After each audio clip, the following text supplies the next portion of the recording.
start. We had a little bit of technical difficulties on the audio front, but we're all good. Hopefully, you can hear us now. Everything looks all good, ready to rock and roll.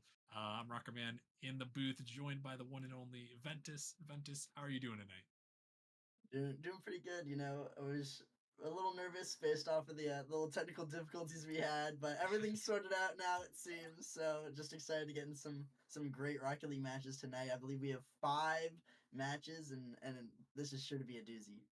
Yeah, it's definitely going to be a great one to watch, and we're a little bit behind, so we'll just get into the action and we'll talk about it as we go on, Ventus. But before I do, let's before we talk a little bit about these teams, we got Blaze taking on Arrival, joining up on the pitch. We'll get them going, predictions up and everything. I guess Ventus throw us a prediction, and then we could talk a little bit more about why and who to watch out for as this match goes on. Yeah, I mean, I know T-Man and Pulse have had their own issues, and T-Man seems to be molding today about his own team. So with that in mind, I believe that Arrival can definitely take them down here. I'll say Arrival in a game 7. I want to see a game 7 from these two teams. Well, that will definitely be interesting here as we got things underway here, folks, in the Rival League playoffs. Day number 2 of the playoffs here. We're still in round 1 of the matches. And yeah, we got Blaze in the orange tonight. They are rocking with T-Man, Pulse, and Kisby. And then Arrival in the blue with Chad, Lucian, and Miserable. And these teams are interesting. I know a lot about the Arrival team here, Ventus, so I can talk a little bit more about them. But what do you know? What do you know about this Blaze squad as we get into the action in game number 1 here? Well, I know T-Man is a fantastic player. I mean, I lost to him in the grand finals last season. He was able to take me down. So Hmm. I know T-Man is a fantastic player. Interesting card choices that he always brings out, but an interesting play right there as well as one off the Oh, post and gonna be able to put it away by Miserable. A great play there, just a booming clear, a slight backflip by T-Man as I was just talking about it. But, Rival's able to take one up early, but yeah, T-Man's a great player, and Kisby I know as well. He's also a great player. I believe he used to be in Titan last season, and I ended up subbing up in some of the matches and playing with him for Nebula. So he's a great player as well. Super solid all around guy. And I don't really know much about Pulse, but I know he was on Whiteout earlier this season. Got traded to Blaze because they believe he had some potential to bring on their team, and they actually replaced Miserable, who's on this Arrival roster mhm. now. So Yeah. maybe a little bit of a grudge match, maybe a little of a resentment there for Miserable, looking to get his get back in this game. But yeah, super solid roster all around, just great players. Yeah, no, definitely so. And that is a great point you bring up about Miserable, who was able to put that first goal in for Arrival. Yeah, formerly on Blaze. I know Chad and Lucian, these were the two first picks for Arrival, and they're kind of that dynamic duo. They had Maddie for most of the season when they kind of went on a big run here to make it into the playoffs. But Miserable getting that chance with Maddie going non-playing. So I'd love to see him scoring early and putting things up for his team. So we'll see if Arrival can make it happen. Both these teams getting into their first playoff action of season number 11, as this one is going to be pinched up, popping up high. Lucian up for it. Kisby is there. Going to make a touch and clear it off to the side. As Chad on the control here, trying to drop it down, going to get it by one, pass it in the middle, look for Miserable, but just not quite able to send that one in as all of Arrival is up trying to pressure that one towards the net. But T-Man, he's continuing on. It's going to actually find its way in. T-Man gets the touch, and it can't be saved away. Man, it's just an unfortunate play by Thigh Chat. I mean, you have to commit on this ball, and just T-Man, a great wave dash there, just popping right towards the net and right around where Thigh Chat can make a save, and Thigh Chat has to put it in his own net on his attempt to save. A great play by T-Man, just a great effort and a good showing to tie it back to one apiece. Yeah, and you mentioned it, T-Man, one of those guys you always got to watch out for in the rival league. Been one of the best players in the rival league for a couple seasons now. As a big miss comes out from 2 players on Blaze, but Kisby going to be able to recover for the moment. This Pulse able to send it down. This ball blocked up. Chad gonna take it. This one fired towards the backboard. T-Man is up looking for the shot. He's gonna drop it down and in. No one ready on the Arrival backboard. And you see almost a pass by Thigh Chad to the other team with T Man, and T Man's gonna put it up for a double, and he's not gonna miss those. I mean, T Man is super consistent. He's very good at hitting doubles. He's very mechanical in the air, super fast, and so being able to put that double away, especially in game one, is going to be really crucial for this Blaze team going into the series. And you want to start yourself out strong here. Reminder, we are into best of sevens now. The regular season, all best of five, but now we're in best of sevens. And this one, T-Man is all over the mistake, and he has got the hat trick already. Yeah, I mean, a great counter, great play by T-Man, just recognizing that 50 is going to pop mid for him. And he, again, super fast to the ball, just able to read it faster than the arrival team. And a hat trick already. I mean, I talked about how good T-Man is, but I mean, a hat trick already just kind of proves my point a little further, just how special of a player T-Man is and just how dominant he is in this rival league. Yeah, and he's having another great season, averaging 1.42 goals per game, so nearly a goal and a half per game. And there's Pulse going to add another one as Blaze starting to put the works through on arrival in game one. Yeah, I mean, just another quick play by Poles, just able to react to Lucian's slight mistouch with low boost. I mean, popped it a little bit too far away from him, and Pulse is gonna, he's gonna be able to capitalize on that opportunity and put one away to go up 4-1. And Arrival not looking too hot, making a lot of mistakes early in this series, but I believe that they have the stuff to bring it back, and they just have to start playing better together. It looks like they're just getting beat to the ball and slight mistouches and throwing possession away for Arrival. If they just capitalize on that and kind of like fix those kind of mistakes, I think this series can turn around very quickly. We got a minute remaining here. Blaze looking to take that game number one. As this one almost an open net, but Chad just throwing it a little bit too far. Couldn't quite get that one away. It's miserable. Gonna challenge on that one. Gonna find the demolition. Gonna dive in, find a touch, but it's pushed out in the midfield. T-Man out of control. Gonna that one be blocked by one. Miserable. Can't quite make that touch, but Chad gonna make a turn here in the final seconds, trying to find another one here. Chad is gonna send it in, putting it home, and 4-2 with 32 seconds remaining. Yeah, I mean, a good play there by Thigh Chad, just able to get back to it. It looks like a slight misrotation by Kisby there, and Thigh Chad's just going to play it perfectly away from Kisby, not going to be able to get that save off the backboard. And I mean, it's possible to come back here, but it's got to take a lot. With only 30 seconds left, I mean, down two is definitely doable from Arrival, but with the way they've looked so far in this game one, I'm not sure if I believe in the comeback. Yeah, well, they're gonna have to try to find something here. Here comes Lucian looking to fire it in, and well, maybe giving people a little bit more room to believe here as we're down to 17 seconds, only down by one. Yeah, and I might have caster's cursed that a little bit, saying that I didn't think they could come back. It's still going to be difficult, but much more doable in a 1 goal deficit than a 2 goal deficit. So Arrival, looking a lot better in the second half. Really, I mean, once I kind of started talking about things they could do to improve, Whoa. it seems like they almost instantly improved as almost another goal comes out, but the clock dwindling down, it does not seem like Arrival's going to be able to get this one.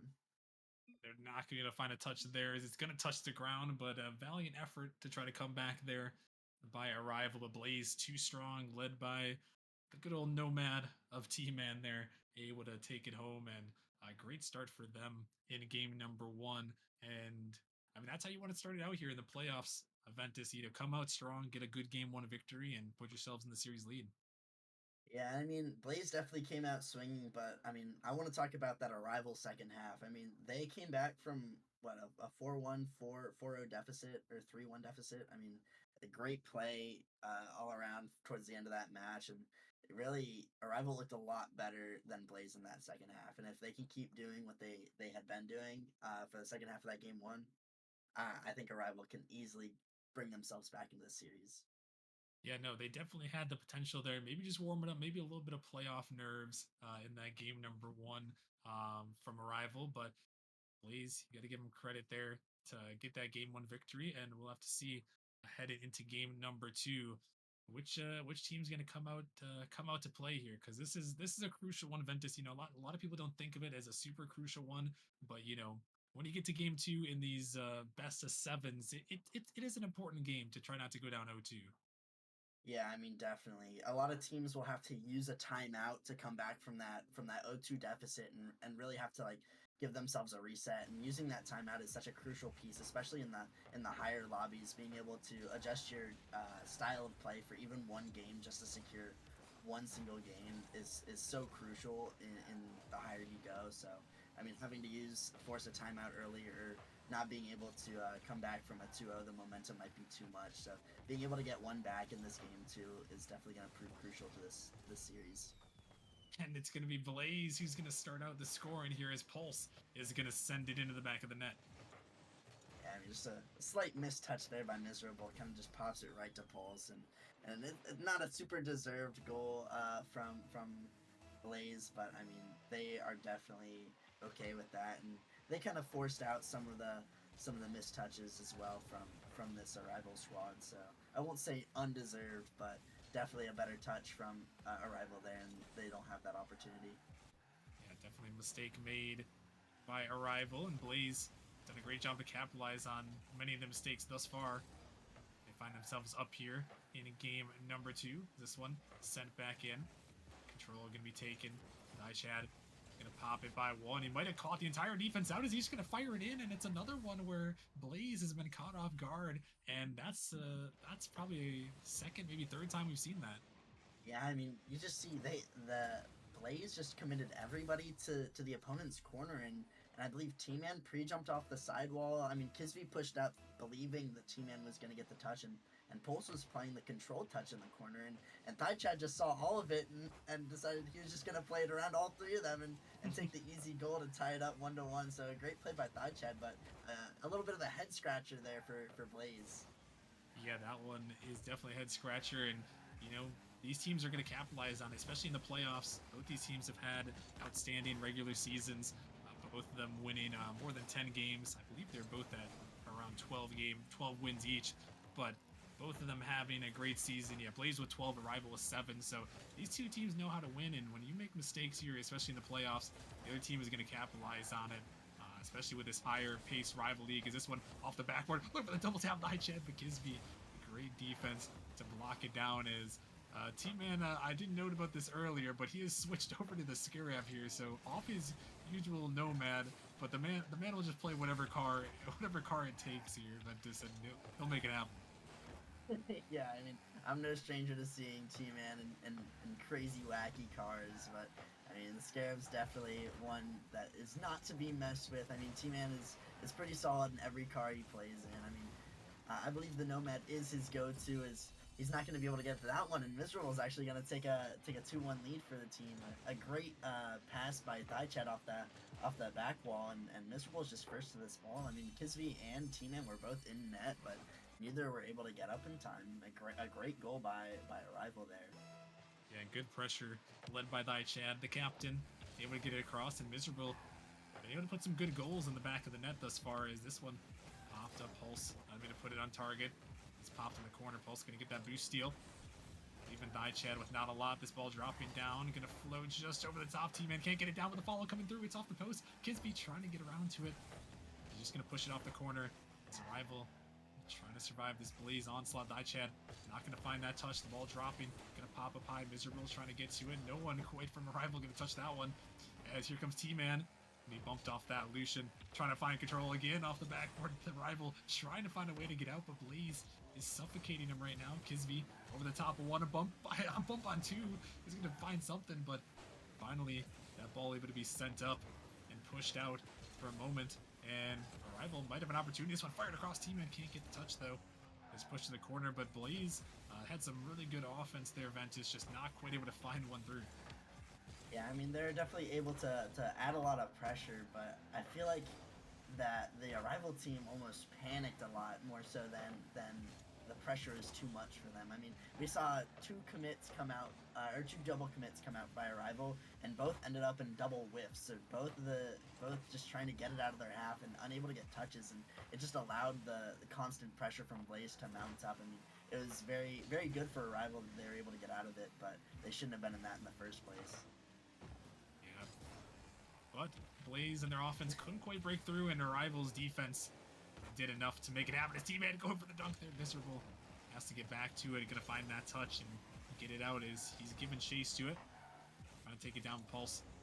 Gonna be over the top of one. A dangerous challenge there, but it's actually gonna work out in Rival's favor as this one popped up. But T-Man gonna find another touch with iChad. Gonna get this one. Lucian finds a demo in the corner. He's gonna drop this one down. Follow-up touch. He's able to send it in. The ball floating. Kisby trying to fire it, but miserable. Good defense to get onto that one as Nightshad gonna flick it over the top. But T-Man was on top of that one. Kisby finding the touch. It's a dangerous ball, but good reconnect. Able to get back to it. And he's able to pinch it out. Now down to the final 30 seconds. Blaze trying to make something happen here in game 2. Trying to get that 2-0 lead. His Rival's looking to hold on and tie the series up as Blaze once again maybe caught out here. This ball popping in midfield. Lychan looking for trying to find a pass, maybe a bump there. It's sent to the corner. Lucian gonna block it up high. Ball is floating. Lychan gonna dive onto this one. It's in the Blaze's zone here, trying to get it out here. Gonna need one here to try to force OT. Lucian jumping up for this ball. Gonna find a 50. It's dropping down. T-Man taking a pot shot, trying to drop it in. That one is gonna be cleared a long way. Rival looking maybe trying to set this one down, but Blaze is gonna do it themselves, and Rival gonna come back with a good game 2 victory. Yeah, I mean, Arrival just able to put up the solid defense, able to just keep Blaze's pressure out of their net. I believe there were 8 shots from Blaze to Arrival's 3, but Arrival just so much more threatening in their shots. I mean, a lot of theirs were passes into the middle or just plays. I mean, there's a T-Man play here, or not T-Man, Thigh Chad where he just beat all 3 of the defenders, but I mean, Arrival looked so much more threatening on offense than Blaze did. I mean, Blaze got a lot of beats on the ball and had a lot of pressure, but they just could not finish the job really, and that was the big difference between this game and last game. Yeah, no, I would agree with you there. And Arrival did what they had to do on the defense. Maybe a couple missed opportunities from Blaze, but they did what they had to do. And Arrival going to take that game 2 victory here, tying the series up. And now, as we look to move towards game number 3 here, we're going to have to see who is going to take this lead here. I mean, these are best of 7s now, so the pressure is up here. This is win or go home here, and both these teams showing that they can throw a couple punches here. What do you need to see here, Ventus, heading into game number 3 from either of these 2 teams to try to take a lead, give themselves a good shot to move ahead in the series? I mean, for Blaze, it's really paving the way for T-Man. I mean, we saw some demos come out from Kisby and Poles, but I mean, really just letting T-Man go for these solo plays and allowing T-Man to pass the ball, go for doubles off the backboard, and really just allow him to shine. Just doing kind of that is gonna allow Blaze to really thrive. But I mean, if you're a rival, you kind of want to do the opposite. You do not want to give T-Man space on the ball. I mean, you want to pre-jump him, make sure somebody's always on him. I mean, demoing him as much as possible. I mean, overall, it's going to be whether or not you can lock down team, and that's going to be the biggest thing in this game 3. Yeah, definitely. So T-Man is he's probably one of the best players in the rival league this season, at least if you just go by stats. And the eye test is showing up pretty solid as well here. So looks like they're asking for server reset. So we're gonna back out and reset that. Um, yeah. So the in-game chat bug is hitting us here. Mm, Um, yeah, I yeah. mean, So we'll get that unfortunate one bug. sorted. Yeah, it is making our lives a little more difficult. I was wondering like, where did everybody go here? But yeah, I we'll mean, we'll I get just that. thought it was a mass car change. I thought It could everybody, have been. T-Man left. I was like, oh, he usually just changes his car, and then a lot of the other members tried to leave. I was like, maybe they also wanted to change their car, but Yeah. I guess they decided that the server was a little bad, so they wanted a little bit of a reset. But I mean, going back to what I was saying, the T-Man is such a good player. I mean, Arrival can do other things than just shutting down T-Man. I mean, they can look for each other with infield passing plays. I mean, just being fast to the ball, making sure the rotations are sound. I mean, that's going to be a big thing as well. And then just their transition from defense to offense there. I mean, we saw a lot of times where Arrival was cracking under the pressure that Blaze had, and they had some double commits and some a lot of misses from the Arrival side. So if they can limit that, I mean, there's other things than just trying to shut down T-Man. I mean, you can focus on your own play, but the easiest one is to take T-Man out of the field. Yeah, no, if you can do that, that is not a bad strategy. And it looks like we got it sorted. And I guess an FYI for anyone else as we get into game number three, yeah, if you're calling for a reset or calling for your tactical timeout, try to ping in Discord, ping the streamer that's streaming the match so we can get the timeout or the reset. And I guess as a reminder, I made a post out to the GMs, but a reminder, there is tactical timeouts in the playoffs here. So if you have an opportunity, if you need a technical timeout, you can use it. And well, Blaze, maybe they're gonna start thinking about it as this one just falls into the net for a rival. Yeah, I mean, a great beat by Lucian. Unfortunate touch by Pulse, but he was not expecting Lucian to get another touch on that air dribble. I mean, a great follow by Miserable, and I mean, T-Man had to play Miserable's touch, but Miserable was really just playing the 50 because T-Man was in such an awkward spot. A great play overall by all of the Arrival players individual, and another great Ooh. play by Thigh Chad with a nice air dribble there. I mean, he takes up the wall, gets the fake on T-Man. I don't believe he ended up getting the reset just off the way the car bounced off the ball, but I mean, a great play. I mean, T-Man had to respect the fact that Thigh Chad was going to get the reset on the backboard there, and he just sneaks it right between the other two defenders. So a great play there by Thigh Chad. Yeah, that is a great play. And Arrival gonna take that 2-0 lead. And Chad, the captain, put on a highlight reel play as Arrival trying to take some control of this series. They had a solid game number two, and in game number three, they find themselves up 2-0. See if they're able to extend this one out a little bit. This one into the midfield. Pulse gonna find a 50, gonna send it down. T-Man looking for a touch off the corner. He's gonna find it, push this one off the backboard. Miserable gonna help his team out. His T-Man drops in the midfield. The ball popping up high. Chad gonna find that redirect. A little bit of a double commit. His T-Man, he's racing back. Miserable jumping, trying to deny the high clear. Kisby also gonna take control as a rival, keeping it in the Blaze zone for a moment, but Kisby finally gonna escape. This one dropping down. Rival gonna find that clear way. This one floating towards the net, and T-Man is gonna come around and send it in. Yeah, he's such a dangerous player. I mean, forcing out multiple double commits on the ball, and that turn is kind of crazy that he decided to turn back upfield after that. But I mean, they had so much pressure. The cuts in rotation don't necessarily matter. I believe that the third man for Blaze was already rotating back, and T-Man just acknowledged that and was able to make that cut on the ball and unexpectedly able to get the play. And T-Man air dribbling over two is going to leave the net open for Kisby, and Kisby won't miss that either. And another tale of T-Man just absolutely dusting all the defenders in his path. I mean, a pop over Miserable, an air dribble over Thigh Chad, and Lucius not able to get back in time for Kisby's read off the back wall. I mean, they seem to start to shut down T-Man in the first minute of the play, but I mean, T-Man started to show out again in this game three. Yeah, you can't hold him down for long. He's gonna fire another one in. A crazy redirect by T-Man, and he just answers right back. I mean, a great pass by Kisby, and it's really kind of what I started to say. What Blaze needed to do to start to be better is allow T-Man to just do his thing. I mean, yeah, the passes from Kisby and Kisby being there from the passes from T-Man, I mean, have allowed this offense to be so much more threatening than just popping a couple shots here and there on Arrival's net. And Arrival have definitely been feeling that as we see a couple whiffs and double commits, just trying to keep up with the speed and pace of play. Yeah, those whiffs and those double commits, they have cost them a couple goals here as Blaze has been able to make it happen. Retaking the lead after dropping down 2-0. This one sent back in. Kisby looking to take control here. Gonna kind of leave it a little bit awkward for him. Gonna find that touch using a lot of boost there. Gonna find that 50 as Lucian popping this one down. Opportunity. Miserable trying to get to it. Not gonna find the touch though. It almost falls in, but Pulse able to get back to it as Thigh Chad. Not quite the touch he was looking for. Lucian gonna take control, able to set it off to the side with T-Man. Dropping down over the top of one. The ball out of the midfield. Opportunity. This one off the backboard. Kisby up there. Thigh Chad has to make the touch, and he does. Able to get it away with Pulse, pushing it right back, and here comes T-Man, gonna send it in, and he's got another hat trick. And the Ventus, I feel like your storyline is right. If T-Man's going, Blaze is scoring. Yeah, I mean, another great play by T-Man, just able to put almost a freebie, and I mean, I don't want to discount what his teammates are doing. I mean, that pass was great as well.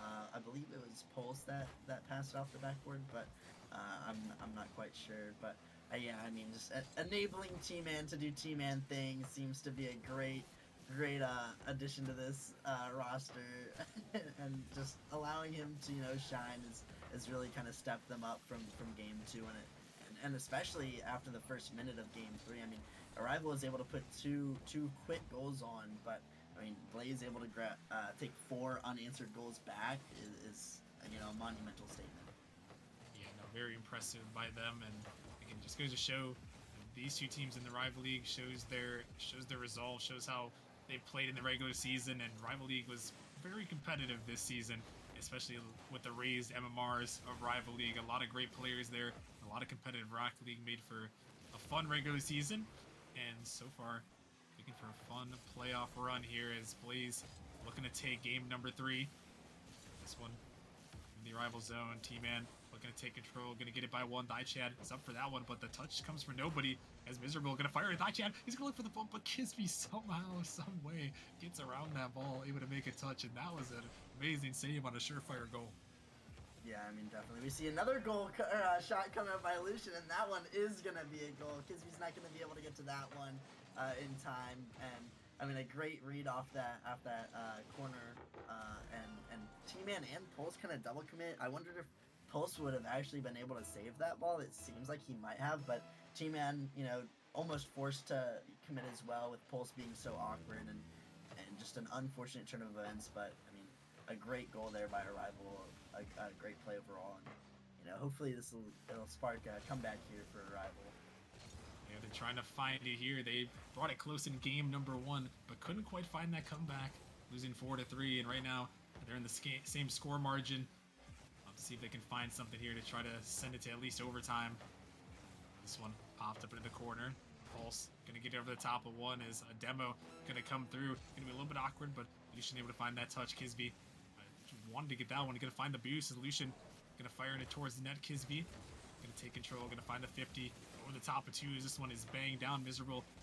Gotta find the touch, but it's only going towards zone backboard. T-Man trying to find that one. And maybe last chance for Rival here in this game as they're on the attack here. It's just Pulse back there, but he's going to get a great clear. Able to turn it around. Kisby trying to fire it in the net, and he does. He's going to put it in and probably find the dagger there in game 3. Yeah, I mean, a good play there by Pulse, just able to stop that counter attack from Arrival, and Kisby's able to turn around, beat all of the Arrival players to the next ball, and just put an easy one in the net to seal the deal. But I mean, I'm not too worried about that goal if I'm Arrival. In that situation, I feel like you have to go all out just to score to try to even it up, and if you concede, to go down 2 versus you were already gonna you're already dwindling down the seconds of losing by 1. I don't see much of a difference in this score line, but I mean, a great play by Blaze, and obviously they're going to take the win in this game 3 and go up 2-1 in the series. So we'll see if Arrival elects to use a timeout, or if they have a new game plan to shut T-Man down. But I mean, T-Man is on fire. Yeah, he's on fire to start things off, and we'll have to see if it's going to continue. So far in the series, he's put in quite a few goals, and I think both the games that they've won here, Ventus T-Man has got at least a hat trick. So, like we said, when he's scoring, they are winning, and that might be the strategy and thoughts of Arrival here as we're looking to go into Game 4. And it doesn't quite look like they're going to opt for the timeout here. Is Arrival, but looks like they're taking the time to discuss it over at the very least. And I'm okay with that. I think you don't quite need to use your timeout here. Down 2-1, but if things start to go bad in this next game, Ventus, that might be where you might want to start to look, and definitely calling the timeout to try to sort things over. Yeah, definitely. I mean, I just think that in this situation, you don't really want T-Man to get in his zone. You kind of want to throw him off here, and it looks like he is in his zone, and hopefully Arrival will be able to you know take him out of that and kind of shut him down. But I mean, a great play all around from T-Man. But I want to talk about his teammates. Pulse and Kisby actually assisted all of T-Man's goals in that most recent game, and so that's an attest to you know it might not have just been the T-Man solo show. I mean, Pulse and Kisby definitely had been setting up T-Man to enable him to make those goals, which is super good for those who are Blaze fans, and and are hoping that they're gonna take the series, because if they're finding each other, it's gonna be difficult to beat them. It will. As interesting note here, you guys might see a familiar Nemesis face here. Doodle is now taking the pitch, so Rival opting not to go for the timeout, but to go for the sub in here to put Doodle in on the pitch in here. Ventus, what do you make of that addition here to try to switch things up and bring Doodle on? I definitely think it's interesting, and it doesn't look like it worked so far, as it looks like a double commit own goal between who is that? Chad and Lucian. So I guess it wasn't Doodle's fault, but it's definitely interesting. I think that changing up your roster is definitely a play. I think that I'm not sure if Doodle is better than Miserable. I don't know if they kind of play different roles. Maybe they just want a different look. But I think it's something that actually ended up working out. But so far, they tied it back up. A great bump attempt by Doodle. Maybe that's their play there, is to try to be more bump heavy and demo heavy to allow space to open up. But I mean, it's definitely interesting. I didn't think Miserable was doing bad, so I'm not sure what spurred the change for Arrival, but I mean, they definitely needed to make a change, and whether that was a sub or a timeout, I'm glad they made it. Yeah, no, and they're able to get the goal back, and good for Chad and Luce. They're able to get that goal back after a tough own goal to start things off, but. Yeah, no, I know they have been working with that roster. Is this one just a big mistake by Blaze, and Luce is going to capitalize on it? Yeah, I mean, you see a misflip by Kisvy, puts him in an awkward position, and he just takes it right in front of the net. I mean, he has to play it around Doodle there, but obviously Luce is there and able to put that one away and capitalize on the mistake by Kisvy and Pulse there in this game 4.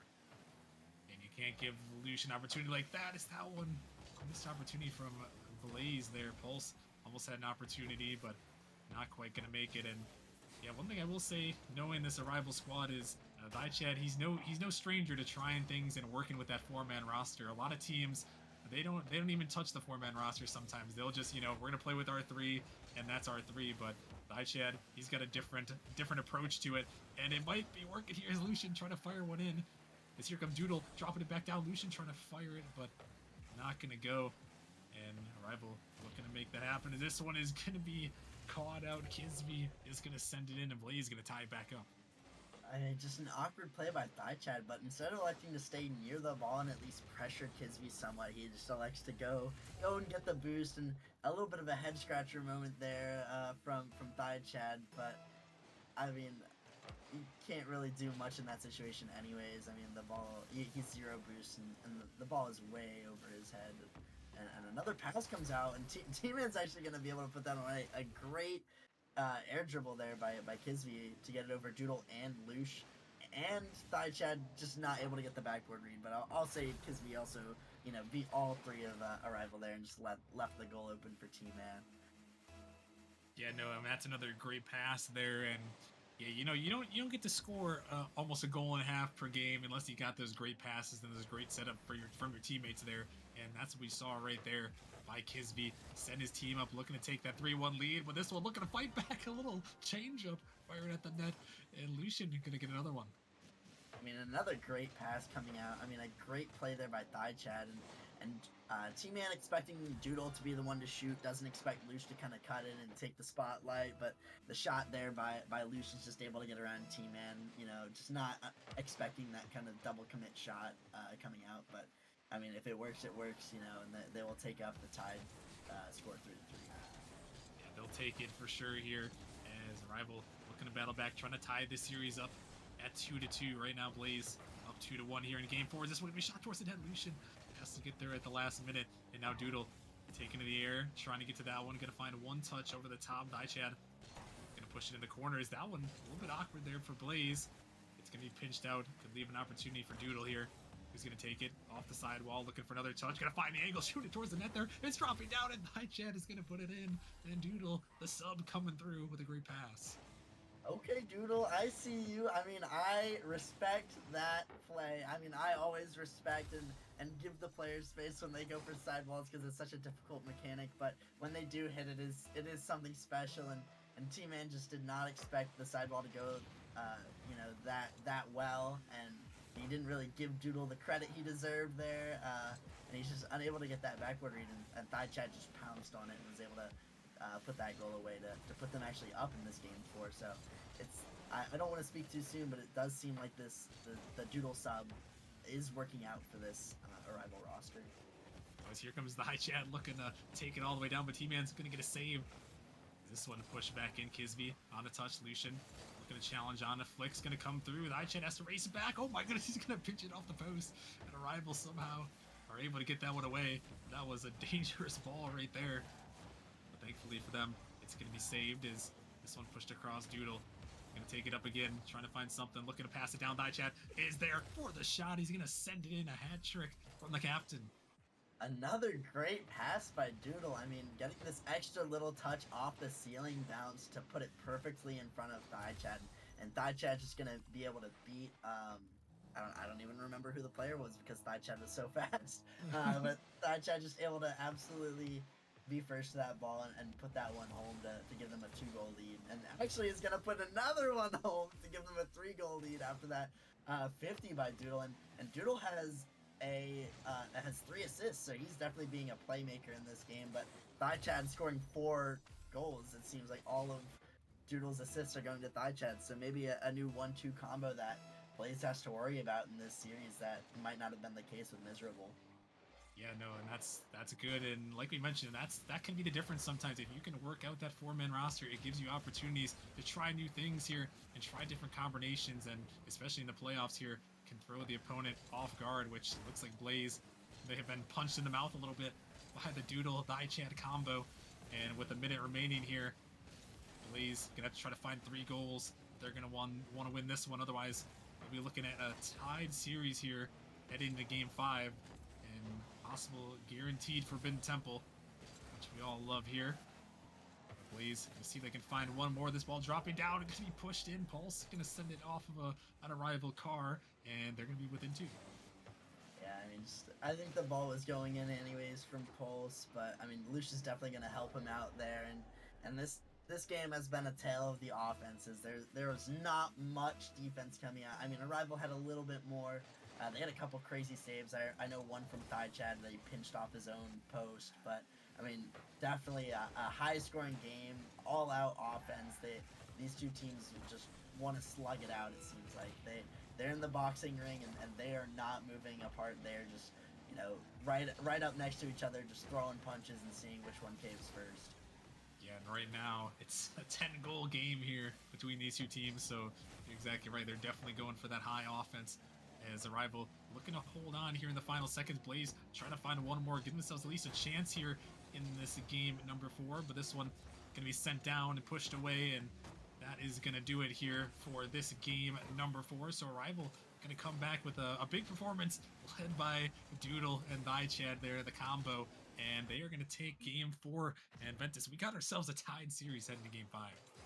Yeah, I mean, this was completely different than how Arrival looked in the other 3 games. I mean, the Doodle added such a playmaker factor from this team. I mean, 3 assists, and he's just all over the ball. I mean, crazy touches as well, a sidewall pass and another pass off the ceiling. And I mean, he was definitely an X factor in this game that I'm not sure if Blaze was really expecting, but I mean, him working with Thigh Chad really upped the offensive capabilities of this team, and that might be something that might do Blaze in with them also trying to be a really high octane team. But I mean, I know that Crip and Pulse, or not Crip, Kisby and Pulse had a couple missed shots in this series. I know one from Kisby, just a wide open net. He missed with the crossbar, and then Pulse another a difficult shot, but one that was just floating in the last 10 seconds. I mean, this game could have been a tied game, but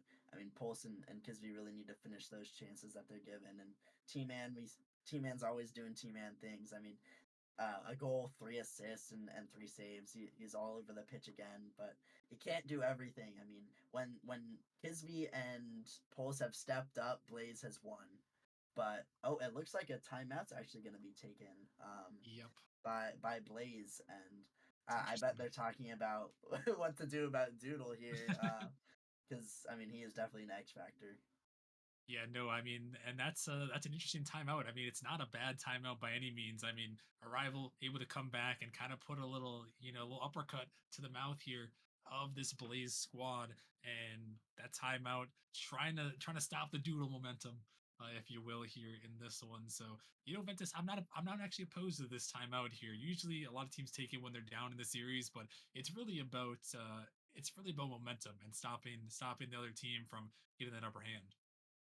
Yeah, I mean that's definitely the case, and I've even used a timeout when I've been up 3-1 in a series. I remember in a grand finals, I we went up 3-0 in the series, and they were able to take game four off of us, and we were like, well, let's use our timeout, talk about what they changed, and we were able to take game five and win that series 4-1. And so that's just how a good effective timeout can be used to really sway the momentum, and we were able to strip the momentum away from the team that we were playing. I believe it was the Pineapples, and able to win the grand finals. But yeah, I'm not opposed to using timeouts freely, as I constantly am always like, I wonder if they're going to use the timeout here. I wonder if they're going to wait to go down 0-2 or 2-0 or whatever. But I mean, a great use of timeout, I think, just to try to stop the momentum of this Doodle roster. And we see it already starting to work with a nice open net shot by Kisby.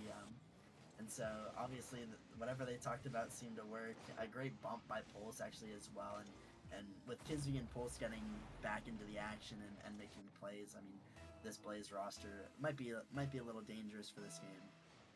Yeah, no, it's a great goal and a great answer. And yeah, you mentioned that's the one thing that's always interesting about these matches here, these playoff matches. Is this is a tool teams don't have in the regular season. This is a postseason or playoff only feature which is the timeout here. As this one fired towards net, Juno can't get back to a team man. Gonna catch him off guard, and Blaze killing that momentum here and starting out early in this game with two big goals. Yeah, I mean, T-Man just catches Doodle out in as his pushed up third man role. Doodle, Lucian, and Thigh Chad were playing very aggressive in the previous game and able to score 6 goals. So seeing T-Man being able to pick out the spots in their rotation that are weakest because of this play style is definitely good for Blaze, but it's definitely not what you want to see if you're a rival.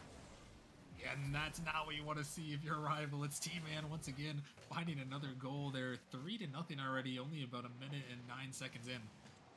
Yeah, I mean, a great demo there by Kisby, and it's really, I talked about Pulse and Kisby getting back into the action, and really, helping create these plays instead of T-Man being the one to do it, and it's worked out so well. I mean, all of their goals have been assisted, and Pulse with two assists and Kisby with one. Definitely working out well with their team play so far in this game 5. Starting out strong here is Arrival looking to answer back there. A little pop up. Here comes Daishan with an opportunity, but Blaze is on top of that one. Lush trying to get to that one, but Kisby with a great touch. Trying to push this one down towards the net. He's firing it in there, but that one going to be pushed away by Arrival. His Doodle on the control. Got an opportunity, but T-Man going to shut it down very quickly there. So he's racing for the back boost, trying to get to that ball. Kisby gonna find a touch, looking to stay with it, trying to find that dunk, gonna find a touch. It's gonna stay in the rival zone for the moment. But this ball popped up, sent towards the backboard. T-Man looking to take that one as Daichad fired it towards the net. It's just off the post, but he's coming back for the follow. Oh no, hits the crossbar again. That one, a big missed touch there. Arrival definitely gonna want that one back there, as they're still gonna find themselves down by 3 goals, and it might just be 4 as this one's sent across the way, and it is. Yeah, I mean, if you're a rival there, if you're Thigh Chad, you're really beating yourself up over that with two missed shots on the crossbar. I mean, the first one might have been unfortunate and you couldn't do anything about it because there's another player in the area, but the second shot, I mean, you gotta put those away with how aggressive they're playing. If they don't score those opportunities when they're given to them, they leave themselves open to so many counterattacks, and Blaze has definitely just accepted that fact, and really taken advantage of the holes that they leave behind by their aggression. Yeah, the aggression has been big there as this one just kind of floats across the net, but Arrival patiently lets it get across, and now we're past the halfway point here. Arrival gonna have to do something here if they're gonna want to bring it back and avoid going on match point. As Is this one a big opportunity? Kisby is just looking for anybody in that one. Dichad with a huge save. Somehow he dodges the demo attempt there and able to get it away. It's a great play by him. Survival still looking for something here. Lucian trying to drop it down. This ball popping up. Dangerous ball here. Doodle gonna throw it off the backboard. Kisby looking to stay with it. Nice control from Kisby. Able to get that one out of the net. Lucian might have an opportunity, but T-Man gonna find that block as this ball is up. Here comes Doodle for the shot. Lucian gonna send it in, and Arrival are gonna get on the board here in game 5. I mean, that's a great play, a good dunk by Lucian. Doodle, that shot almost gonna go in, but Pulse probably would have saved it. Lucian being a great job just being in the play still after his first touch and his pass, and just being able to follow up Doodle's touch. And that definitely could have ended poorly if they didn't score it. As I said previously, I mean, they're playing so aggressive, they leave those holes behind them as a weak kind of third man. But I mean, when they are able to generate that offense and score off those opportunities, they're so dangerous. Yeah, and I think that's another note is, when you're down by 4 here, maybe you gotta just go for it and just try to be that ultra aggressive team that worked in the last game. And Arrival, they need that right here if they're gonna want to bring it back. This ball popped up. Dichad trying to get to, but T-Man sends it back. Here comes an opportunity for a shot. Lucian gonna find one as Doodle. He's able to dribble it away, looking to take control, trying to get it to Dichad. Looking for maybe a little bit of a pinch there, but not quite gonna find it as Doodle is diving back in now. Under a minute remaining here. Blaze looking to put themselves one win away from the semifinals. Lucian find a touch. Dichad sending it down. Doodle trying to get up to it. A little bit of double commit from Blaze. Kisby gonna get this one up top. There's Dichad.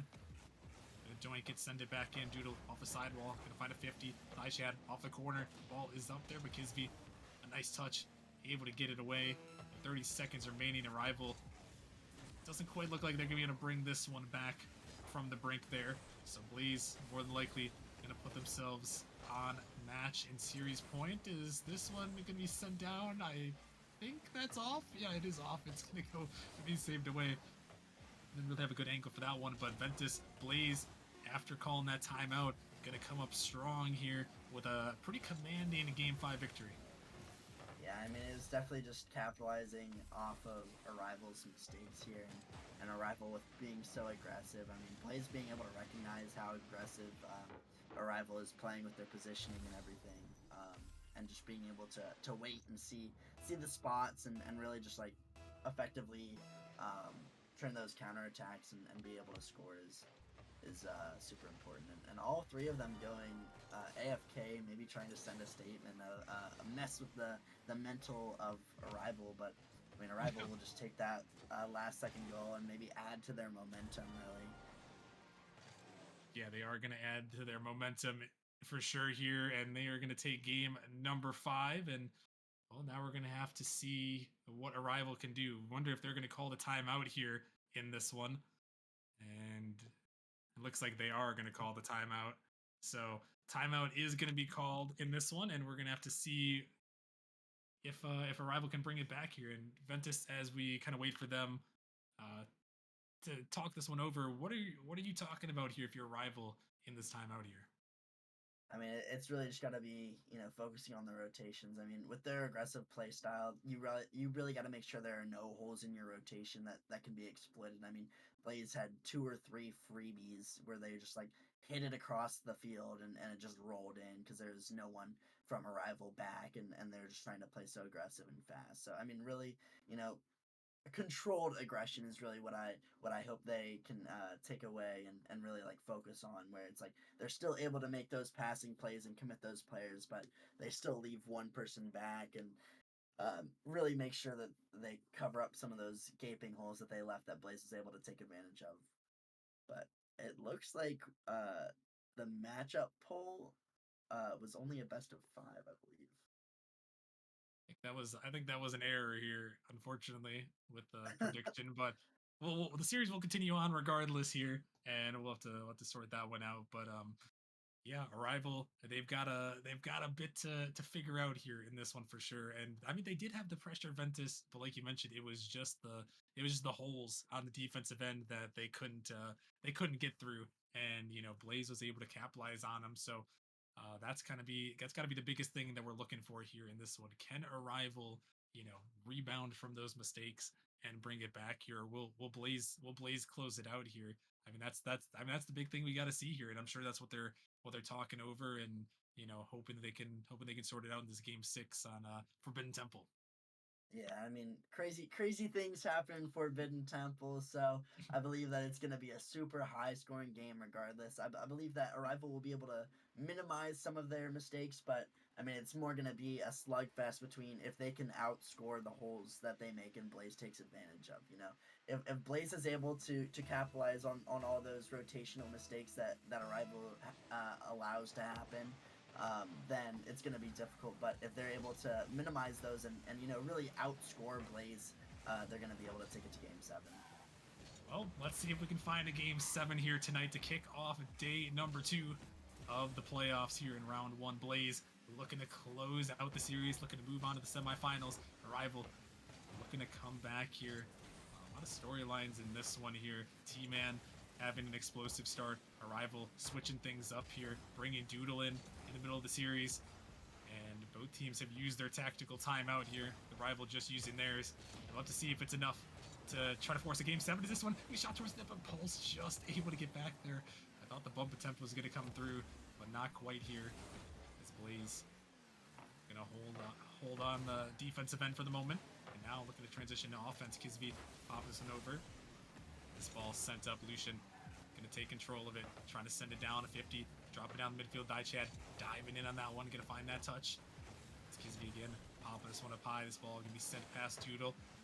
Just Lucian on the back here, looking to send this one down. A challenge from T-Man off the ceiling. This one gonna be sent in. Arrival, maybe with a little bit of a man advantage here, but that one good defense once again by Kisby and Ventus. With all the scoring that T-Man's done, I have to say I'm very impressed by Kisby as that one almost goes in. I feel like Kisby has made so many great plays in this series, both on the offense and defensive end.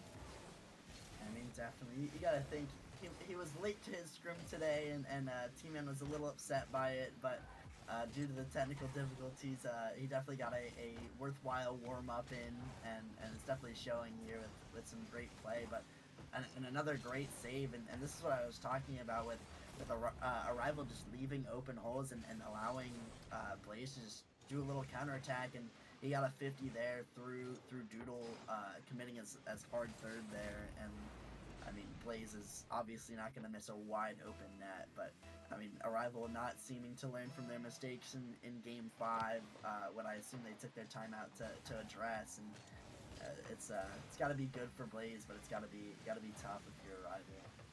Yeah, that was a tough break there, and you just see the aggression again by them. It was a great pass attempt. There was a demo that was available, but the defense was just enough to get it away there and able to send it back the other way. And it's, of course, the man we were talking about. It's Kisby, as this one fired towards the net. Nice little pass on the other end. Pulse almost able to get it through. But Arrival now find themselves down here in this game at number 6. Got to try to find something here if they're going to want to send it to the favorable game 7. This one locked up, gonna be sent across now. Blaze 2-man up there. Doodle gonna get an opportunity to bang it down, looking for a teammate, but Kisby gonna find a touch, gonna look for another one. Able to drop it down as Chan finding a demo. Lucian trying to push it in, a little bit awkward. Here comes Doodle, gonna fire the shot, but T-Man with a great save on the goal line. Almost set up well, but this defense from Blaze continues to be strong, and that's not what we saw earlier, Ventus. We saw their offense, but lately it has been all about that Blaze defense. Yeah, and I mean, really, I think that with the timeout, I mean, Blaze also gets to talk about the tactics and maybe some mind games and some counter tactics going on, being like, well, what did Arrival really focus on, and what are they going to try to fix? And so if they're thinking like, oh, they're probably going to try to stay aggressive, maybe we should really focus on just these counter attacks. And a lot of the mistakes that they're making were allowing these counterattacks to happen. So maybe Blaze just fully bought into the defense, and they're going to try to make the best of it that way. Yeah, and I mean, the defense has worked well so far.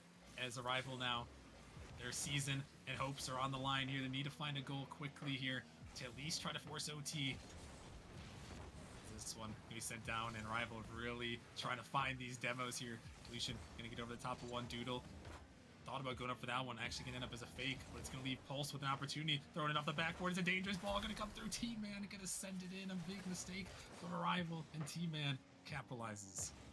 Yeah, I mean, you just cannot be misreading that play as a last ring on defense if you're Judo. I mean, it's definitely a difficult read, and you have to assume that they're going to be able to shoot it on target, but you also have to be able to adjust your play to if it's not on target, still getting in touch. And it looks like a third goal going to come out just, it looks like an open net, you know, off the kickoff, just right out towards mid from the kickoff, and T-Man's just going to pick up that loose ball and score a second goal for himself. And I mean, just not looking good for a rival here if they're trying to force the game 7. Just too many mistakes coming out in the rotations, and a slight defensive mishaps as well. But unfortunate play from a rival, but definitely good for Blaze for countering and Oh really wait, finding those open nets. and well, maybe Ventus, maybe not out of it quite yet here, despite giving up that third goal. As Doodle is gonna fire this one in the net in 47 seconds. There is some hope left in Arrival's sails here. We'll have to see if they can bring it back here with only a limited time left. They're going to need 2 goals pretty quickly. Here's another big miss here. The net could be open. Trying to send it back. Kisby trying to get up to it, but he can't. And Daichad, all of a sudden, he sends it in. And 40 seconds left. Arrival, the comeback. They've done it again. I mean, I feel like that was just two mistakes by Pulse there. I mean, the first goal he gave up, he backflipped on a read off the sidewall, and then the second one there, he misreads the bounce off the wall again, and completely misses that ball, and leads to a wide open net with nobody able to follow it. And just two mistakes by Pulse just opens the door back for a rival to potentially make a comeback.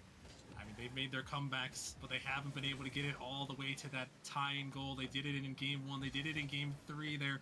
But can they do it here in game 6 to force that game 7? Daichad trying to take control of that 50. Going to come through the seconds. Now taking away a rival. Really got to make these opportunities count. T-Man finds a touch. Doodle passing out to Lucian, but that one dumped back the other way. Kisby looking to find the dagger. It's going to be T-Man who sends it in. And Blaze once more find the dagger. And they look like they're going to be moving on.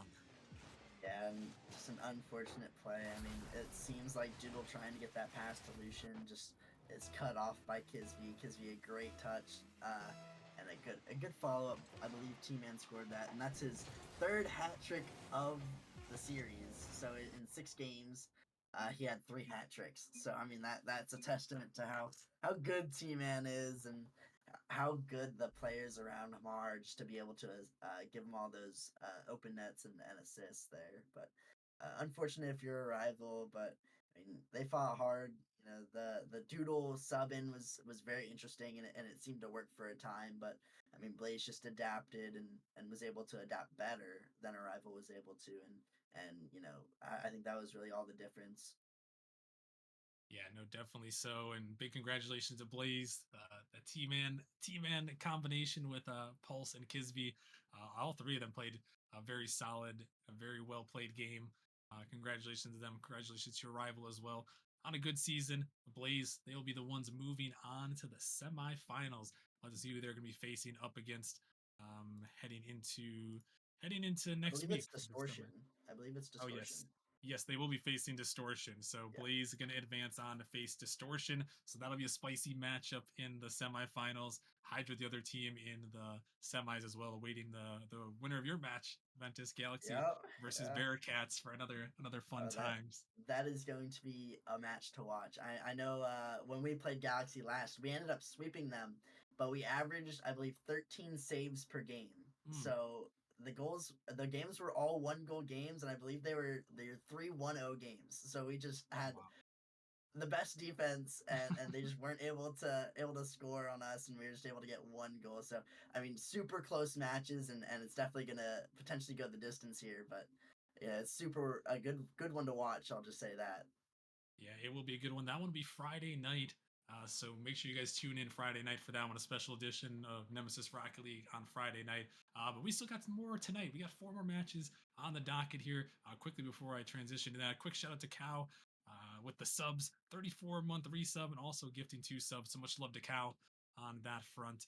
But yeah, we gotta kick it. We gotta keep moving so we can get on to the prospect league where there's been drama afoot, but the drama has been sorted out, and we got ourselves a match here. Vipers taking on Wyverns, going to be happening in a couple minutes. So make sure you guys stick around, and we'll see you guys in a few.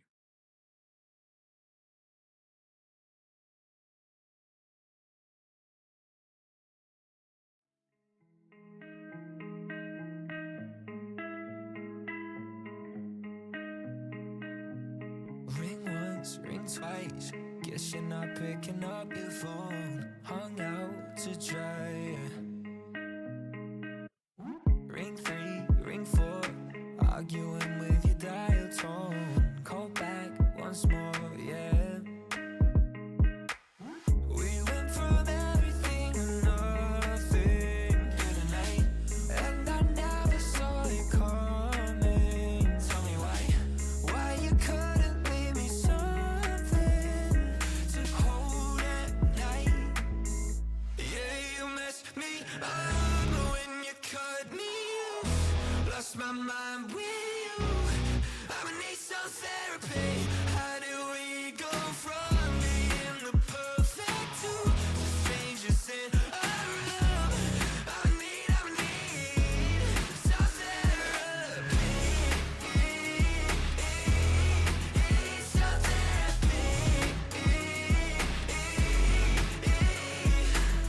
Pictures got me scrolling through all the memories. It's too heavy. I never got closure, so I keep playing it over and over. I'm always stuck in a mood. Oh, I hate that. We went from everything to nothing here tonight, and I never saw it coming. Tell me why you couldn't leave me something to hold at night. Yeah, you messed me up when you cut me off. Lost my mind with you. I'ma need some therapy. How do we go from being the perfect to strangers in a room? I need some therapy. Some therapy. Ring once, ring twice. Guess you're not picking up your phone. Oh yeah, you messed me up when you cut me off. Lost my mind with you. I'ma need some therapy. How do we go from being the perfect to strangers in a room? I need some therapy. Some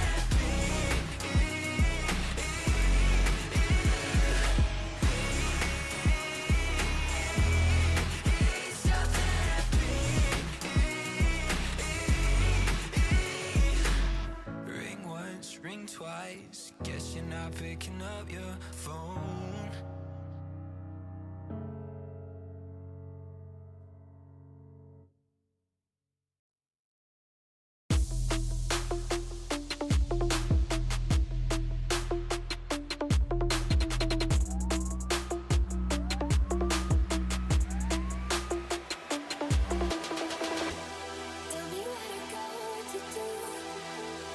To another flow. What you want? Tell me where to go to do. To another flow. What you want? Show me the sign. Show me the sign. Get it poppin', put it.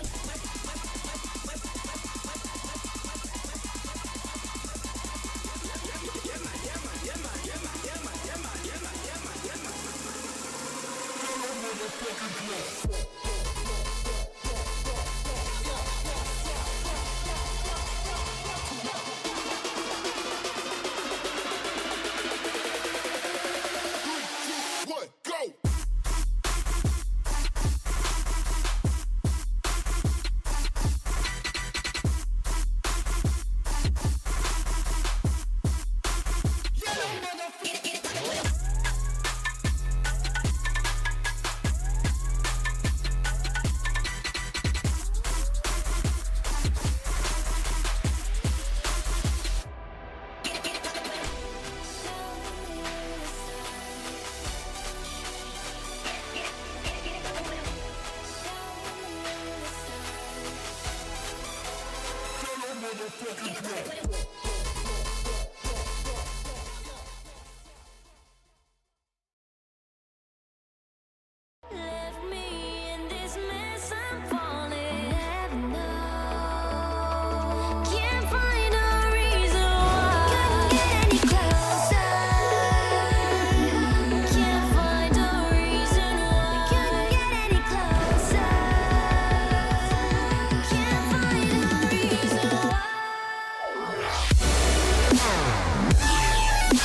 Prospect League, where we have the number 2 Vipers taking on the number 7 Wyverns. We are currently going to try to get this matchup as soon as possible, but we are waiting on, it looks like the Wyverns to join up. So while we're still waiting for them to join up, I will send you over to our lovely co-host for the night, Mallow. Mallow, how you doing? I'm doing good. Speed. Oh man, I can't wait to get this one started. This is going to be a really good game. Some base stat lines for both sides that I saw. This is going to be a banger. Oh yeah, it's definitely going to be a banger. You got, Vipers, arguably, second best team, undefeated through the first half of the season. Did have a couple blemishes throughout the second half of the season, where they did pick up 3 losses throughout the regular season. But all in all, deserving that number 2 seed. All with holding a 3-man roster all year long. Just having enough for a sub 4th MMR, but no one able to join the league to fill that spot for them. So that's pretty impressive. Yeah, absolutely. Yeah, when you go through roster changes, especially with a 3-man roster, it can be difficult, especially when you don't have a lot of time sometimes to get that chemistry built. And so we're going to see, the last part of their playoff here, or second half of the season, where they're going to be with mostly a new roster, or at least one new player, I should say. Yep, new player here. That's going to be Mini Rooster, as their 2 that they've played with throughout the whole season has been Wiggle and Temil for the Vipers. And on the other side, Wyverns, as this one is underway, is going to be Jaegers, Draco, and Mr. Big Goth. They played really well towards the end of the season as well. So this is definitely, not going to be no sludge of a match, even though it's that 2-7 matchup. Yeah, absolutely. And, we saw the stat line from Jaegers being, I believe, one of the top goal scorers in Prospect. And they're going against a, let's see, I might be getting them mixed up here. But, the Vipers have 2 players with top 10 or top 15 on the saves. And so, that tells me that the offensive... Oh, no, actually, I do get that backwards. The Wyverns have 2 on the save top 15. And so that tells me that they have an aggressive stat line on the offense. Just on the defense, they're just on their side a lot. Yeah, and that's to do with this really aggressive, fast-paced play style that they like to do. But they're all really quick. They're all really fast. They're all great defensive players. And then you just really got Jaegers, who's just, a monster. Everyone knows him. He's been in the league for a while. So with his scoring paralysis and then just how fast they play, you'll see a lot of bumps and demos try to come out from them, as we haven't really seen much to start this game so far. But Jaegers is going to get a first really good look at the net, and that's going to hit off crossbar. Draco's going to collect this back in the corner. He's going to play around with it a little bit. It's going to pop up. Jaegers is up. Plenty of boost to go for it. Gets one touch, looking for the 50, but unable to get it, and Timo's going to clear this one out. Timo's going to bring it down to the corner. Puts it up off of the backboard. A little awkward for Goth, but he is going to collect it. Wiggle's going to cut that one off, take it to the sidewall. Looking for the solo play. Gets enough, but Mini Rooster and Wiggle both don't have enough speed to be able to reach that one and get that second touch, as that net was opened up. Big Goth on the counter. Gets sent away by Wiggle. Draco trying to get that 50 around. Jaegers also coming in. Not a lot of move, and does whiff, as Wiggle's going to send this one out. And we're halfway through this match so far, Mallow, and we are scoreless.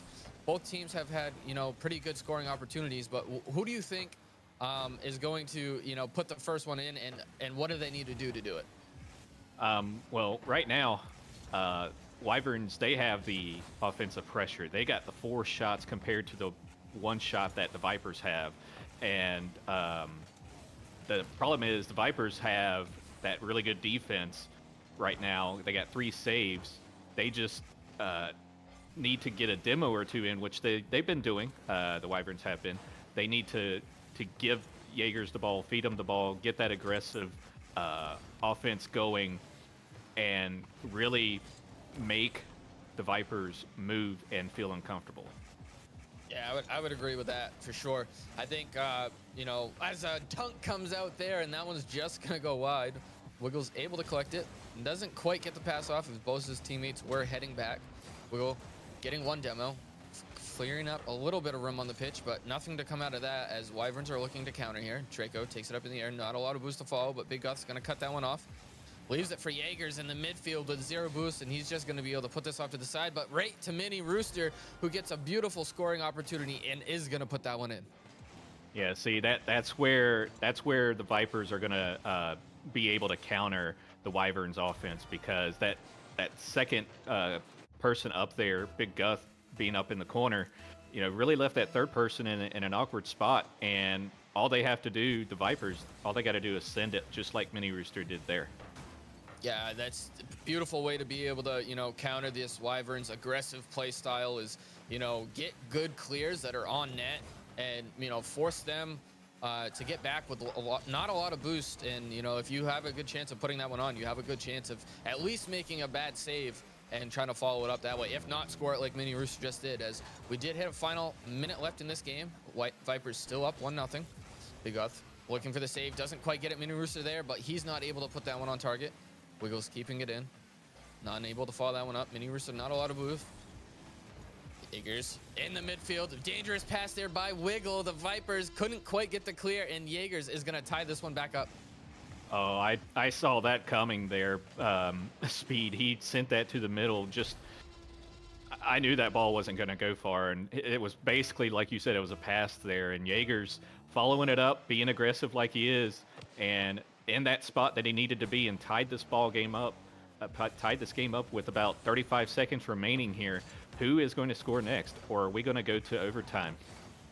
Yeah, we'll definitely find out as we did hit the 30-second mark, as Wyverns are looking to score here. Great bump on the back end by Tima coming out. He's looking to get this one downfield middle for someone, but Big Guth is going to be up and challenging that one, as both the Vipers defensive players had no boost. Jaeger sends this one across to Draco, gets beat out by Tima. Jaeger's looking for a bump. Full boost, tracking this one back. Mini Rooster and Jaegers, both of them don't make a lot of good connection. Wiggle, not a lot of boost, trying to put that one in. Unable to. Mini Rooster throwing this one up towards the backboard. Mini Rooster there again, and this one is going to drop, and we are heading to overtime, Mal. Oh, man. This matchup, I knew it was going to be close. It is Prospect, so we're coming away from Rival, who is, top two, the second tier team to Prospect. We're going to see a lot of mistakes here, and it's going to be about who can capitalize on those mistakes. And right now, each one has capitalized on a mistake that the other team has. Now the question is someone going to take advantage of a good passing play, or is it going to be a mistake that sends this game into game 2? And that right there almost just came off of a great bump play, as Draco sent that to the middle, was unable to, got the bump, but had no teammate there to be able to follow that one up. And then they just escaped from a dangerous counterattack. Big Guth here, 50s it with Tema. Tema gets the 50, heading to the back wall. Oh, Tema my. gets another 50 right up in front of the net. Wiggle trying to drop it down. Not going to be able to, as Jaegers gets a nice 50. Clears it out towards the midfield. Big Guth sends it, but Tema's right there. Still trying to shove it down into their defensive half, as a great counterattack here is coming out from the Wyverns. Draco up over one, off the backboard and in, and Wyverns are going to take game number 1. Yeah, and that's going to make for a little confusing thing here at the end that we'll see, but who knows? We might not see it. But anyway, Wyverns getting that game 1 victory, setting the pace for this series, and yeah, it's going to be a long series for the Vipers if they can't counter that aggression more than what they have so far. Yeah, I think the Vipers, they obviously, only losing 3 matches throughout the season, have the ability to score and win games. But, playing with different rosters here towards the end of the season, they got to find that groove. And playing against such a strong, fast-paced, aggressive team is definitely going to be really hard on their end. But if they are able to play a little slower, play more smart and safe rotations, and be able to really counter and get those counter plays going, then that's a perfect opportunity for them. And they just got to be able to figure that out. As we're heading into game number 2, Big Guth looking to send this one down on net. And there's that big clear we're talking about coming out from the Vipers, as that's the opportunity you're looking for. Unable to quite capitalize, but you're still making it very awkward for this Wyverns team, as now they have a lot of pressure. Tema sends it back across the middle. Draco, not with the greatest touch. Jaeger's making a spectacular save off of his post, as he's now going to clear this one downfield. We're going to get one more. Big off there, challenges it with the Jaegers, and they're going to make a beautiful counter attack here. Beautiful passing play. Yeah, that was pretty there by Jaegers, and I'm not sure if Jaegers got a touch there at the end. I don't think he did, but that was still a good job, because going for that ball would, Tamil right there on defense, he's not going to know where to go, and confuse that defense, and the Wyverns up here early in this game number 2. That early scoring, we love to see it continuing right off where we ended in game number 2, as Tamil is going to continue that scoring. 2 goals now in the first 40 seconds. Tamil answering right back, and we are basically tied 0-0 again. 4 minutes 13 seconds. You might you see this sometimes in certain leagues more than others. Prospect, you'll see it sometimes. Kickoff goals, as that another one. Kickoff goal here. Tamil, 2 in a row. Tamil looking to put this Vipers team on his back, get this series tied back up at 1, and 2 goals early on for Tamil. He's already looking for his hat trick, not even a minute in, as they are up 2-1 now. Kickoff, Draco Tamil goes in the favor of Vipers. Jaeger's back to collect. Decides to try to clear it out. Doesn't get a great clear. That one's going to go right to Mini Rooster, and the Vipers, again, 3 goals in the first 1 minute. Well, now we're starting to see this number 2 seed Viper team come alive. And when they come alive, it is scary, and we're starting to see that now. 3 goals in a minute. I recall a certain series that happened earlier this week that was similar, but the team the team that was in the Wyverns position almost came back, I believe. I don't know. My mind is foggy on that, but anyway, you can't count them out just yet. No, you cannot. This Wyvers team, they are fighters. They are obviously looking to, battle this game back, as they already know they can beat this team. They did it in game number 1. It was close, but, this game's still early on. We still got 3.5 minutes left as they're looking to attack here. Jaeger's looking for that pass middle, unable to get that one through. Wiggle's going to chase this one down. Looks for a bump, doesn't quite get one. Gets sent out. Jaeger's there.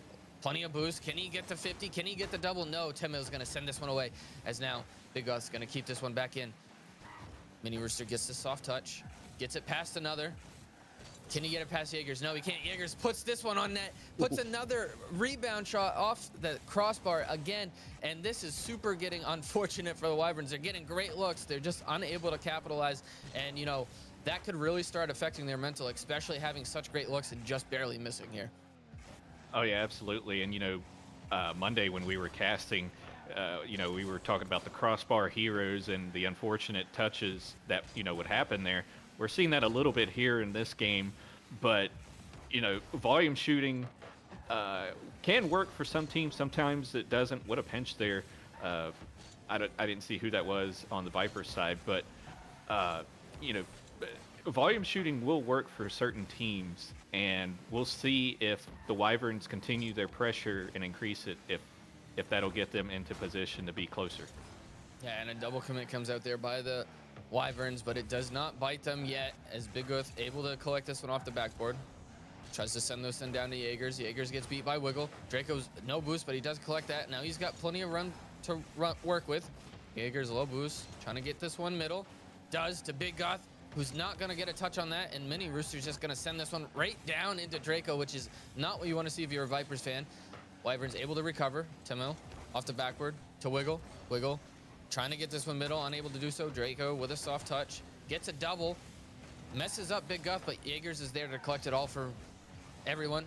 Jaegers sends this one across to Big Guth. Not a lot of boost to get that pass off. Draco put this one on, and again, we're just seeing these soft shots come out by the Wyverns. They've had a couple good, hard-looking shots, but, again, the quality is definitely better than quantity. They need to start getting some quality shots. These quantity shots isn't doing it, as this Viper team has really started to figure out defensively, Mallow, what they need to get done as we hit a minute remaining and Wyverns are still down 2 goals. Yeah, the Wyverns, they need to start passing across the screen and just, stop shooting it directly at the goal, because the Vipers, they're there and ready for it. Sometimes I've noticed a couple of times the Vipers are there, but sometimes they're all facing the same direction, and if you can get one across the field, oh, nice attempt on the slow play by Draco there. But if you send that across the field and then shoot it, you're going to catch them out of position, and the Wyverns are going to want to do that if they want to potentially, find themselves winning or at least catching into game 2 here. Yeah, exactly. Getting the defense to move side to side, make them waste boost. You guys keep your offensive pressure, but the Vipers are going to strike again with 15 seconds to go, up 3, and I think that's game number 2, Dagger.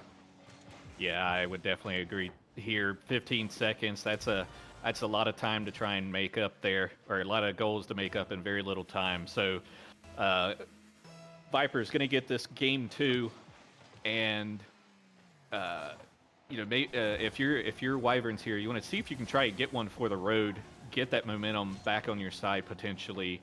Say we can still score against this Vipers team, especially after this game 2 and how they looked, but they weren't able to do that. So here we are, Vipers and Wyverns are tied 1-1 apiece. Yeah, Wyverns, they, kept the momentum from game number 1. They scored early. They scored first within, like the first 15, 20 seconds of this match. And then they were shut down. They only ended up getting 5 shots on the board. Vipers picking up 7, which is reversed from that first series, first game that we saw where, Wyverns outshot the Vipers. So Vipers getting the quantity and getting the quality shots in this one. Which I think is definitely going to be, the key to this series here, Mal. As we said it on Monday, we've already stated in this one, and it's both teams who are really good defensively. You can't just throw shots on and just pray. Those are those work against teams that struggle rotationally, struggle defensively, doesn't have players that like to play on the backboard defense. But both these teams are really good at that. Yeah, they are, and if I'm not mistaken, I think over half the players in this lobby are on the saves. Top 15. So it's going to be interesting what they do. Oh my goodness, Wiggle sneaking that shot in there. A little bit of a ghost touch. It looked like by I didn't see who that was. Big Guth, I believe. That's unfortunate. I know that feeling. Just it seems like pixels away from the top of your car, and Vipers, they're up early. Yes, they are up early. Beautiful shot, like you said, coming out from Wiggle, as Wyverns are looking to get this one counter. Jaeger's going for the double tap, and he's gonna get it right back. We're seeing a little bit of a repeat of game 2 here. Answers after kickoff goals. I don't know if we'll see 3 goals by someone by the minute mark, but we'll see. Yes, we will, as kickoff gonna happen. Jaegers wins it, but right to Mini Rooster. Mini Rooster's gonna look for a double tap. He does get the dunk, but Big Guth is able to swallow that one up and send it downfield and relieve a little bit of pressure. Draco, not a lot of boost. Gets the 50 over to Big Guth, who's challenged by Wiggle. Gets this one middle. Draco's awkward, a little bit of boost, but enough save off to the corner to be able to relieve that pressure. Big Guth bumps him out of the way. Timo sends that one middle for Wiggle. Collected by Big Guth, who's going to take this one up off the wall. Who gets 50 by Tema, sends it over, but no one's going to be there for the Vipers to collect. And we're still looking for the 50. Gets it over to Big Guth, who doesn't collect that one. Wiggle's going to send this one down to Jaegers. He's going to make an awkward touch. Wiggle looking for the shot, unable to do so. As Mini Rooster's going to keep this one in, though.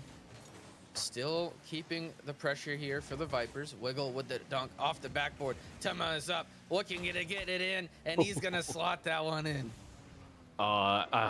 Big Gus trying to catch the ball, and it just pops. But Wiggle was there, so I don't know if it would have mattered. But I know Big Guth had a previous touch that did the same thing. Unfortunate there, but Wiggle and that aggression.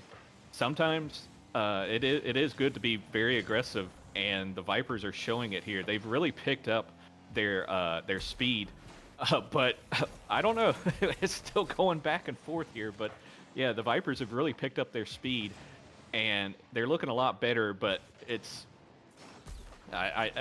just like the Wyverns. Sometimes it's too much, and it's too much speed, and it can hurt you as we've seen so far in this game 3. Yeah, we've seen it a lot. Both these teams now playing with a lot of speed, which can in return leave them to have not a lot of boost, and all of them have zero boost at certain times, which can put them in an awkward situation, especially defensively.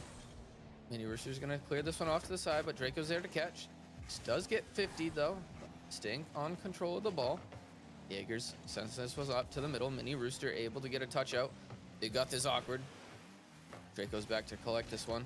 Gets the 50 over Wiggle, gets another beat, but Tema is there. Gonna send this one over to Mini Rooster, but doesn't get that 50 as Jaegers gonna send this one down, and Wiggle's gonna miss, giving Jaegers an opportunity to pass, but Jaegers not able to get it through. Yeah. Now. Sorry. Nope, Jaegers. Yeah, Jaegers turned on that ball very quickly there, and I don't know if I would agree with that, especially with no boost. That's the aggressive style that we've talked about, and hopefully they can maybe nail that down a little bit, because I know that's Jaeger's play style, and it's a big part of who he is. So hopefully the Wyverns can figure out a good rotation to include that, because it's definitely a big part of how they score, because of Jaeger's having over a goal a game this season. We'll see if that's the case, but right now, roughly about 2 minutes remaining speed, and we're still tied up. Yeah, Jaeger's really quick, loves to be on the ball, but he's really good at it. It is hard to play around sometimes. I tried to team up with him last year, and it just didn't work. I couldn't get used to, his quickness and being able to turn on a dime, especially with no boost. So it is something hard to get used to, but, this Wyverns team, they can figure it out. They have figured it out this season as Jaeger's on the ball. Gonna leave it. Draco sending this one middle to Big Guth, but Big Guth gets out 50'd. Jaeger's up, looking to throw this one on. Mini Rooster, not a lot of boost, just gonna send this one off to the side. Big Guth looking for the pass middle. Gets it past one, doesn't get it past the other. Draco awkward. Jaeger's going backwards, does collect that one. Still looking for the bump and demo, trying to create a little space for Big Guth to come up and take this one. Big Guth is not able to get that one middle. Now Draco's all the way back. Not a lot of boost, but just enough to be able to make a decent clear down to Big Guth. Draco looking for that bump, unable to do so. Now Vipers have a great opportunity. They beat two, they beat the third man. Wiggle is gonna put this one on. Draco, not a lot of boost, but just enough to put this off to the side. This is getting awkward here for the Wyverns, as Big Guth is going to collect this one, get that full boost. And Jaeger's looking for that demo, gets it. Can Big Guth slot that one through? And he can. Very, very important demo there by Jaegers. What a great job by him. Wiggle, who had full boost essentially, maybe like 80 or something, but was charging in on that ball, and Jaegers with the best demo of the game, and I thought there was about to be another score there, but good save there by Wiggle. But yeah, that gets the Wyverns team up and in position to potentially capture game 3, but we still got about 30 seconds remaining, and anything can still happen. 30 seconds remaining, now 20, as Draco Jaegers gets the 50. That's a little awkward. Tema's gonna take this one to the wall. Big Guth is there to try to challenge him. Gets it over one. Big Guth misses. Jaegers clears this one out. Is Wiggle able to get a touch? No. But he does now send it over. But Wyvern's there to swallow it and get this one down. But that one's going to get 50'd by Tema down into their offensive end. Wiggle trying to keep this one up, and that one's going to drop and give Wyverns the win here in game number 3 in the 2-1 series lead. Oh man, that was so close. 11 shots by the Vipers, 8 saves by the Wyverns. That's exactly what I was referencing before with the Wyverns, I believe. uh, being on that defense a lot because of the aggression sometimes with Jaegers. But the biggest thing I called out of that game 3 there was that the entire lobby was basically playing boomer ball, which you don't want to see too much. You want to keep that ball close, make some passes, not just try to send it downfield. And so, yeah, if I'm either squad in this case, I would want to try to keep that ball close and try not to boom it to the other team and give away possession. Yeah, we did see quite a bit of boomer ball in that one. We, like you said, we saw that the Wyverns do give up a lot of offensive pressure, but they can handle it. They have great patience. They don't double commit a lot. They are able to communicate things through, and which is allowing them to be able to take so much pressure. But 10 mil up, Jaegers, scary. Puts that one off his own backboard, but not a great clear. And Mini Roosters there to swallow that one up and give Vipers the lead early on here in game number 4. That was a great interception there by Tamil, and Jaegers unfortunately wasn't able to get the clear he probably wanted, and I think he went a little too high. But anyway, Vipers grabbing the lead, but as we've seen every single game so far, Speed, there's always an answer kickoff goal after the first goal. There has been an answer kickoff goal, and that one hurts if you're a Vipers fan.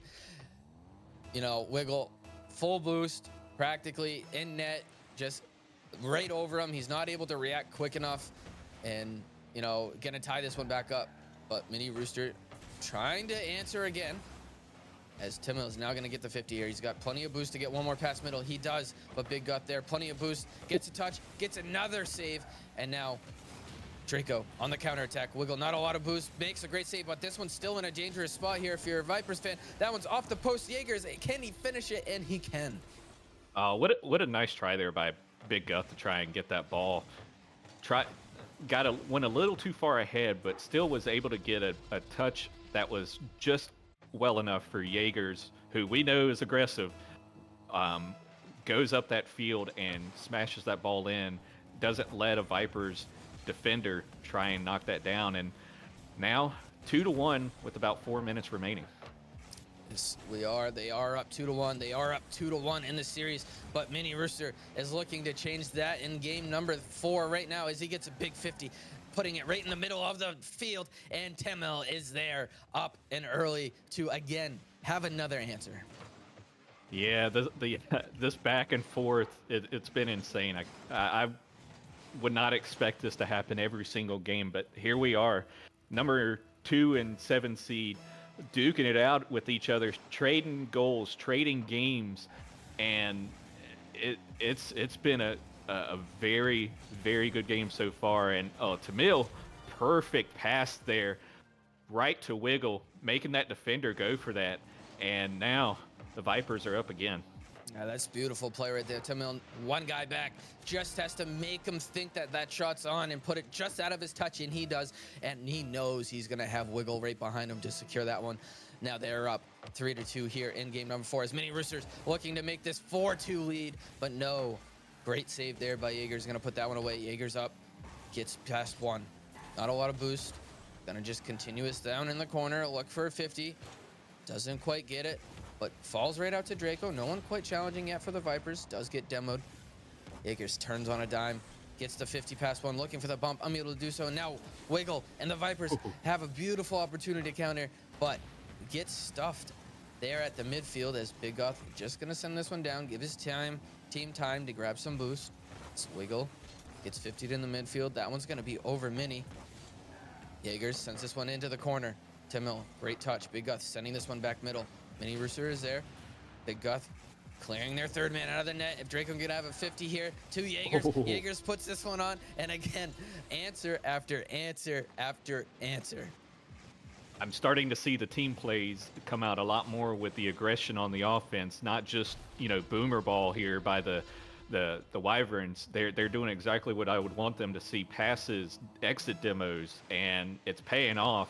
Now we're seeing the back and forth still. are do the Vipers have an answer immediately or what? I don't know, but the way this series is going, I would have to assume yes. I will say, we are seeing more of the counterplay come out from the Vipers, like I discussed, that they would need to do to be able to, take down this aggressive Wyverns team. And we're Uh-oh. seeing more of the aggression and just the overall boost starving come out from the Wyverns. So two different play styles, but they're managing to, when they need to, really find a way to counter the other team. And this is a really great series so far, as Jaegers gets 50'd in the midfield by Mini. Can't quite follow that one up. Draco's going to send this one over to Jaegers. Jaegers going to put this one down.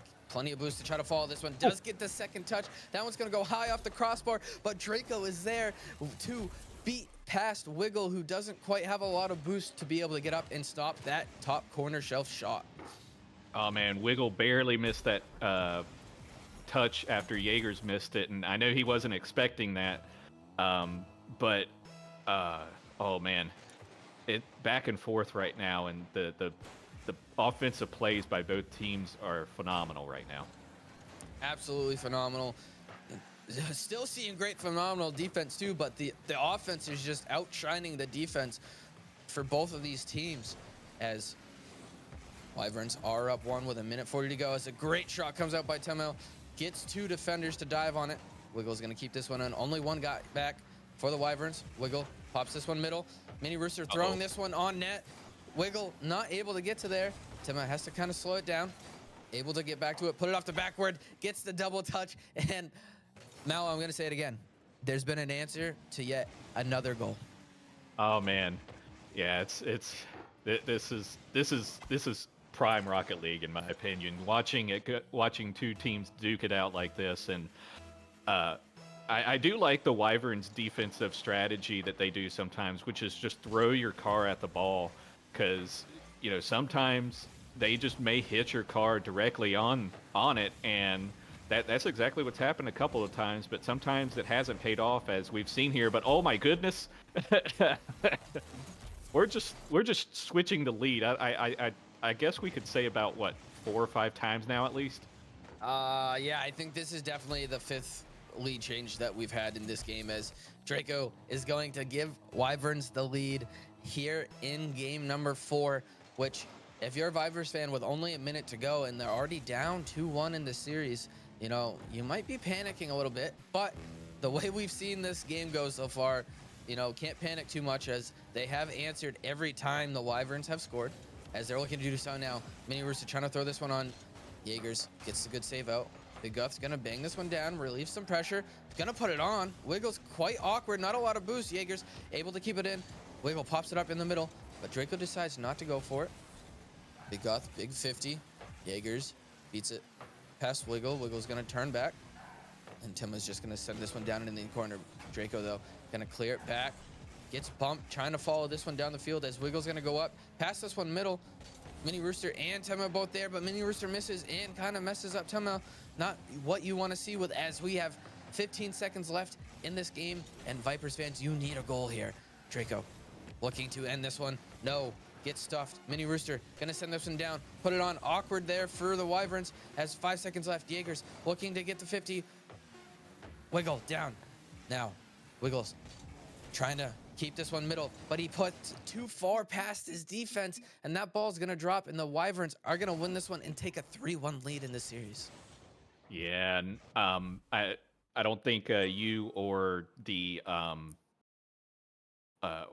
cast or streamer here can see it, but as I would expect them to do, the Vipers have called a timeout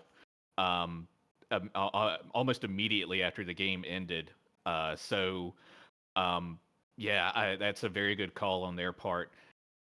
Let's see, 15 shots by the Vipers, 9 by the Wyverns, and we were talking about the quality over quantity for the Wyverns, and that's exactly what they've started to do here. They've brought the quality. So Viper's going to get this timeout here. Going to talk it over, and what do you think they need to do here, Speed?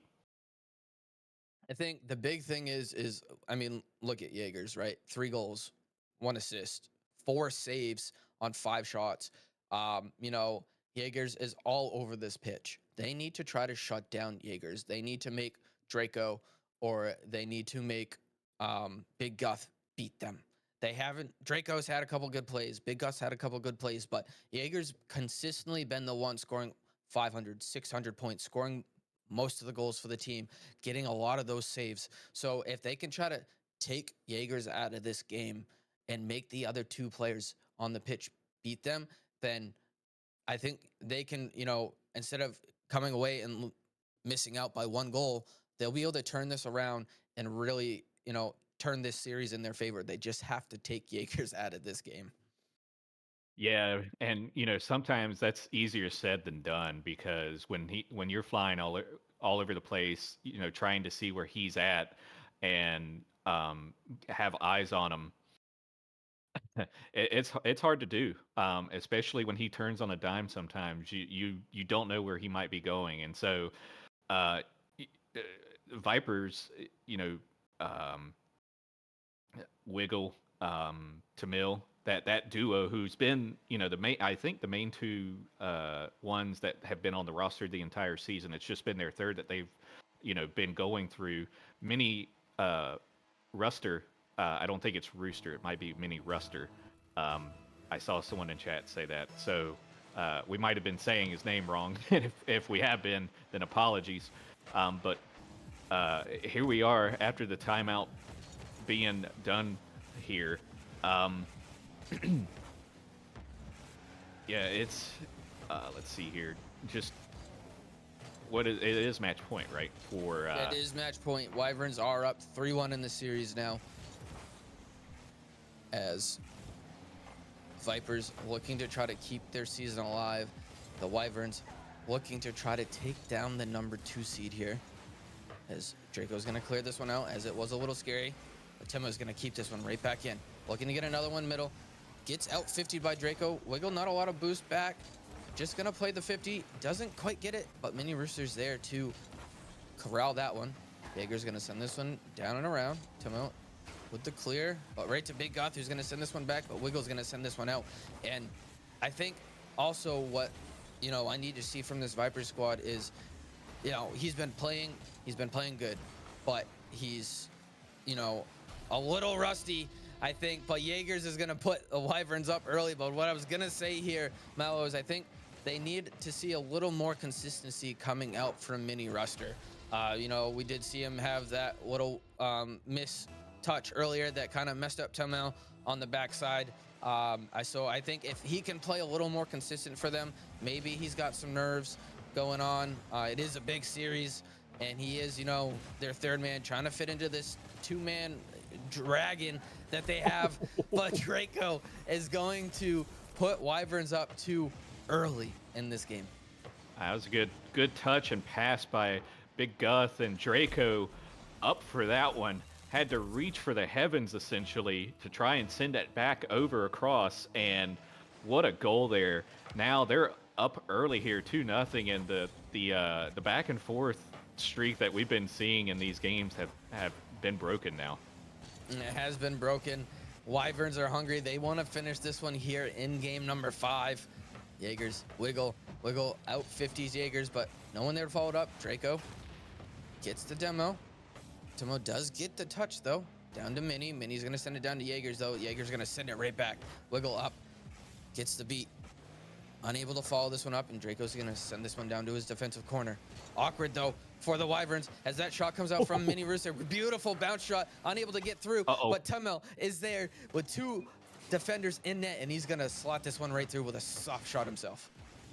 Well, it may not be an immediate answer for the first goal, but at least they did it on the second. And cutting that lead in half here with 3 minutes remaining, it definitely keeps this game within reach speed. And Tamil getting that goal, and you wanted to see more from Mini Ruster. Well, there you go. He got a pass, and he gets on the scoreboard with that pass.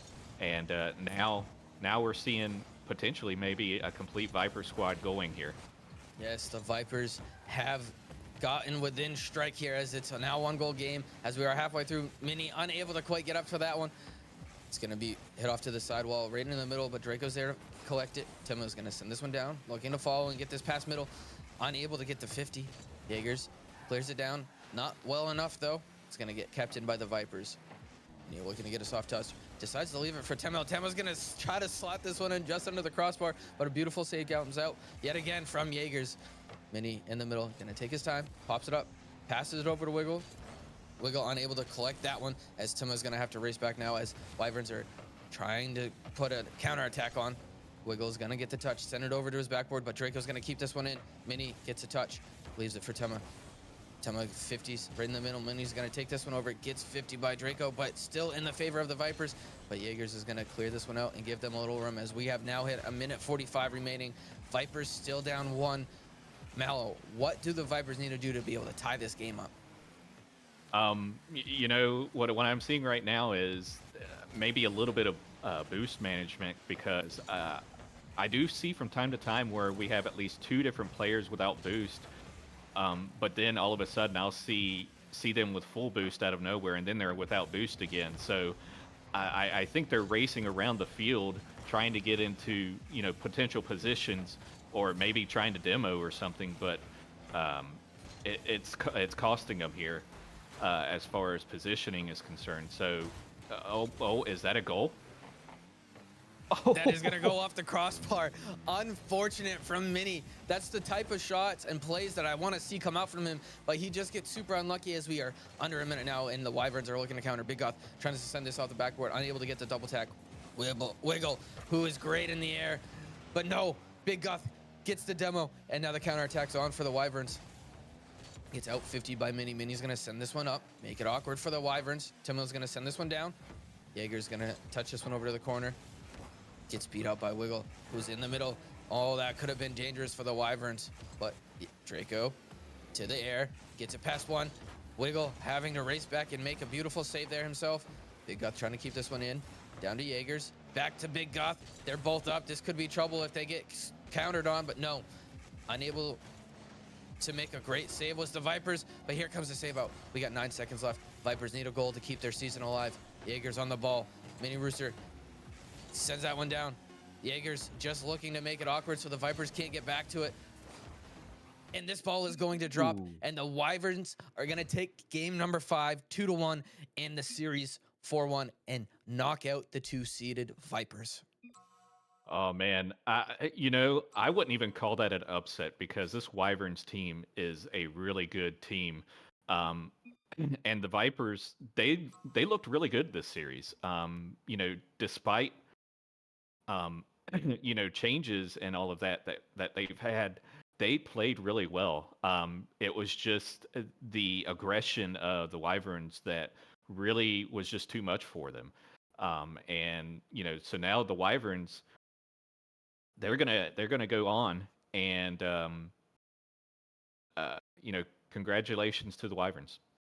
Congratulations to the Wyverns. You know, great season by the Vipers. Unfortunate circumstances that, you know, you had to bounce around a couple third men here at the end of the season, but you guys played a really tough series against a really strong Wyverns team who really put it together towards the end of the season. You know, they didn't have the greatest start to the season. They were able to figure it out. Their GM got moved up into the Chally League at the very start of the season. You know, that was supposed to make their team really powerful. And so took a while to find the right roster. They were able to figure it out, you know, got into that 7 seed, and, you know, hats off to them. But we are still running a little behind here, Mallow. So we're going to send it on to a small break. We'll be back with the Titan League, as we do have another Titan League match. It's going to be the Spartans taking on Venganza. So stick around, and Mal and I will be right back to cast that game for you.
Welcome back, Nemesis. Quick little break. I told you we weren't going to be gone long.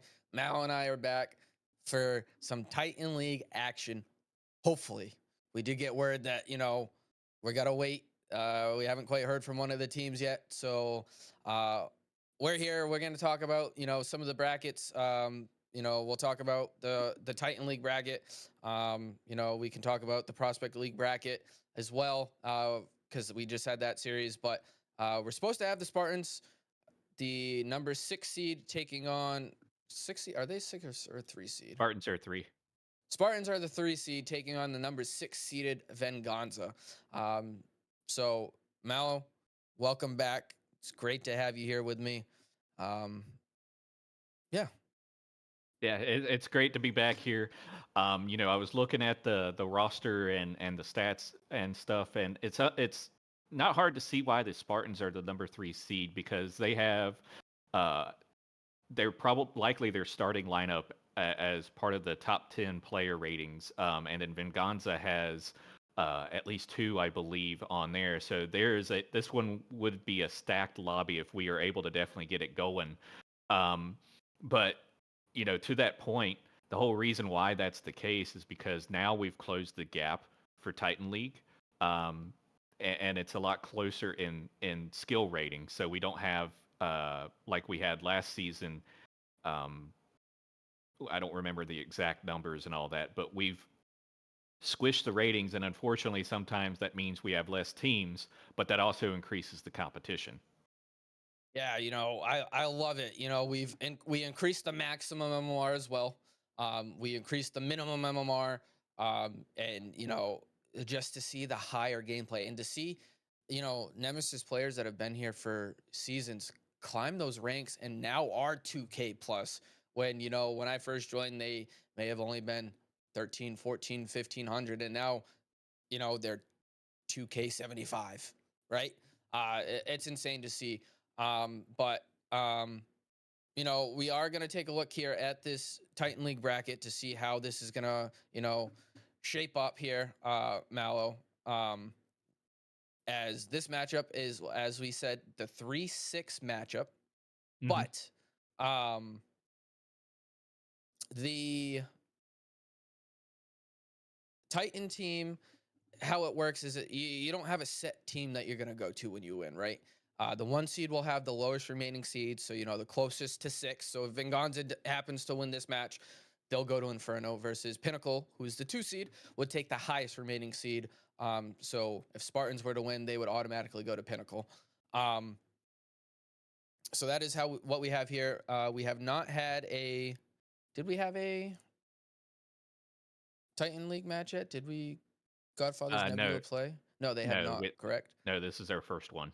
Right. So, this could, really determine here, you know, this kind of does determine here who goes on. If Spartans win, they're going to go to Pinnacle. If Venganza wins, then they're going to go play Inferno, and the other matchup knows who their matchup's going to be when they play on who they win.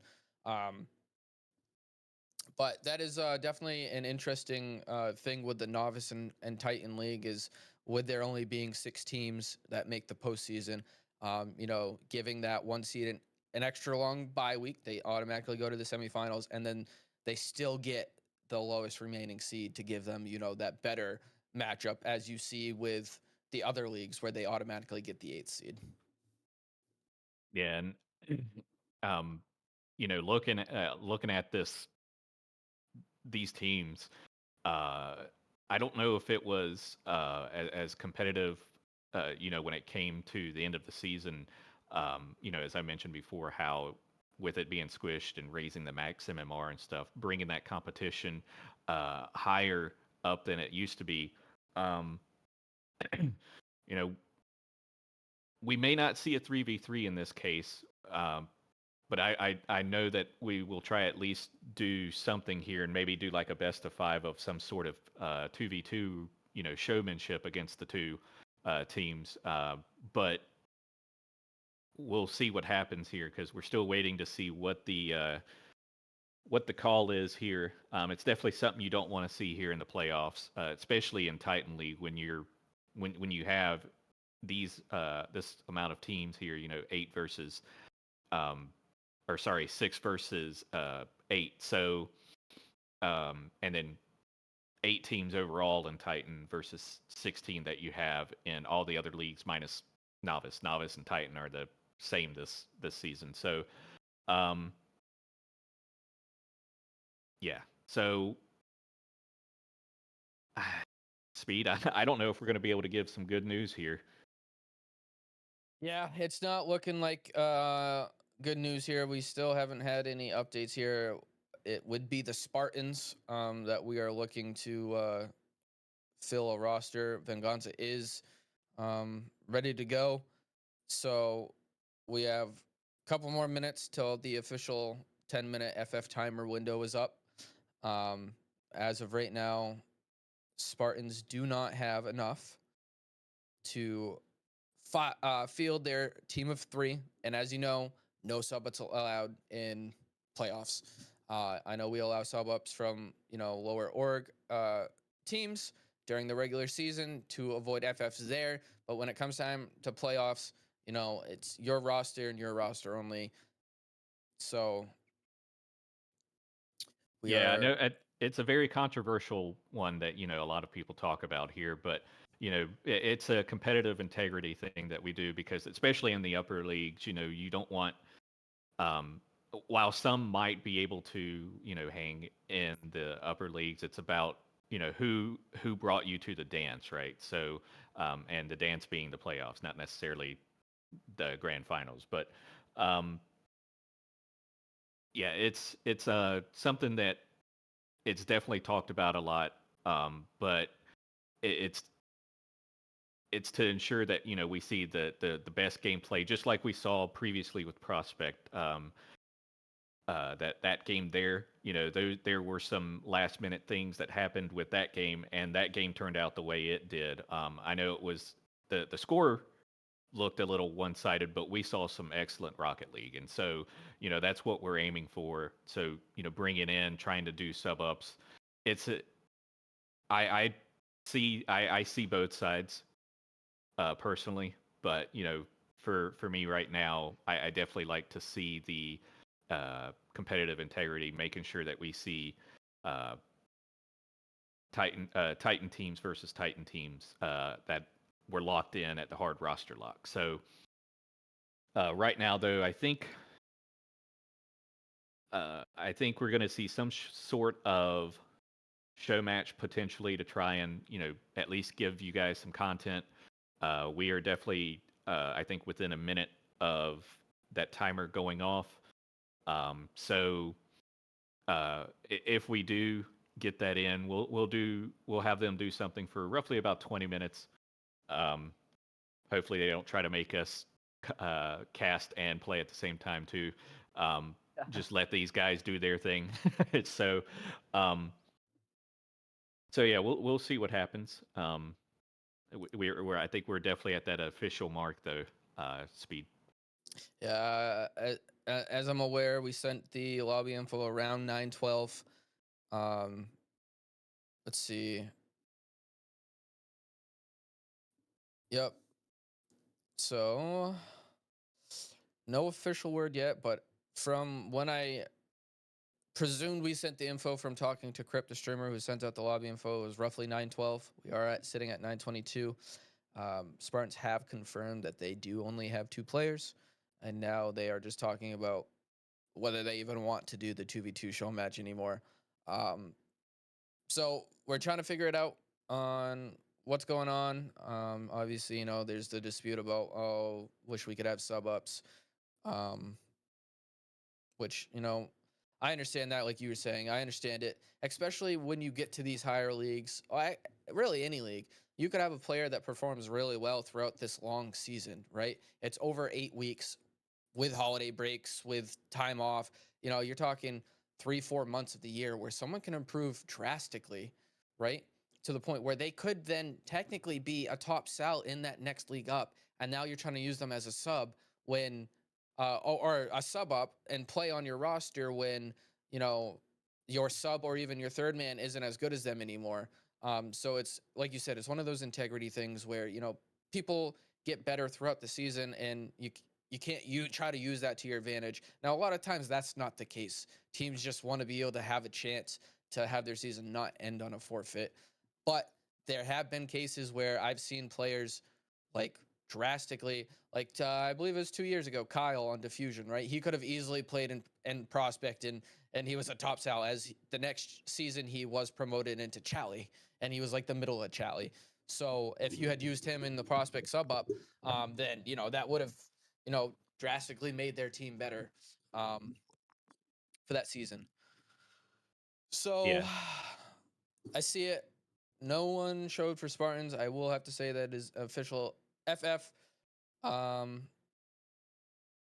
we're trying to get Roz here, the captain for Spartans, to get another player to be able to 2v2 two of the players on Venganza. Yeah, and Crip saying Caster 1v1. I don't want to be one. That is, I do not I want to don't get either. embarrassed. I don't want to get embarrassed by a novice player. No offense, Mal, but I don't want to get embarrassed by a novice player today. I got knocked out. I've been taking a little break from Rocket League since my season ended. All right. So we can't confirm that we are going to get any type of show match. So unfortunately, we are gonna send it to a break. Maybe we'll start a little sooner than the next game, so they'll have time to talk about the bracket for that league. But we are gonna send it to a break. Our next matchup, I believe. Let me go find this real quick. I believe it's going to be into a novice matchup, if I'm not mistaken. Yep, it's the Yep. Gorgons versus the Kiwis. Yes, we're going to have the 4-5 matchup in the Novice League. The Gorgons taking on the Kiwis, and that's going to be a great one, so you don't want to miss it. I know it's going to be a little bit of a long break, guys, but it's going to be worth it. Please stay on. Please, keep the page up. Let's have, a great rest of the night, and we'll see you guys in a little bit.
You know I make you feel good. Don't you wanna feel good, good, good? Sometimes I wish that we could go back before you got hurt, hurt, hurt. When before I was scared, now I'm feeling prepared. Don't you wanna feel good? Don't you wanna feel good, good, good? When you say you were leaving, I thought that you meant it. I played the victim, you start as indifferent. Hindsight comes standard with rose-colored lenses. Hate to admit it, you're better off. Now you're too afraid to look, too scared to miss it. We're night and day, solar eclipses. Too afraid to look, too scared to miss it. We're night and day, solar eclipses.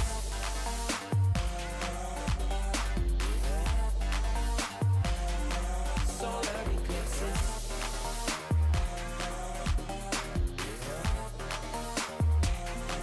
Solar eclipses. Caught up in your gravity, always end up lost in your rank. Intoxicated, maybe we can start again. Caught up in your gravity, always end up lost in your rank. Intoxicated, maybe we can start it. Maybe feeling change, I could be better. All the reasons why we've been separate ways. Feeling all alone in your company. Keeping you captive with guilty chains.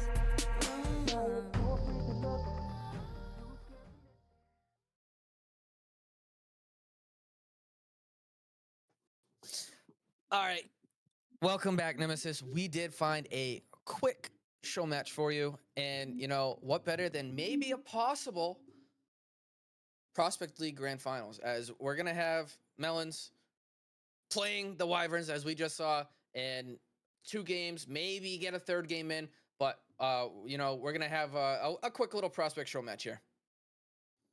Yeah, yeah, and I don't know what the graph may show. Maybe Team One and Team Two here, but um, these teams are hard hitters, and I know the graph was showing Kiwis versus Gorgons, but that's at 10 o'clock. So we're just doing a little bit of filler due to the forfeit that we had um, earlier by the Spartans.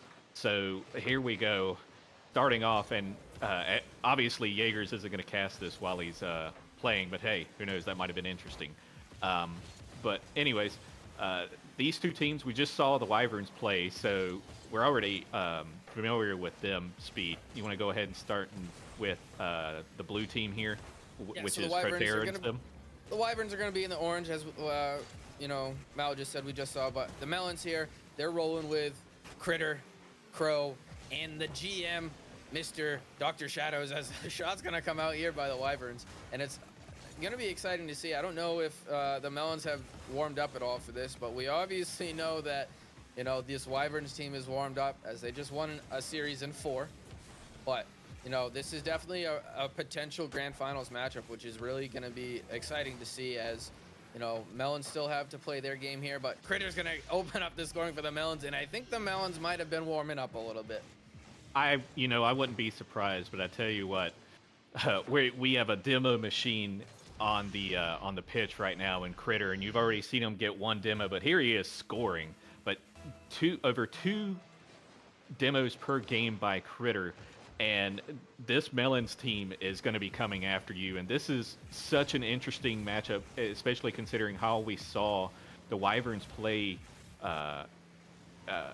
just just before this matchup, waiting for the Spartans to see if they would arrive. But this is going to be such an interesting matchup to see with the aggression of the Wyverns and how much the demos come out as we see one from Dr. Shadow there from the Melons.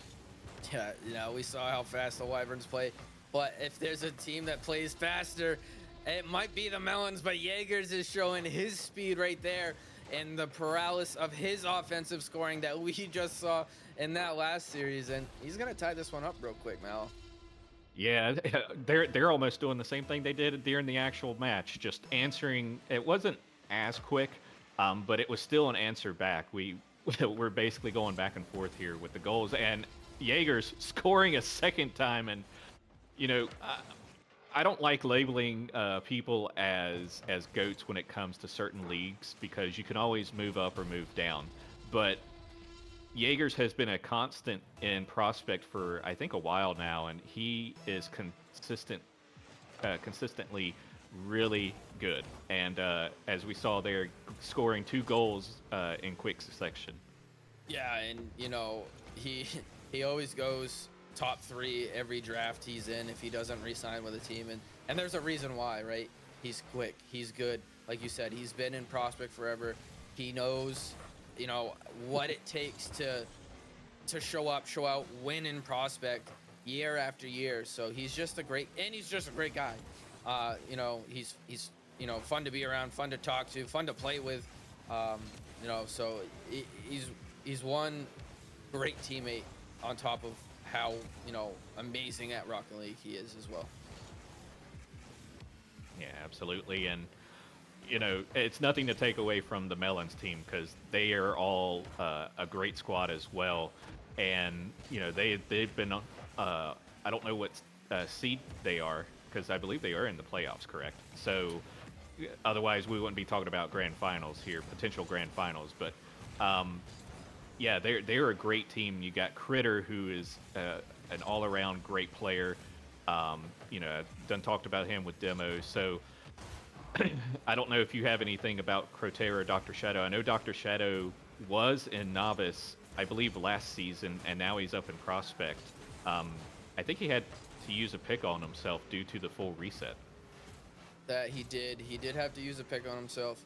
Crotera, I don't know if he was Prospect last season or not, or if it was the season before that, but Crotera had taken a little break off from Rocket League.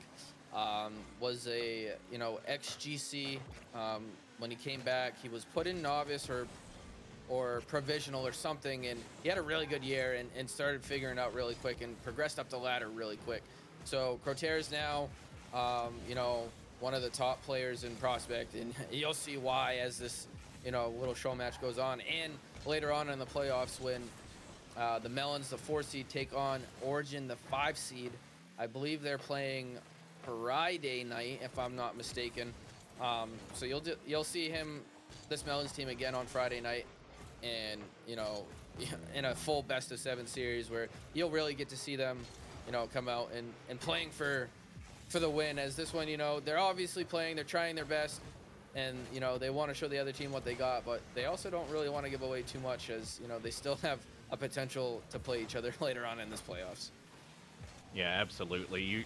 You kind of want to just maybe go full send or something, but that's really their play style anyway. So it's kind of hard to give a different look when your style is already what you would do in a show match type situation. But at the same time, you also want to give some good content and also get a good feel on how you would play, because these guys are they hate to lose. That's why they're in the playoffs here. They're here to have fun, but they also hate to lose. And so, at least I'm pretty sure they probably feel that way. But here we are with this little first game here over, and the Wyverns win game 1 of at least one more game, maybe 2 more. We'll see. But we got a sharp cutoff, or not a sharp, but we got to cut off around 9:45. So that's where we're gonna likely end that up. Just as an FYI, I know it shows best of 3 on here, but hey, Wyverns may win this game too and end up winning a series of a best of three anyway. Yeah. Looks like with the time it's 9:40 now. We'll get one more game in. It'll be a little over a 5-minute game, as you know. Rocket League is obviously 5 minutes without stoppage time, without goals. So we'll get one more game in here. Wyverns did take that last one.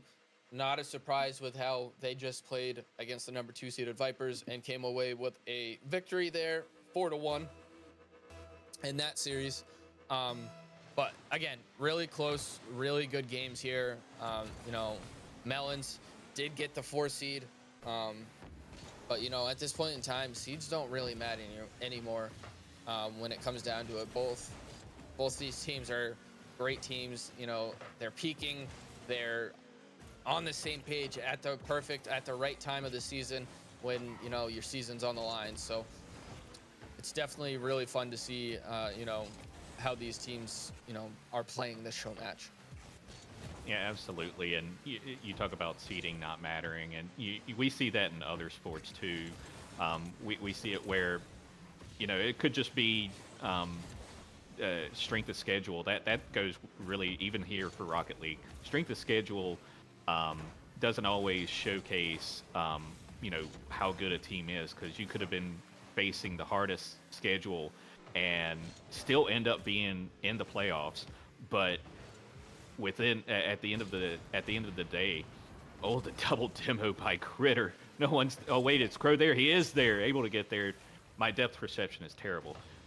But what a double demo there by Critter. Still turning around to get that pass. But yeah, the seeding does not matter if once playoff time comes around, because things change during the season. Yeah, exactly. Like you were saying, you mentioned, strength of schedule. And for example, my personal team, the Rooks, we started 0-7 to start the season. We had the second hardest strength of schedule for those first 7 matches. Yes, I did make some roster changes after that point and along the way, but then, obviously because we had the second hardest strength of schedule to start the season, we had the second easiest strength of schedule to end the season. And with those roster changes, ended up able to make it into that play-in tournament. We weren't able to make it out of it, but that just shows how crucial it can be to a team at the start of a season, depending on the schedule that you get, depending on the conference you get, because you play your conference opponents twice. So if all your conference opponents are really, really, good and high ranked, as a beautiful passing play again from Critter is going to honestly get a pass from Shadows, get a small touch 50 with Guff and Crotair is there to eat that one up. And I don't know if you're Crotair how you read that one, but he managed to read that one perfectly. Yeah, he did. And we talk about if they were warmed up or warming up, and I don't know, they definitely are much more warmed up now if they weren't before, because Wyverns is definitely a good team to warm up against. I'll tell you that. So good. Oh, what a save there by Critter.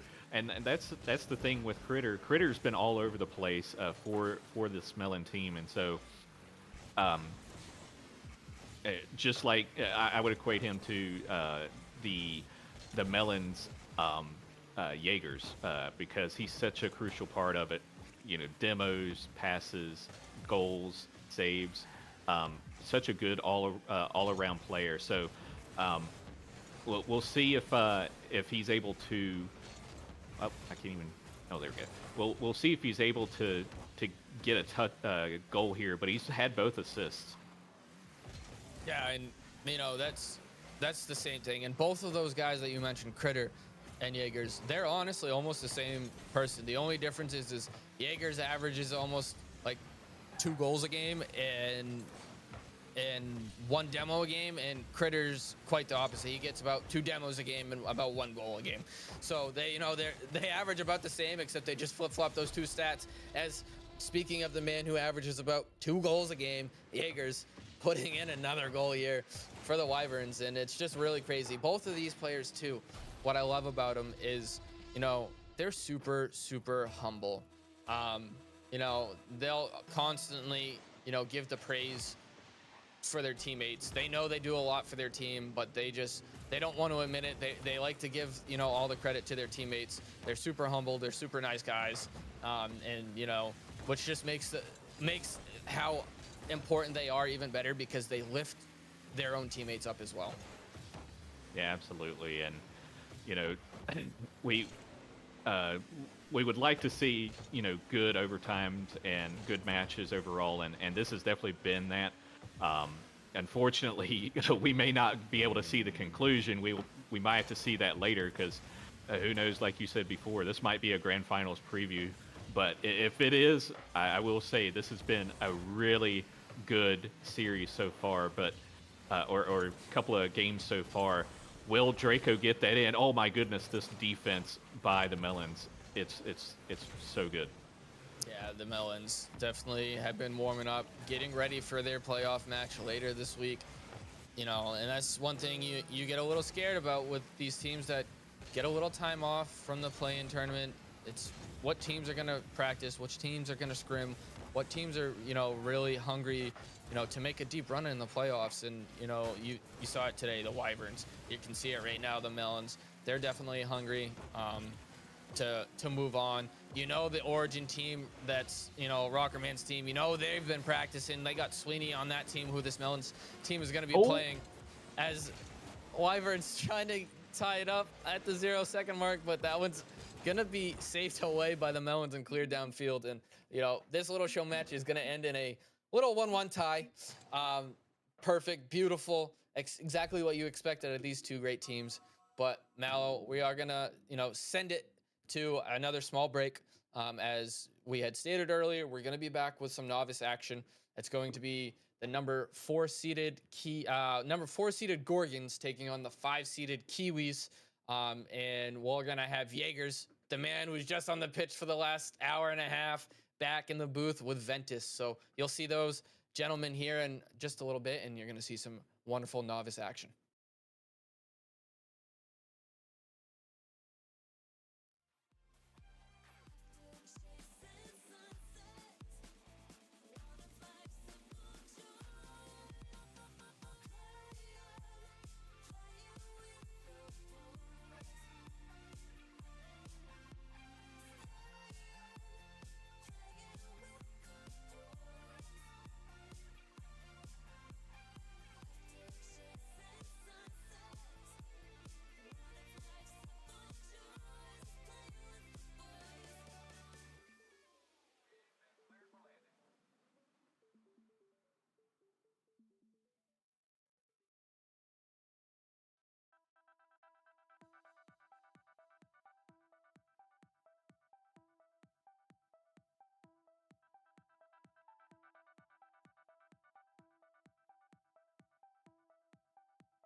Walking on the moon.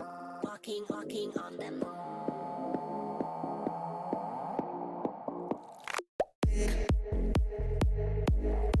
One moment to escape.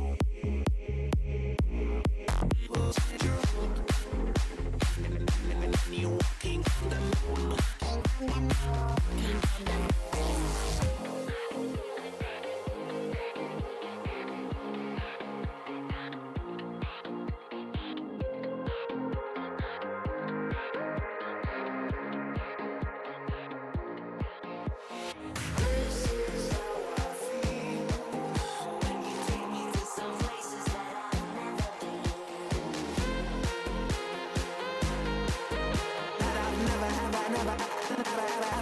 I've never been.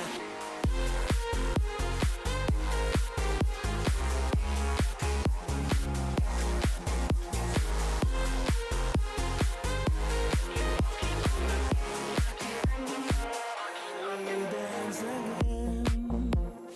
All our trouble seems to fade away.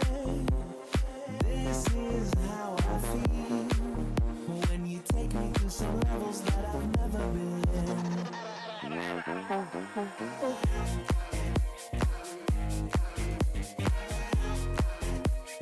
All our trouble seems to fade away.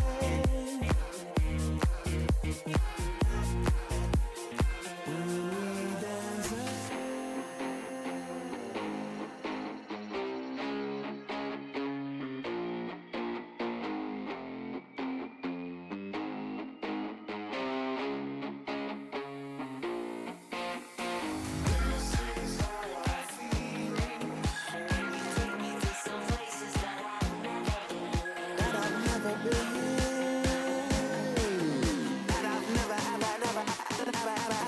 never been.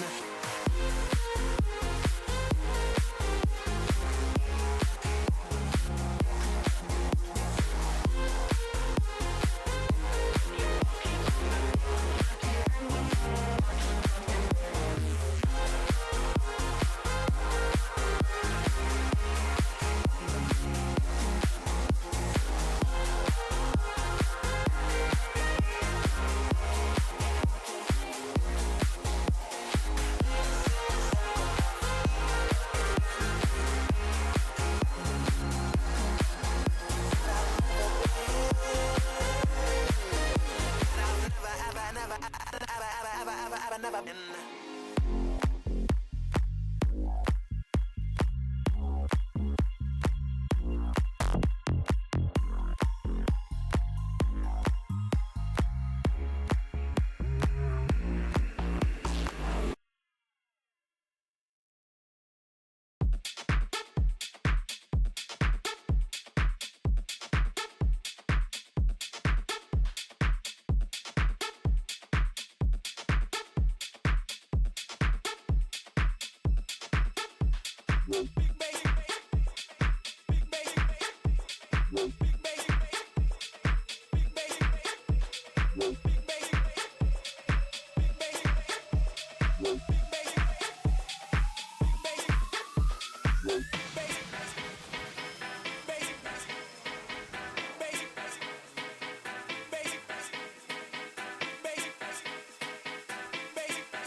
Left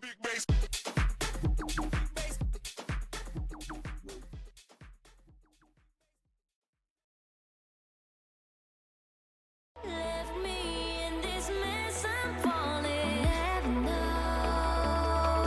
Can't find a reason why. Couldn't get any closer. Can't find a reason why. Couldn't get any closer. Can't find a reason why.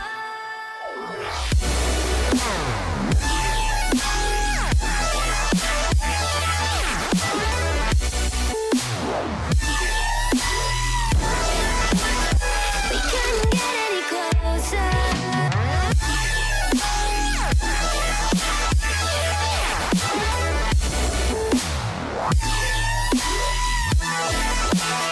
We couldn't get any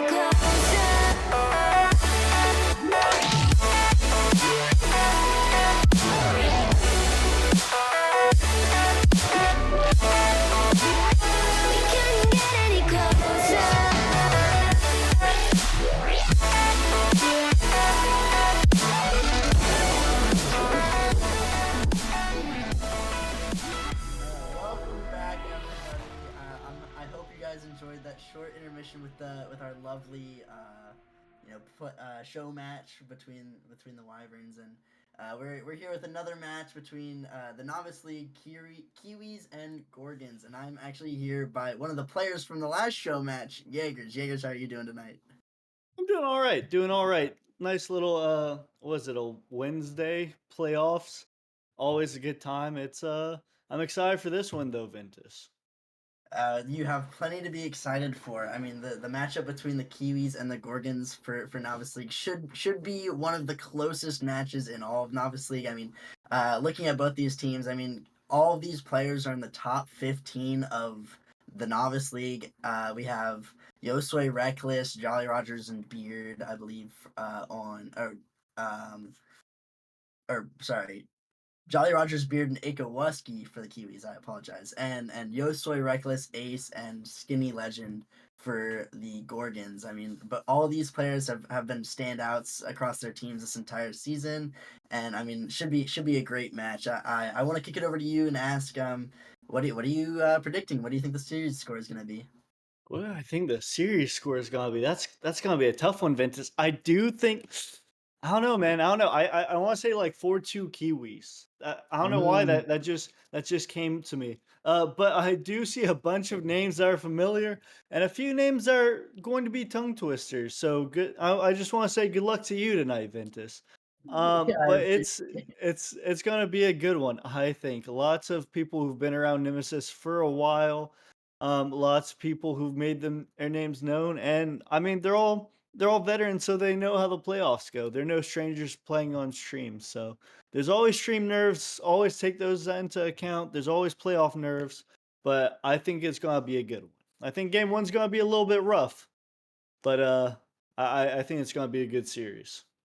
Yeah, and I think game ones can always be rough. Both teams kind of feeling each other out, calming those nerves, just getting into it. Like once these teams, get settled in, it's definitely going to be a great matchup. I like the 4-2 prediction for the Kiwis, but I think I'm going to go with a 4-3 for the Kiwis, so a game 7.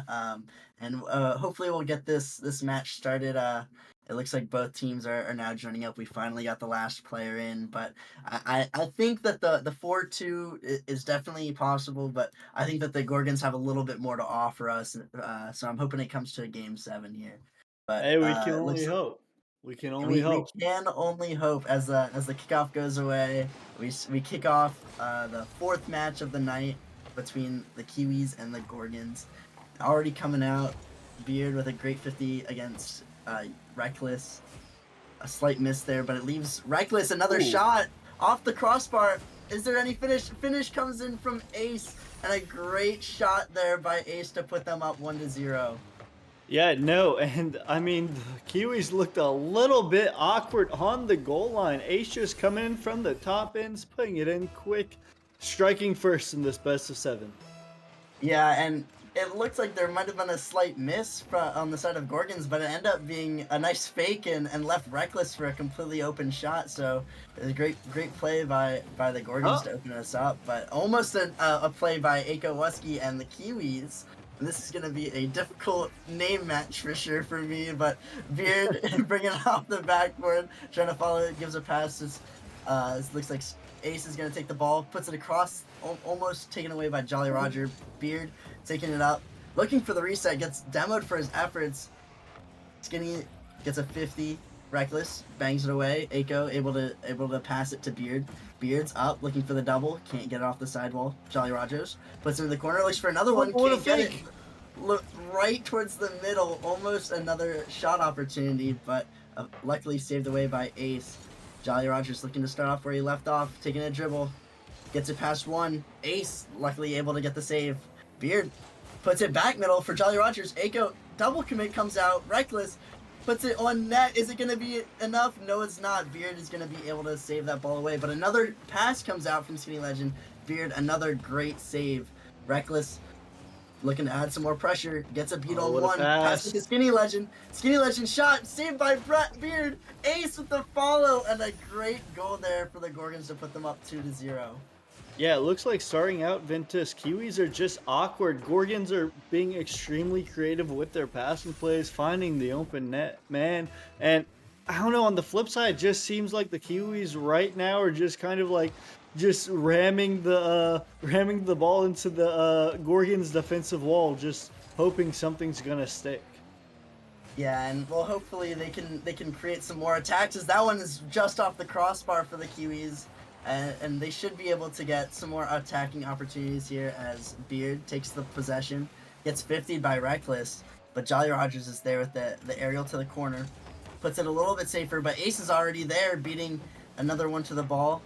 Looks like Skinny Legend gonna take his time in the corner. Reckless gets a pass out middle, no follow-up comes through, and a little bit of miscommunication between Jolly Rogers and Beard, but Beard goes ahead and takes the ball. Jolly Rogers puts a shot on net, and Skinny Legend just not able to get back in time, and that's a great goal and a much needed one for the Kiwis.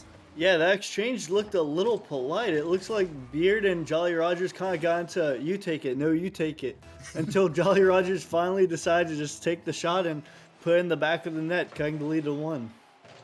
Yeah, and just as we're hoping that the Oh, Kiwis would get no. some more attack opportunities, it looks like there's going to be a slight defensive mistake coming from the Kiwis, and Ace is definitely going to capitalize on that with taking the free goal there.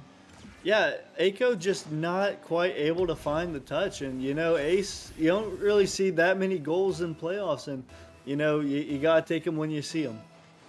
Yeah, you definitely will take them when you can see them, but it might be the first game jitters for both these teams, especially coming out game 1. But it looks like Aiko has got that challenge this time, gets a good 50, but beats his other teammate, gets another touch towards the midfield. Jolly Rogers trying to get a bump on Ace, not going to find it, but Aiko does get a bump to relieve some pressure for Beard. Beard, a little bit awkward, misses the boost here, but is going to be able to get it away still.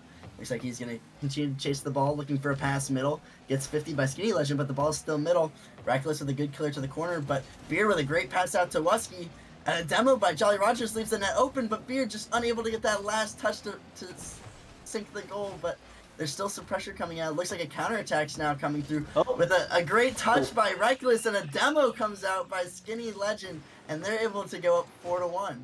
Yeah, no, if you look at the beginning of that replay, Skinny Legend was just chasing him the whole time, and I mean, just a very good shot by the Gorgons, opening up that space and hitting the open net like always.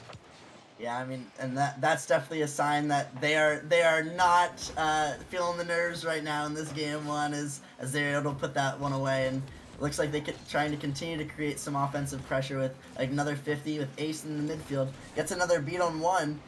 Ace with 2 racing back from the Kiwis, gets a pass out mid. Skinny Legend puts a shot on just high, but Beard's able to catch it on the back ball and take it away. He's trying to get another touch now. Gets a beat on 1, gets a flip past another.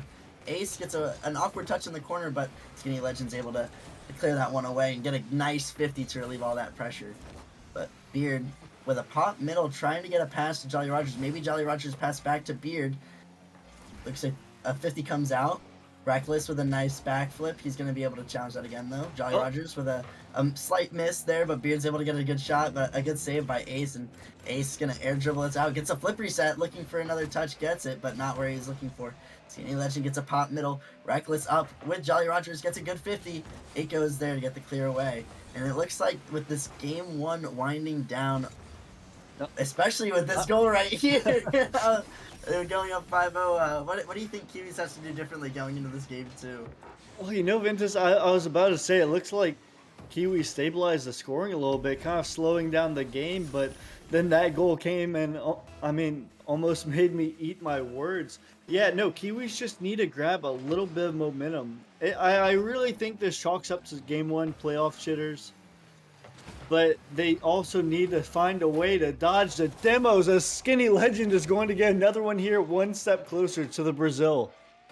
Yeah, and it might be playoff jitters that they do have in this game one as another goal comes out for the Gorgons. But, I mean, the Gorgons have looked great so far in this series. All their passing plays have been very good, and they haven't really had to play much defense. I mean, Kiwis hasn't really had to force them to make any uncomfortable saves that they had to deal with, and so I think that might be something that we can look forward to going into next game with hopefully the Kiwis kind of calming some of their nerves down and being able to generate some of that offensive pressure that they do that they are known for.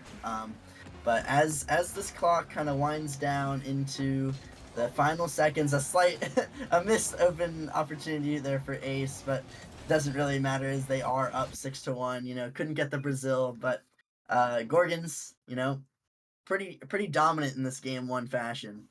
Oh yeah, no, absolutely. I think the biggest thing is they've been demoing the back line, and Kiwis don't really have an answer to them. Gorgons just keep disrupting the Kiwis defense, and I mean, you can't save the goal if you're not in the back of the net to stop it. Gorgons just keep on shooting at open nets, and that's why their shooting percentage is so good this game.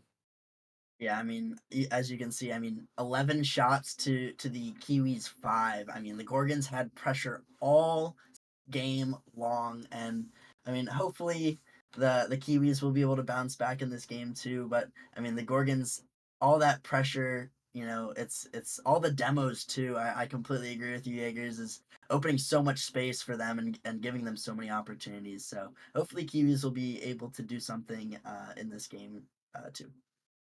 Yeah, fingers crossed, because I mean, down 2-0, it's not the end of the world, but it's not a great start. If you want to, I mean, you want to get to that best of five area. You want to tie up this game after this, the second one, um, because you don't want to go down 2-0 in a best of seven.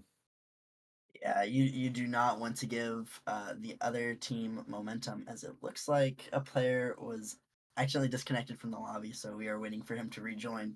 But yeah, I mean, talking about momentum, I mean, the Gorgons having so much from this game one, it's going to be very difficult for the Kiwis to kind of take it back here. But as the kickoff kind of comes underway, we will look to see if they do create some of that pressure as Jolly Rogers taking it up the wall, looks for a shot, just off, but a pass comes out Oh, and is almost a follow-up from Aiko Wusky, but just unable to find that shot. Beard trying to get another shot, but is demoed for his efforts, and a double commit comes out by the Kiwis and gives free ball to Reckless, who's going to get a 50 middle. Double commit again, but beat by Skinny Legends. Looks like Jolly Roger's going to go for the aerial, gets a beat on one, but elects to wait for Reckless, but Reckless with an uncharacteristic miss there. Luckily, Skinny Legends is able to get back just in time and is up for his own air dribble. Unfortunately, gets saved by Aiko Wusky, and Beard air dribbling it in front of his own net, but just around Ace and Beard taking his time. Has it in the corner, pops it towards mid, gets a bump, leaves the net open for Jolly Rogers, and he's going to put that one away. And this, like, I don't know, Kiwis wins this game with a little bit more swagger. They're a bit more aggressive in offense, and right now Gorgons don't have an answer to them. That was a nice bump by I Fear the Beard, and Jolly Rogers just gonna hit the open net. Yeah, and it seems like they took a page out of the Gorgons playbook there with that backline bump in demo, and that really worked out for the Kiwis. We'll see if it continues as Beard gets a booming clear out of his net. But a little double commit comes out from the Gorgons between Ace and I believe it was Reckless, but it Oh, might what a not. shot! Almost a demo comes out again, and Akoweski's gonna put a shot on target, but it's saved by Reckless, and another save comes out by Ace to get the clear away. Beard looking to air dribble this, gets a pop, gets a reset, looking to pass, fakes it for Jolly Rogers. Jolly Rogers not able to put the shot on target, but another pass could come out. A double commit comes out, and Gorgons are able to put it away. Now they have their own counterattack, tries to double dribble it over Beard, but unfortunately not able to get there as Beard, that solid rock on defense. Jolly Rogers actually puts another shot on net, just testing the waters of the Gorgons defense. Another shot comes out, good save away by Ace. And now there's another counterattack coming in. Skinny Legends looking for the demo on Beard, but it turns out Reckless is going to get demoed in the Gorgons backline instead. Akoweski pops once, tries to leave it. A triple commit comes out for the Gorgons. Let's see if Beard can capitalize there. Good pass comes out by Jolly Rogers. It's off the post and it's in. Another great goal there by the Kiwis. Yeah, no, and like I was saying earlier, I mean, Kiwis just look extremely aggressive. This looks like a completely different team than we saw in the game one. They're demoing the backline, they're putting shots on target, and they're not giving the Gorgons any chance to breathe, outshooting them 5-1 in the first 2 minutes of this game. Yeah, they're definitely not leaving much room to breathe as it even forced a Gorgons triple commit earlier that we saw. So hopefully this is the new Kiwis that we'll be able to continue to watch here. But a shot comes out by Ace, just slightly off target. Unfortunate miss there by Ace, but it leaves a 50 towards mid. Oh, Aiko good pass. beat on 2, right to Jolly Rogers, and he sinks it. Thread the needle pass by Aiko here. A great play. And Ventus, you took the words right out of my mouth. I mean, it just went through 2 of the Gorgons defenders, just a perfect placement. And there Jolly Rogers was sitting there waiting for the hat trick to come to him. And he hits it. Kiwis up by 3.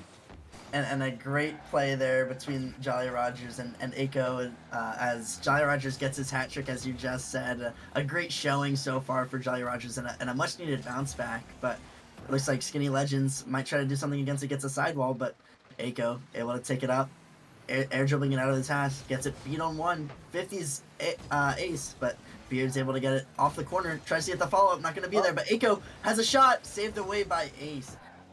Jolly Rogers pre-jumping the wall, gets a beat on Ace there, but looks like there's not much of a follow-up in terms of Kiwi's pressure. Reckless able to get a pass, a bang out, tried to put it on target, but saved away. Looks like Beard taking off his own wall. Looks for a pass mid. Gets a beat on 1, but 50'd by Reckless. And Aiko is going to have to get another touch. Not going to be able to get this touch. Going to give Ace the ball.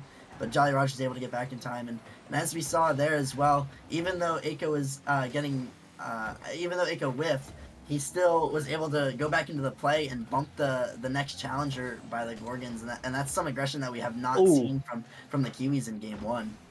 Yeah, most definitely. They've been finding bumps and demos and just disrupting the Gorgons on all fronts. Even like just rotating out, just not giving the Gorgons a chance to kind of get set up on offense. And there's a shot right there. Is it too little too late? Only time will tell, but Yosai Reckless is gonna put a goal in with 1 minute left.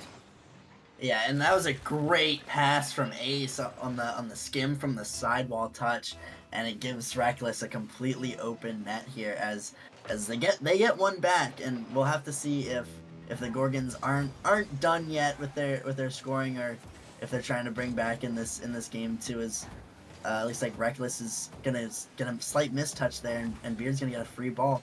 It looks like Beard's going to go for a bump, but Skinny Legend's already off his own back wall. Jolly Rogers puts a shot on net. Ace is awkward, and it's going to find the back of the net here to put them up 4-1. And Jolly Rogers take a bow. Nice shot, top bends over Ace. He wasn't expecting the placement. And with 44 seconds left, Jolly Rogers puts this game a little bit more out of reach. Yeah, and it definitely is a little more out of reach here. Is a 3-goal deficit with 40 seconds left versus a 2-goal deficit with 1 minute left is a completely different ball game, and Gorgons might not be able to catch back up in time.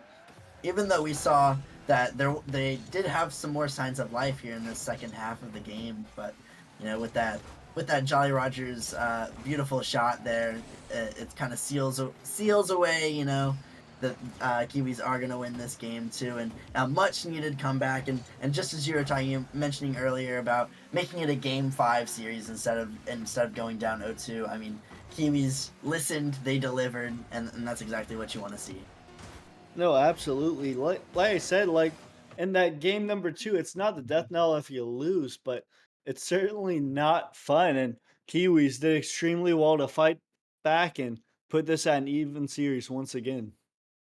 Yeah, and Jolly Rogers, standout player in this game. 4 goals on 5 shots. I mean, almost every time he was shooting the ball, it was going in the Gorgon's net. So I mean, we got a little sharpshooter on our hands here, and he definitely stepped up in this game too. So we'll see if he got some of those nerves knocked out, and he's able to continue to deliver this kind of gameplay for the rest of the series.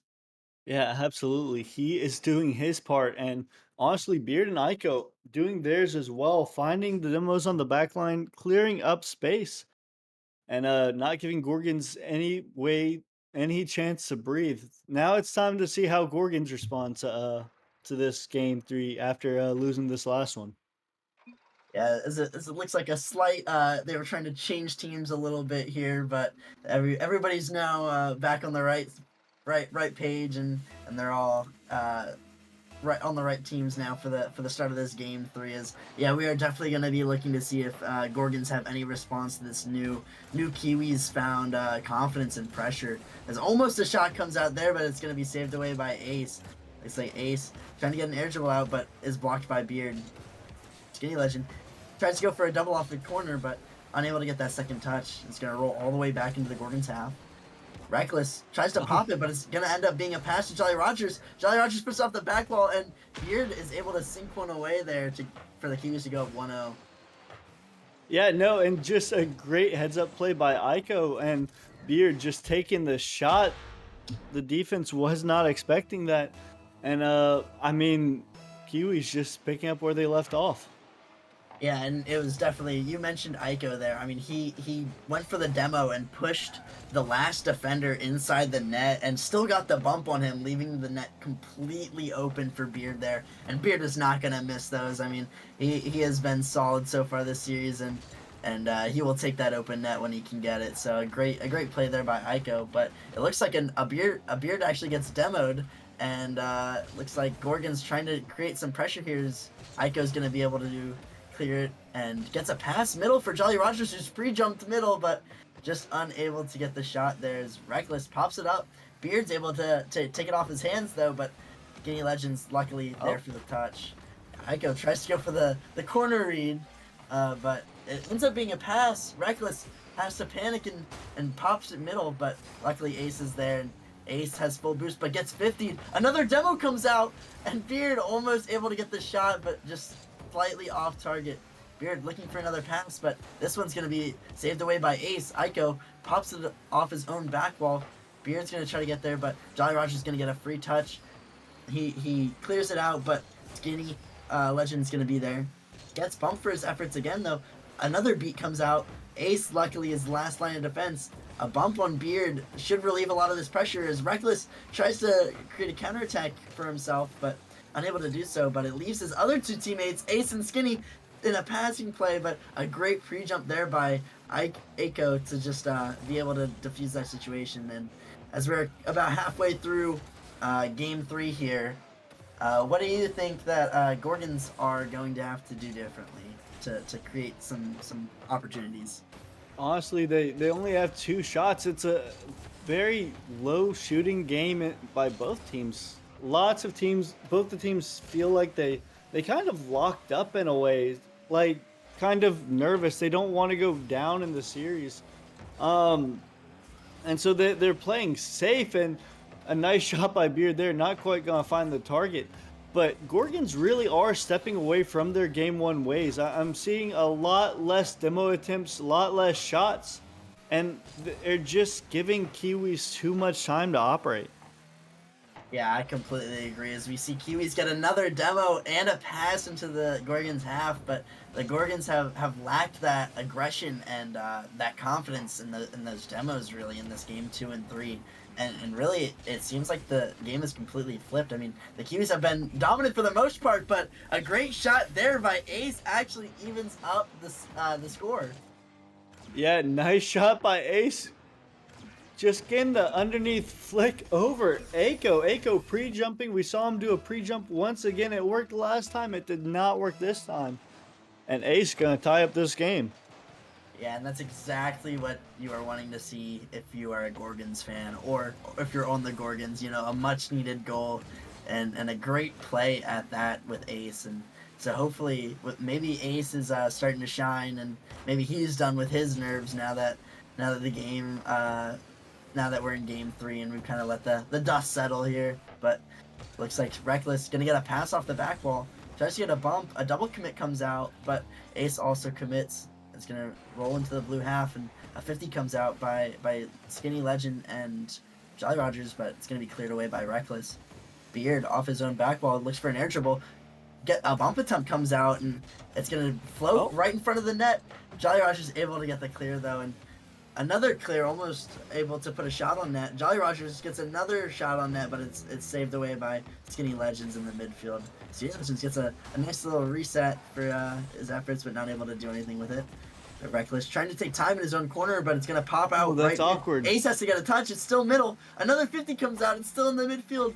Skinny luckily gets it into his corner and kind of, makes it safe. But this has been back and forth as we see another 50 come out. These teams going neck and neck here as they continuously strive for this midfield pressure. Aiko just playing for another 50. It looks like it's going to get a bump attempt for Reckless. A Beard has to come help him out. Looks like another 50 out in midfield. Jolly Rogers is there. Reckless. Nice save onto his own backboard. Skinny is able to get the follow-up touch to help clear it out of the backfield, but Reckless going to take time again. Looking for another pass, not able to get it. Beard's going to be able to clear it away. Low boost as Beard elects to take a 50. Jolly Rogers is going to be first to this ball. Reckless is already on the wall. A pop middle, and we're going to overtime in this game number 3. And we'll see what is going to happen. Who's going to take the advantage in this game and in this series as Ace gets a nice pinch off his own sidewall. Reckless tries to get the touch, not going to be able to get it. A bump attempt comes out. Ace is awkward, not able to get the touch. And Jolly Rogers, again, able to put the dagger home for Kiwis in this game 3. Yeah, man's just a shooter. What can I say? Ace is going to want that touch back. I mean, it was an easy save, and sometimes the easiest saves can be the hardest because you think, yeah, it's just like any other time. And I mean, you just whiff. And sometimes it happens, and Kiwi's going to get a goal as a result of that. Yeah, and it looks like a double commit kind of came out by Aiko and Jolly Rogers, and it might have helped Jolly Rogers actually get a little bit of a better shot there and able to put the dagger away. But yeah, Ace is definitely going to want that touchback. It just looked a little panicked, being that last on defense after Reckless got a slight mistouch. And so, he tried to get whatever touch he could and just was not enough, obviously, as Kiwis were able to take this game 3. But with Kiwis taking game 2 and 3, could you see Gorgons taking their time out here and trying to help reset themselves? I definitely could. I see they're taking that whole minute, and the party leader just left, so I'm assuming They they're did going to request a take that server time out. reset. Server Uh, reset? Okay. yeah, they're requesting a It's server lag. reset. It's lag, I'm not Ventus. sure. It is lag. Yep, that is always the excuse. I mean, I use it all the time. It's man, Oh, that touch is so laggy. it's a good But excuse. It's a good excuse. but yeah. So I mean, I'm not sure. Maybe the Gorgons will still use their timeout. I'm not sure. Obviously we won't know until we get into the lobby, and it might be a ploy for more time. The Gorgons might be like, we don't want to use our timeout yet, let's server reset. But Yep. I'm not going to be one to judge. Oh, no. Game is game, you um know? as we're waiting for oh, the Kiwis called the reset. I'm sorry. So It was not the Gorgons. Excuse Everything me. I said was Excuse completely me. false. But it looks like all the players are now back in the lobby. We'll see if they decide to um use a timeout, but I don't believe either team will, as yes, both teams are now Absolutely queuing not. up, and we are going to get this game number 4 away in a second. But I mean, we see Kiwis just having all of this momentum. Is there anything Gorgons can really do to try to like regain this? Well, they had one really good shot that resulted in a goal. I believe it was Ace just with the pre-flip beating Aiko off the sidewall. And I mean, other than that, like that was probably the most exciting thing we've had from the Gorgons in the last 2 games. They played extremely well in that game one, score winning 6-1. And hold on, Skinny Legends gonna start off the scoring in this one, and maybe I don't know. I don't want to say it. Maybe the Gorgons got their stuff back. Maybe they got their offense clicking again. Yeah, that definitely will help the change in momentum that they're looking for this game. For especially electing not to use a timeout to discuss what things they need to change. So a great goal there by Skinny Legends, especially to give them that 1-0. And it looks like another goal might come out as Ace tries to get the double, but Aiko's able to save it away. Like another 50 comes out, ball's rolling in the corner. Beard able to clear it away, looking for a follow up touch. Gets 50'd by Reckless, but is still on the ball. Elects to leave it for his teammate. Reckless doing the same thing. Jolly Rogers gets a beat on Skinny Legends. I thought there was going to be a 50, but Skinny Legends able to pick up this loose ball in the midfield. A 50 now comes out by 2 players from Kiwis and Skinny Legend. A pinch attempt by Aiko, but unfortunately Beard is able to help him get the clear away. Beard looking to try to get another touch, but unable to do so. Skinny gets a demo on 1, looking for another bump. Ace gets a pass middle, tries to get another one, but unable to get the beat on Jolly Rogers. Reckless looking for a pass to Skinny Legends. Another 50 comes out, and it's still in the orange half. This is the first prolonged pressure that we've seen from Gorgons in since game 1, really. But looks like it's going to be saved away and cleared by Jolly Rogers, as now they're going to have a counterattack opportunity, and a demo almost comes out. Beard gets a touch, leaving it to the back wall, gets a double touch. Another 50 comes out by Jolly Rogers.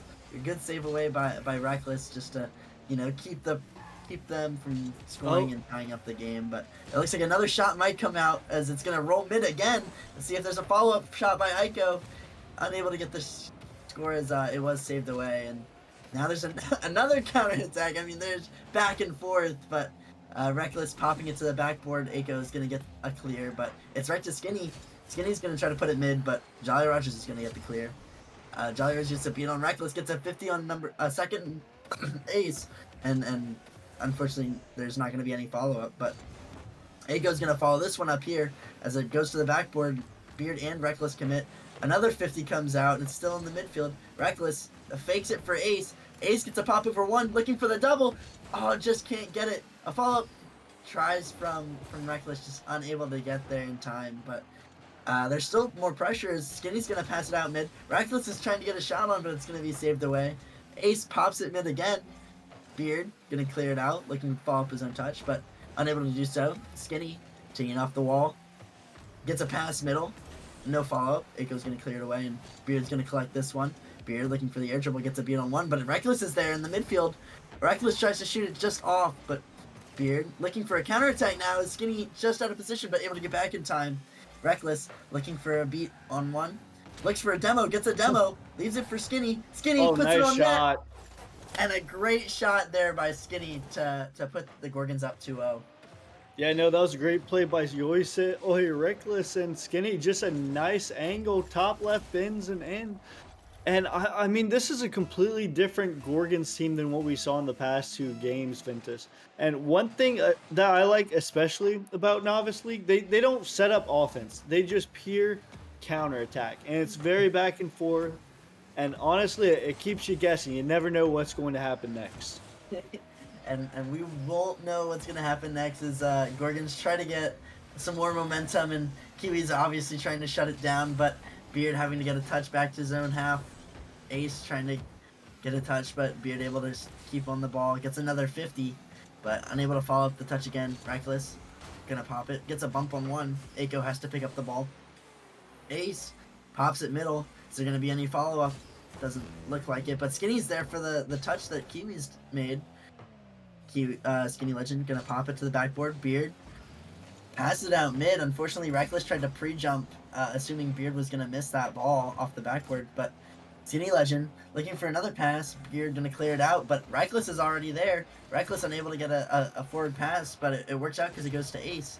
Reckless tries to pop it mid. A double commit comes out by the Gorgons. This could be a counterattack opportunity, but luckily Ace was able to shut that down before it got too far. Reckless got 50 in the backboard, but Skinny is able to help bail him out. Another double commit comes out, and it looks like it might have thrown Ace off as he was unable to get another shot, but as the clock starts winding down, I mean, this Gorgons team has looked completely different, and a shot comes out there, and he's going to get helped a little by Jolly Rogers, but Gorgons are going to go up 3-0 with 15 seconds left in this game 4.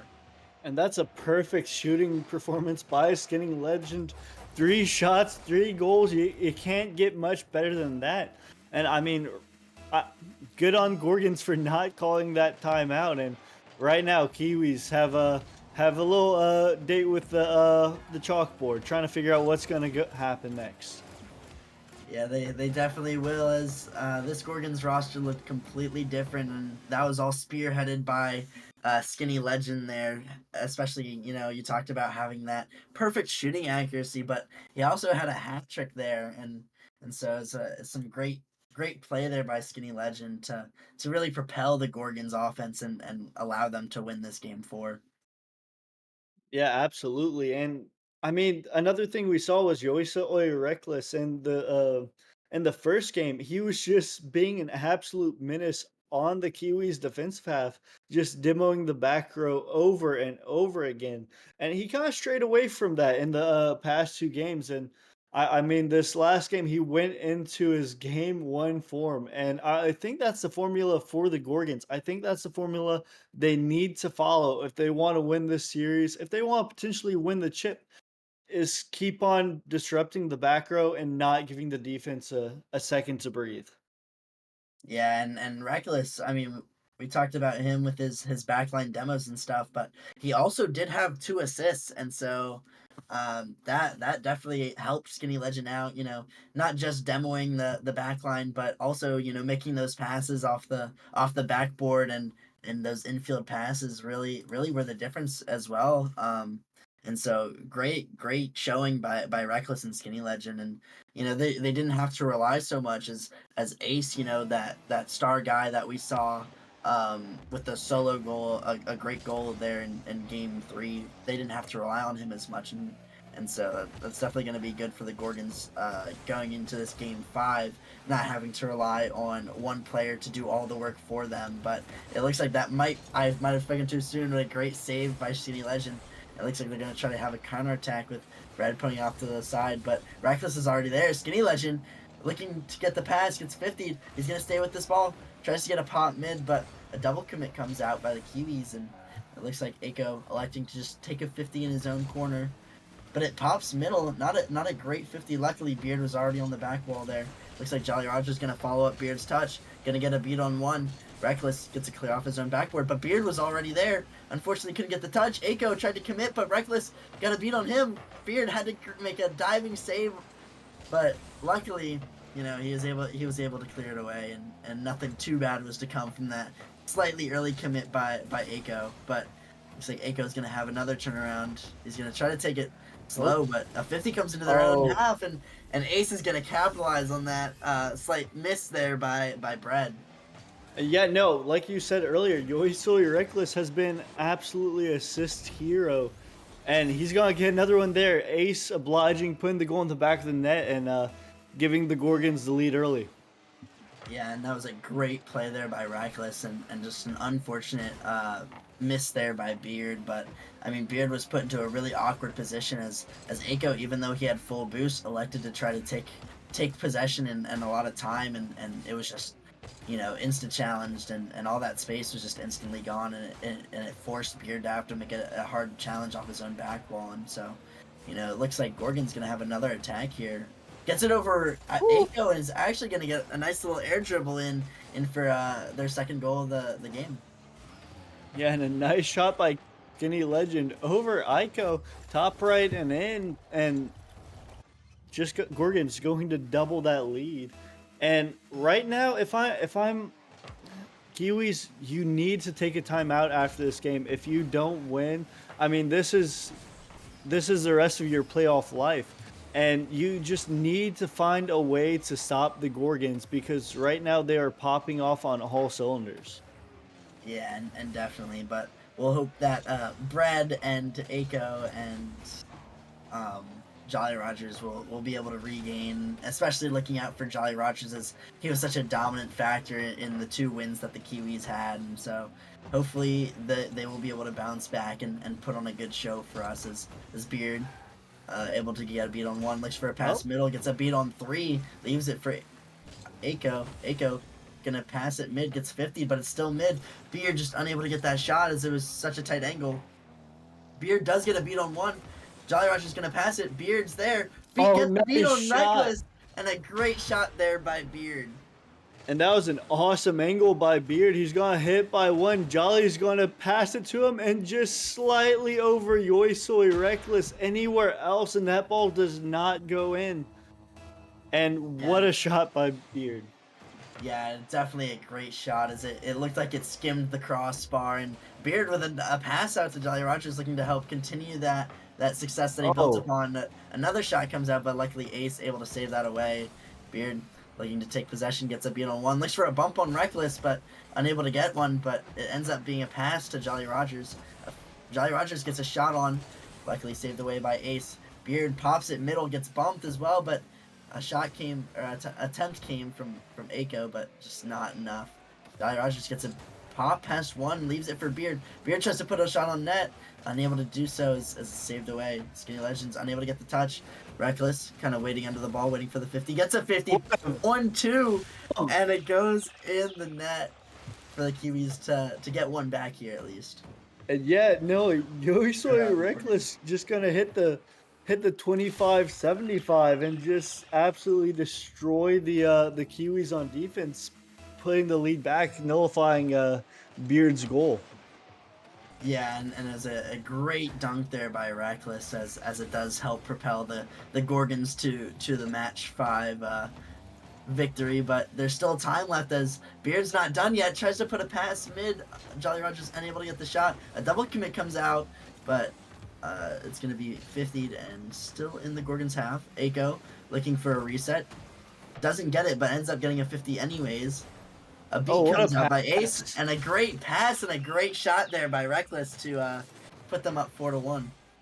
And yeah, no, Ventus right now, the Gorgons are operating on all cylinders, just finding each other in open space, putting shots on target, and the Kiwis just do not have an answer. Yeah, and you know, some of these attempts usually would be saved by Aiko, especially in game 1 and 2, but what a pass! That's not seeming to be the case here. As another great pass by Skinny Legends.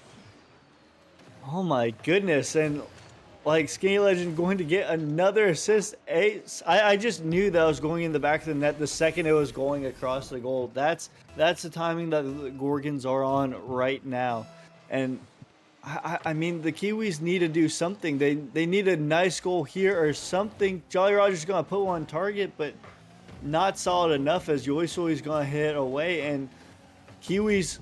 There's something right there. Aiko gonna hit past the defense. Is it too little too late in this one? Time will tell, but at least it would be one for the road, if anything, just to show that they can score on the Gorgons and that they can get back in this series. Yeah, I mean, that's definitely a necessary, a little help to the momentum there for the Kiwis, but, I mean, with the clock winding down, they still need 3 goals. It might not be possible to come back in this game 5, but you definitely want to use that as as you know, momentum to help you in Game 6 as we go to Forbidden Temple, and crazy things happen in Forbidden Temple. So I mean, you never know, anything could happen. Maybe if this was Forbidden Temple, we'd be talking about how the Kiwis have the ability to come back from this deficit, but it is only Game 5, and the Gorgons do look pretty secure here with their 3-goal lead, with the clock just under 15 seconds now. And you know the Kiwis had something going in games 3 and 4, but it looks like Gorgons found their second lifeline here. Do you think that the Kiwis are going to use their timeout now that they are put on match point? Do they know about their timeout? If they know about their timeout, I think they're definitely using it, because I mean they gotta find a way to stop the momentum. Gorgons operating on all cylinders, and Kiwis, they played exceptional in games 2 and 3, not giving Gorgons any chance to breathe. But they've just strayed away from that. I'm not sure what happened. Gorgons haven't really been doing anything different, but Kiwis just strayed away from all those demos, all those disruption plays they had, and their shooting accuracy just has not been there these past couple of games. Yeah, and it does look like Kiwis do elect to use their timeout. As what I was told. So we will, let Kiwis get that reset that they might need, and I think really what it came down to in this game was that the defense from Kiwis just wasn't up to the standards that it was the previous games. I mean, they outshot Gorgons. I mean, they had 9 shots to the Gorgons 7, I believe. So I mean, it wasn't that the Kiwis weren't getting pressure or getting shots on the ball. It was just that their shots were just getting saved away by the Gorgons, and the Gorgons were able to find the back of the net, as the Kiwis only had 1 save that entire game there. So I mean, that might be something to look out for, but Gorgons have been so dominant now, and really, obviously they hope to continue, especially in this Forbidden Temple. But is the defense something that the Kiwis need to be looking at, and seeing if they need to adjust something? I it's tough, because they definitely need to be adjusting on defense. They need to keep their heads on a swivel, but the best defense is a good offense.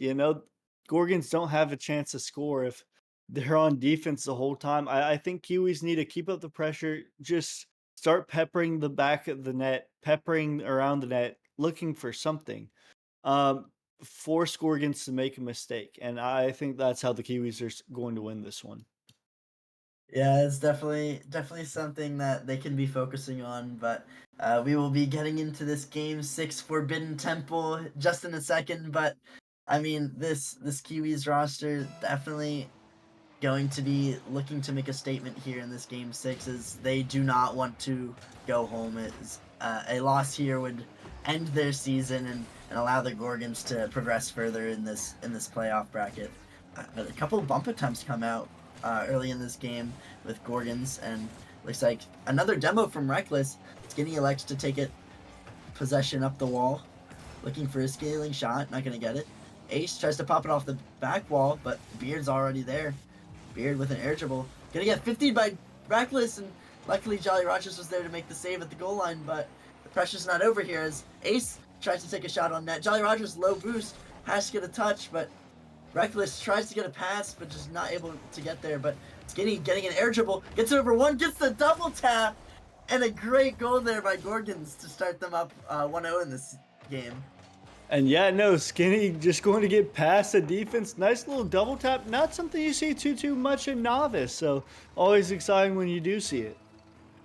Yeah, it's a great goal there by Skinny Legends. Doing it all himself there it's a great shot, and a huge momentum stopper for the Kiwis, as they took their time out in an attempt to try to regain some of that composure. But it does not seem to be working, as shots just keep piling on for the Gorgons.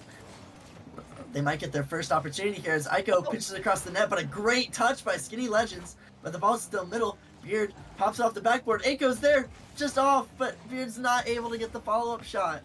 Looks like looks like a counter might be coming out, but Beard's able to stave that one off and gets a touch of his own, gets a beat on one, it's backboard. Oh, Aiko's there nice for the shot. follow-up shot, and a great play there just to tie up the game 6-1-1.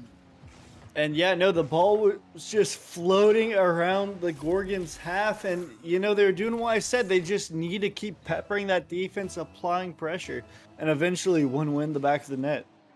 Yeah, and I mean, they had 3 consecutive shots in quick succession, and that really, you know, put so much pressure on the Gorgons there. As you know, originally the Gorgons were out shooting them 6-0 right before they scored that. So right before that set of attacking opportunities, you know, the Kiwis were really on their own back foot. So a great goal there and a much needed one to stay alive in this game 6.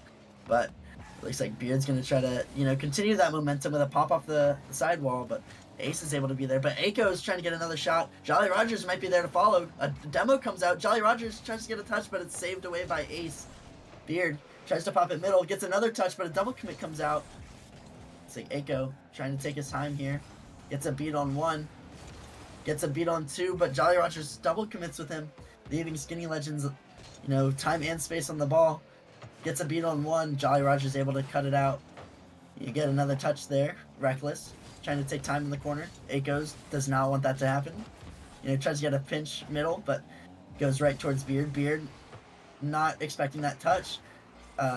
Does not get a great touch, but Aiko's able to save that ball there. Reckless gets a nice 50 on Jolly Rogers, but looks like Beard's got time and space. He's going to be able to get a play on this ball. 50 comes out. Reckless gets a nice bang towards the midfield. Another 50 comes out in the midfield. I mean, both these teams now really playing for that midfield presence and not wanting to give each other a single inch of space. As a demo comes out by Beard, but a great save by Skinny Legends. As this clock, we're about halfway through now with this game 6 match in Forbidden Temple. I mean, these two teams look completely different. Yeah, no, absolutely. I mean, Kiwis don't want to lose, and I mean, Gorgons are ready to end the series here. It's just whoever breaks first. Skinny Legend gonna have a nice pass, but no one there. Jolly Rogers gonna have a nice save away. And yeah, no, this is the last chance for the Kiwis. They can't afford to lose this one, and you know, it looks like they're realizing it. They're playing faster on offense, applying pressure, and they're really not giving Gorgons any chance to breathe, any chance to operate. But Skinny Legend's gonna get a nice shot there. Beard almost gets it, but not quick enough. And with 1 minute left, Skinny Legend puts his team up by 1. Yeah, and just as you're saying that the Kiwis were, you know, showing that they did realize it was their last chance, but a great air dribble and a, you know, really good control there by Skinny Legends off his own back wall. Just, you know, a really solid air dribble, just unexpected from the Kiwis, and it goes right over the third man, who was a little too eager to commit, I'd say. But a shot comes out there and it almost gets it back for the Kiwis, but Ace luckily able to clear that one away. Looks like Reckless trying to get a solo play, leaves it off the backboard for Ace, and Ace is able to get that shot to put them up 3-1 with 50 seconds left. And as you look, the Kiwi season is crumbling before them, as Ace going to get a nice shot off the pass from Yoisoy Reckless. And I mean, it's Forbidden Temple. We've seen crazy things happen before Ventus, but is this too little too late? Only time will tell.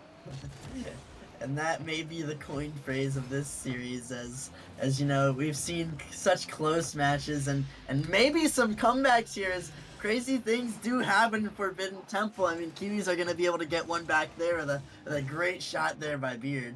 Yeah, that was a great, it looked like a pinch pass almost by Jolly Rogers, and I mean, Beard did extremely well to get up for it. And with 38 seconds left, a little bit of life was breathed into the Kiwis. Let's see what they do with it. Yeah, and it definitely might be, as we see Aiko try to go for a bump there.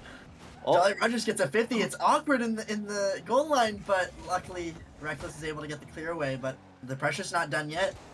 Oh, An unfortunate miss there comes out from Beard. A double commit comes out as well. A double tap attempt by Skinny, not able to find the back of the net. But here, the last 10 seconds winding down, Reckless just elects to bang it away, and Skinny Legends is what a there shot. with a great redirect.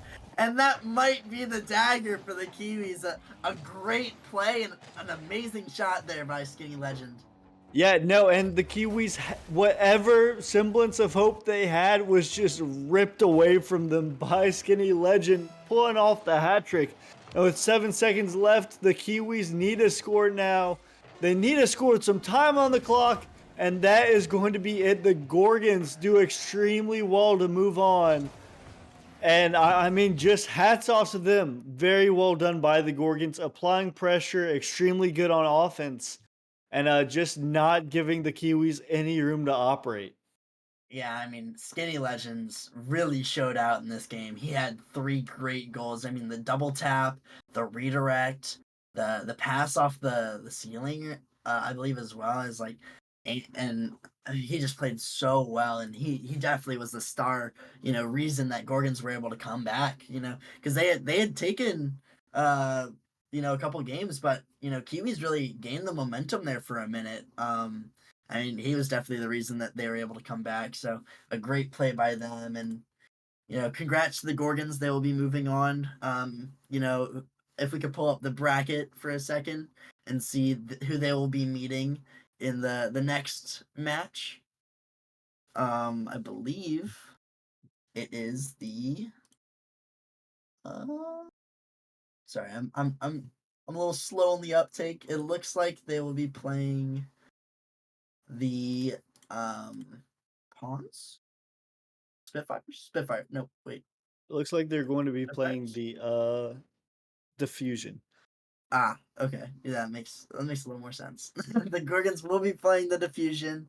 And I believe that's the number 1 seed in all of Novice League, right? Yes, they are 11-3, and I mean that's going to be a very difficult matchup for them. They're going to go up against Silver J, Ghost Bacon, and Div. But I mean, based off the way that Gorgons really looked, I mean, I believe they got a real shot to upset the number 1 seed here in the Novice League. Oh, definitely so. But I mean, on the flip side, Diffusion is the number 1 seed for a reason. They didn't get there just by looking pretty. They're really good at Rocket League, and so I mean, Gorgon's going to have a lot in front of them. It should be a good series, and Yeah, but yeah, really excited to catch that next one. congrats again to the Gorgons as they are able to move on. But we do have one more matchup of the night as we are going to be watching Snowstorm taking on Ascension, where that will be a great matchup. You do not want to miss it. We're going to take a 5-minute break or so, but we will be right back with that game. See you in a minute.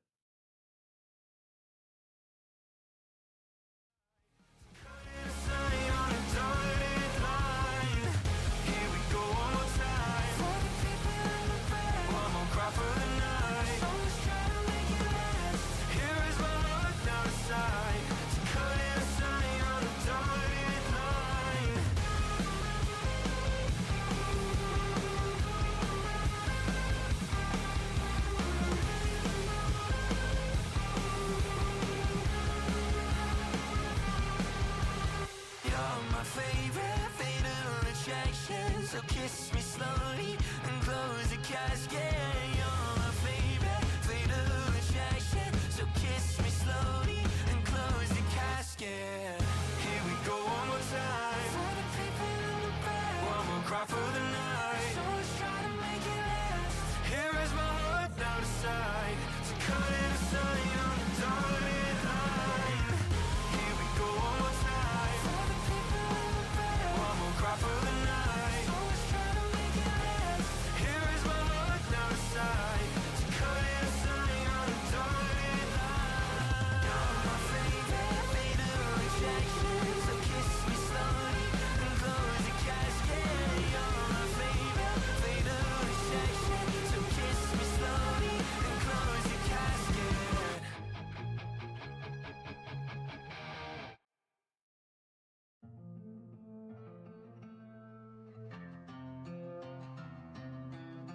And over wood, a rose will die. Love is damage in disguise. Can never say that I never tried. I held you with my hands tied. If it's true, love is blind. What did I fall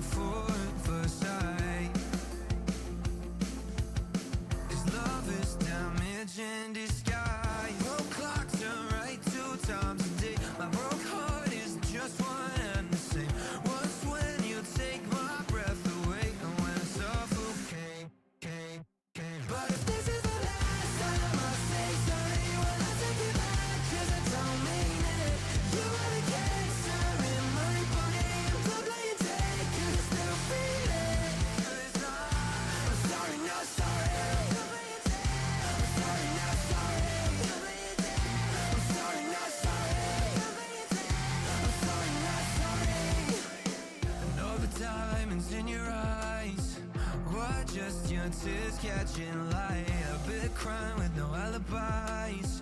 You can't kill what is already died. Broke clocks turn right 2 times a day. My broke heart is just one and the same.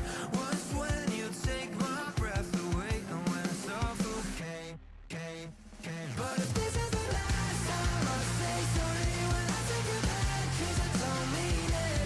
You're the cancer in my body. I'm doubling dead 'cause I still feel it. 'Cause I'm sorry, not sorry. I'm sorry, not sorry. I'm sorry, not sorry. I'm sorry, not sorry. You know I could be the tour guide, help you find your darkest side. You know I could be the tour guide. You know I could be the tour guide, help you find your darkest side. You know I could be the tour guide. But if this is the last time I say sorry, when I take it back, 'cause I don't mean it. You are the cancer in my body. I'm doubling dead 'cause I still feel it. But if this is the last time I say sorry, when I take it back, 'cause I don't mean it. You are the cancer in my body. I'm doubling dead 'cause I still feel it. 'Cause I'm sorry, not sorry. I'm sorry, not sorry. I'm sorry, not sorry. I'm sorry, not sorry.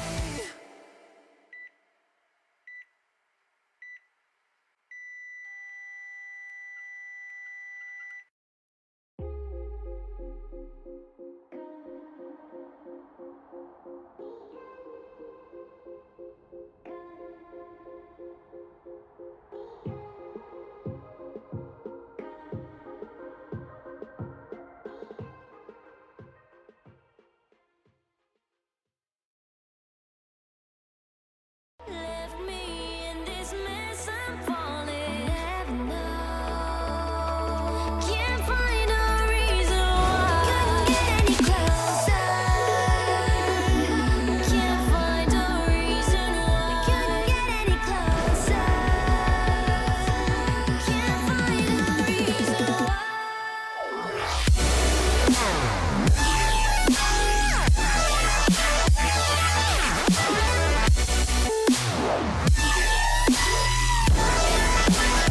We couldn't get any closer.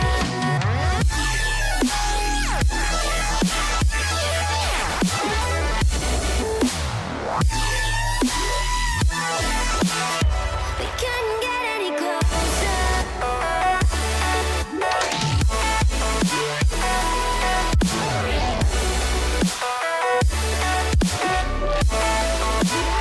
We couldn't get any closer.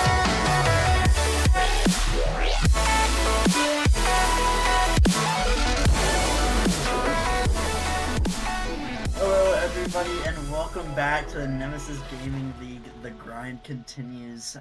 We just had our short little intermission, and we're back now and ready for a great Challenger League matchup between Snowstorm and Ascension. And I'm joined again, my booth mate Jaegers. Jaegers, how are you doing? Good, long time no see, Ventus. It's a good one. I'm just about as good as last time we talked. Yeah, yeah. About 5 minutes You know? ago. Oh, 5 minutes ago, yeah. Yeah. No, definitely fun. I mean, not much has changed, obviously, for either of us since the last match, but it's super exciting. I mean, we get to watch this matchup between Snowstorm and Ascension, and I mean, we were just talking about it, before the stream started, but I mean, these teams are very close in skill level. We think so. I mean, definitely going to be a really good matchup, but I'll kick it over to Jaegers, for his prediction as I'm interested to see who he thinks is gonna win. That it's gonna be a tough one. Both these teams are extremely good. I said best of 6 last time. I think it's going to 7. Let me do a little coin flip. Um, I'm gonna take Ascension. I'm gonna take Ascension 7. Mm. I really could see this one going either way though. honestly. Okay. Okay. I mean, I completely agree. This series could go either way as we kick off game one. Already a shot and a Oh. goal comes out by Winter, and I mean, not that that was gonna affect my decision, but I was gonna That's- say I'll play the devil's advocate and be Snowstorm in 7. So Yeah, if we didn't talk about this earlier, I would have said that's cheating. But you're good. You're good. And Ventus, Winter and Austin were actually teammates last season for a little bit. Winter left the team after a while, but got a little bit of a grudge match here. yeah, I mean, I was talking with Rockerman earlier, and he said it's more of a one-sided grudge match with Winter more just being upset that he did not get as much playing time as he wanted. So, I mean, Rockerman, not losing much sleep over Winter, but Winter definitely talked about how he wanted to bring home the victory here. But a shot Oh. attempt comes out by Rogue, just unable to get it. But a back and forth showing here so far as Winter's going to take it up the sidewall, passes out mid for Bullet. Bullet going to get 50 in the midfield. Rogue going to take his time, tries to get a pass, beat on Panda, but not able to do so. Rocketman going to have to control this to the back wall, does so very well. Gets another touch, gets a beat on 2, and Bullet having to dive back and save it. A great cut there by Winter, gets it over Squirrel, but Rogue going to take it up, gets an air dribble, gets it past 1, Panda does get the bump though, so it relieves a lot of that pressure. Bullet goes up, fakes Rockerman. A 50 comes out, a great defensive play by Squirrel, but another great clear by Rogue actually puts Snowstorm in some danger as Bullet has 0 boost and gets bumped. Squirrel gonna be able to get the beat on Panda. Winter 0 boost, gets bumped by Squirrel. Bullet having to notice that and cut immediately. Panda also having to do that. All low boost out of the side of Snowstorm here. Looks like trying to get a shot there by Bullet, just unable to do so, as with that such low boost they weren't able to do much. A pass comes out here by Rogue. what a great shot. there, finds the back of the net. And Rogue was the hero back in the playing games, and he's going to put another shot on target here off the pass from Squirrel. It's crazy. This whole Ascension team used to be management members, which They did. it's kind of silly. Yeah, we have former management Squirrel, former management Rogue, and obviously current management and director Rockerman. I mean, all very notable names in the Nemesis Gaming League, area, the Discord. Very very well known, obviously, but never have teamed before. I don't believe, as Rogue used to be a GM of his own org, so I don't believe that these three have ever had the chance to team with each other before. Yeah, no, all of them used to be GMs of their own org. I believe Squirrel was GM of the Fruit Ninjas, and Rogue was GM of I believe the Momentum, Pantheon, and then it if was I'm not Pantheon. correct. Yeah. So I mean, Yeah. all of these guys super well known, but first chance to actually be able to team with each other, and so far, showing some of that chemistry there with that great pass and goal by Rogue, but not so much there with the double commit coming out, but not much is going to happen with that, as Rogue is going to be able to get back to it. Bullet going to try to clear it away, but intercepted by Squirrel. Pass comes out. A shot by Rockerman, saved by Panda. Rogue misflips and just unable to take that free net. There's Snowstorm gets kind of bailed out on this one, but Winter trying to make the most of it. Has the boost and ball, full boost. Tries to get a bump on Squirrel. A pass comes out from Bullet. It's rolling across the net. It's hitting the crossbar, the post. It's still middle. And luckily Squirrel is going to save that one away. And, by the skin of their teeth, they're just able to keep that ball from going in there. But another opportunity comes here. Luckily, Rogue dodges the bump and is able to actually create a counterattack as Rockerman goes for a bump. Rogue pops it middle. Squirrel tries to shoot it, but it's just wide. And another counterattack is Panda's going to find a wide open net. He misses it, but it goes in anyway. That was a crazy change of events, Ventus. Like, I mean, I could have sworn Ascension was going to score there. It was an open net. Ascension didn't find the ball, and a counterattack just almost immediately.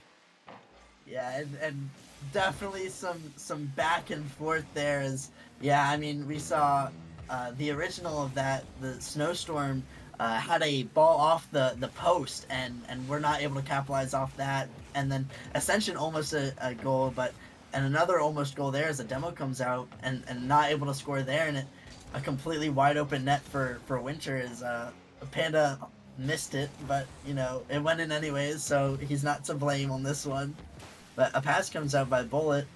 It looks to be cleared away, but low boost from the side of Ascension is Squirrel not able to get the touch he wants, and a double commit comes out by Snowstorm. A demo, you know, kind of helps negate that, but there's still some pressure on this side as Winter's going to have to get a clear away, but it's going to go right to Squirrel. Squirrel pops it for Rockerman. Rockerman not going to be able to get the best of touches, but Rogue's going to be able to follow it up. Unfortunately, Squirrel couldn't commit on that ball, and it's going to sail into the orange half. Or I guess the Ascension half, as they are not orange, but red. Squirrel looking for a shot with Oh. 0 seconds left. The ball is still up. Rogue kept it up. Rogue looking for a pass to Rockerman. Bullet's going to try to keep it up, but Panda is going to dunk his own teammate to signify the end of the game for game one. Yeah, no, I mean, what a back and forth by both teams. I almost seemed like Ascension was going to be able to get a goal at towards the end, tie it up. But a little too late as Snowstorm. I I almost feel like they got away with this one, Ventus. Yeah, I mean, definitely. Like the only reason that they ended up scoring that second goal was just that counterattacks. You know, it was a slight overcommit by Ascension, but I mean, other than that, I mean, they were neck and neck the entire game. And you know, we are having a server reset here, as per request of Bullet.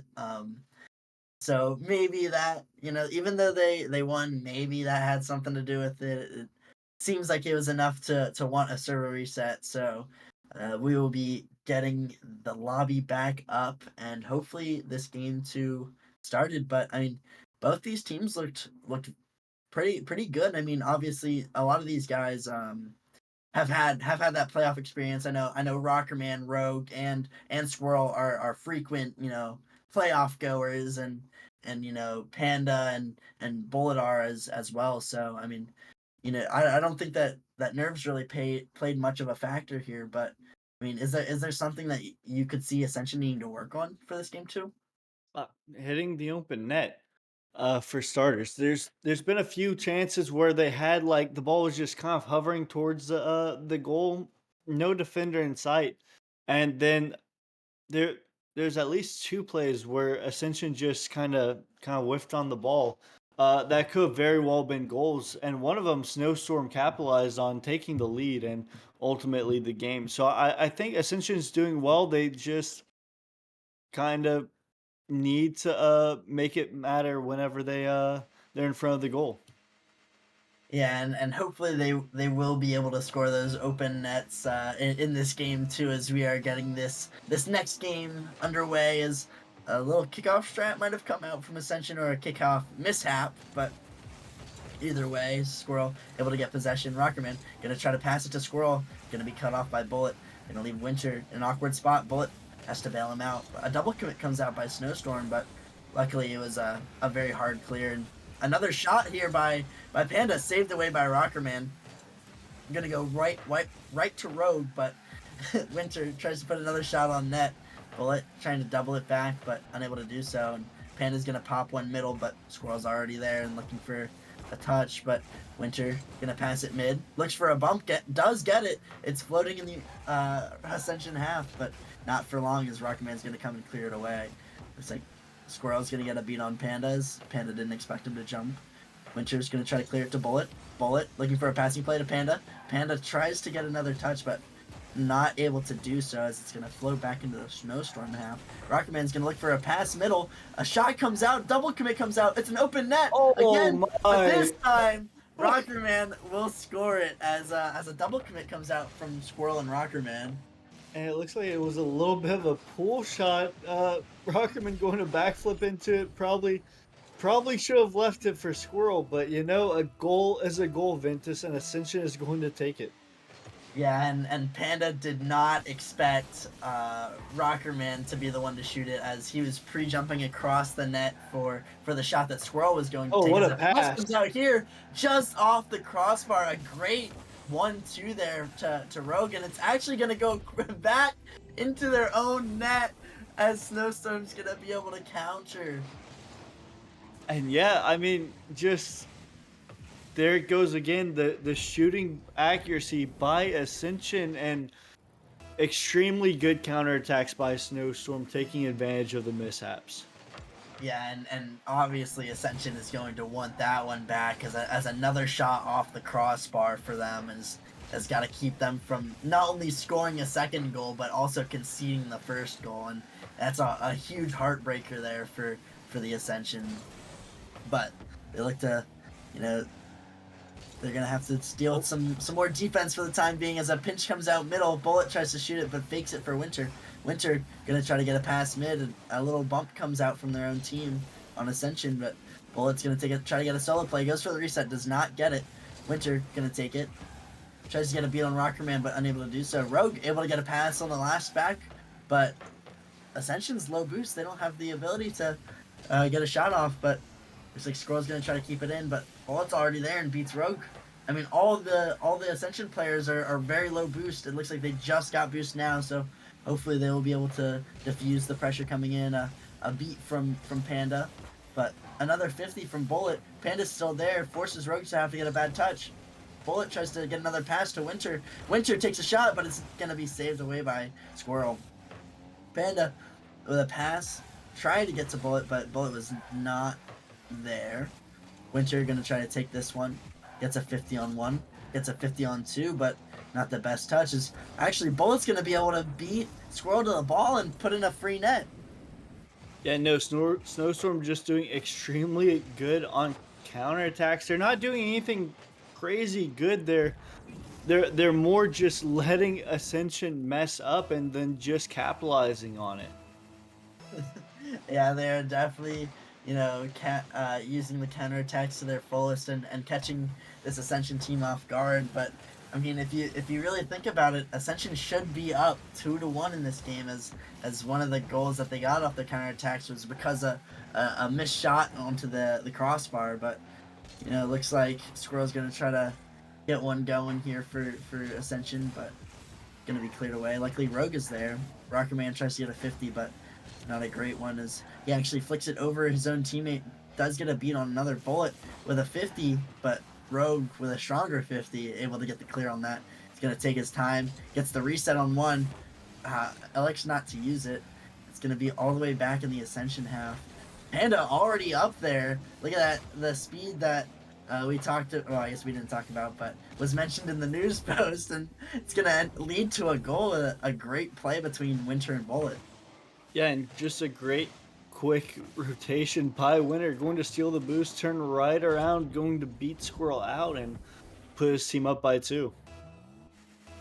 Yeah, I mean, a great play by Snowstorm, and Panda really, started off that play with a pre-jump off of, Squirrel's catch to the corner, and it put the entire Ascension team very awkward and unable to do anything about the pass from Winter. But almost a shot there by Rockerman, just unable to put it on target, and looks like Snowstorm's gonna have another counterattack chance, but Panda not able to do anything with it. Rogue has an air dribble, 50s it, almost gets it past 2. Panda tries to get a touch, but Squirrel's gonna beat him. It's gonna drop on the backboard, a bump comes out, it's just floating near their net, but I mean, not dangerous enough to be in a position, and a little bit of an overcommit allows Snowstorm to do another counterattack. Luckily, Rockerman gets a demo on Panda, kind of stop that from happening, as another attack gets started here with Rogue.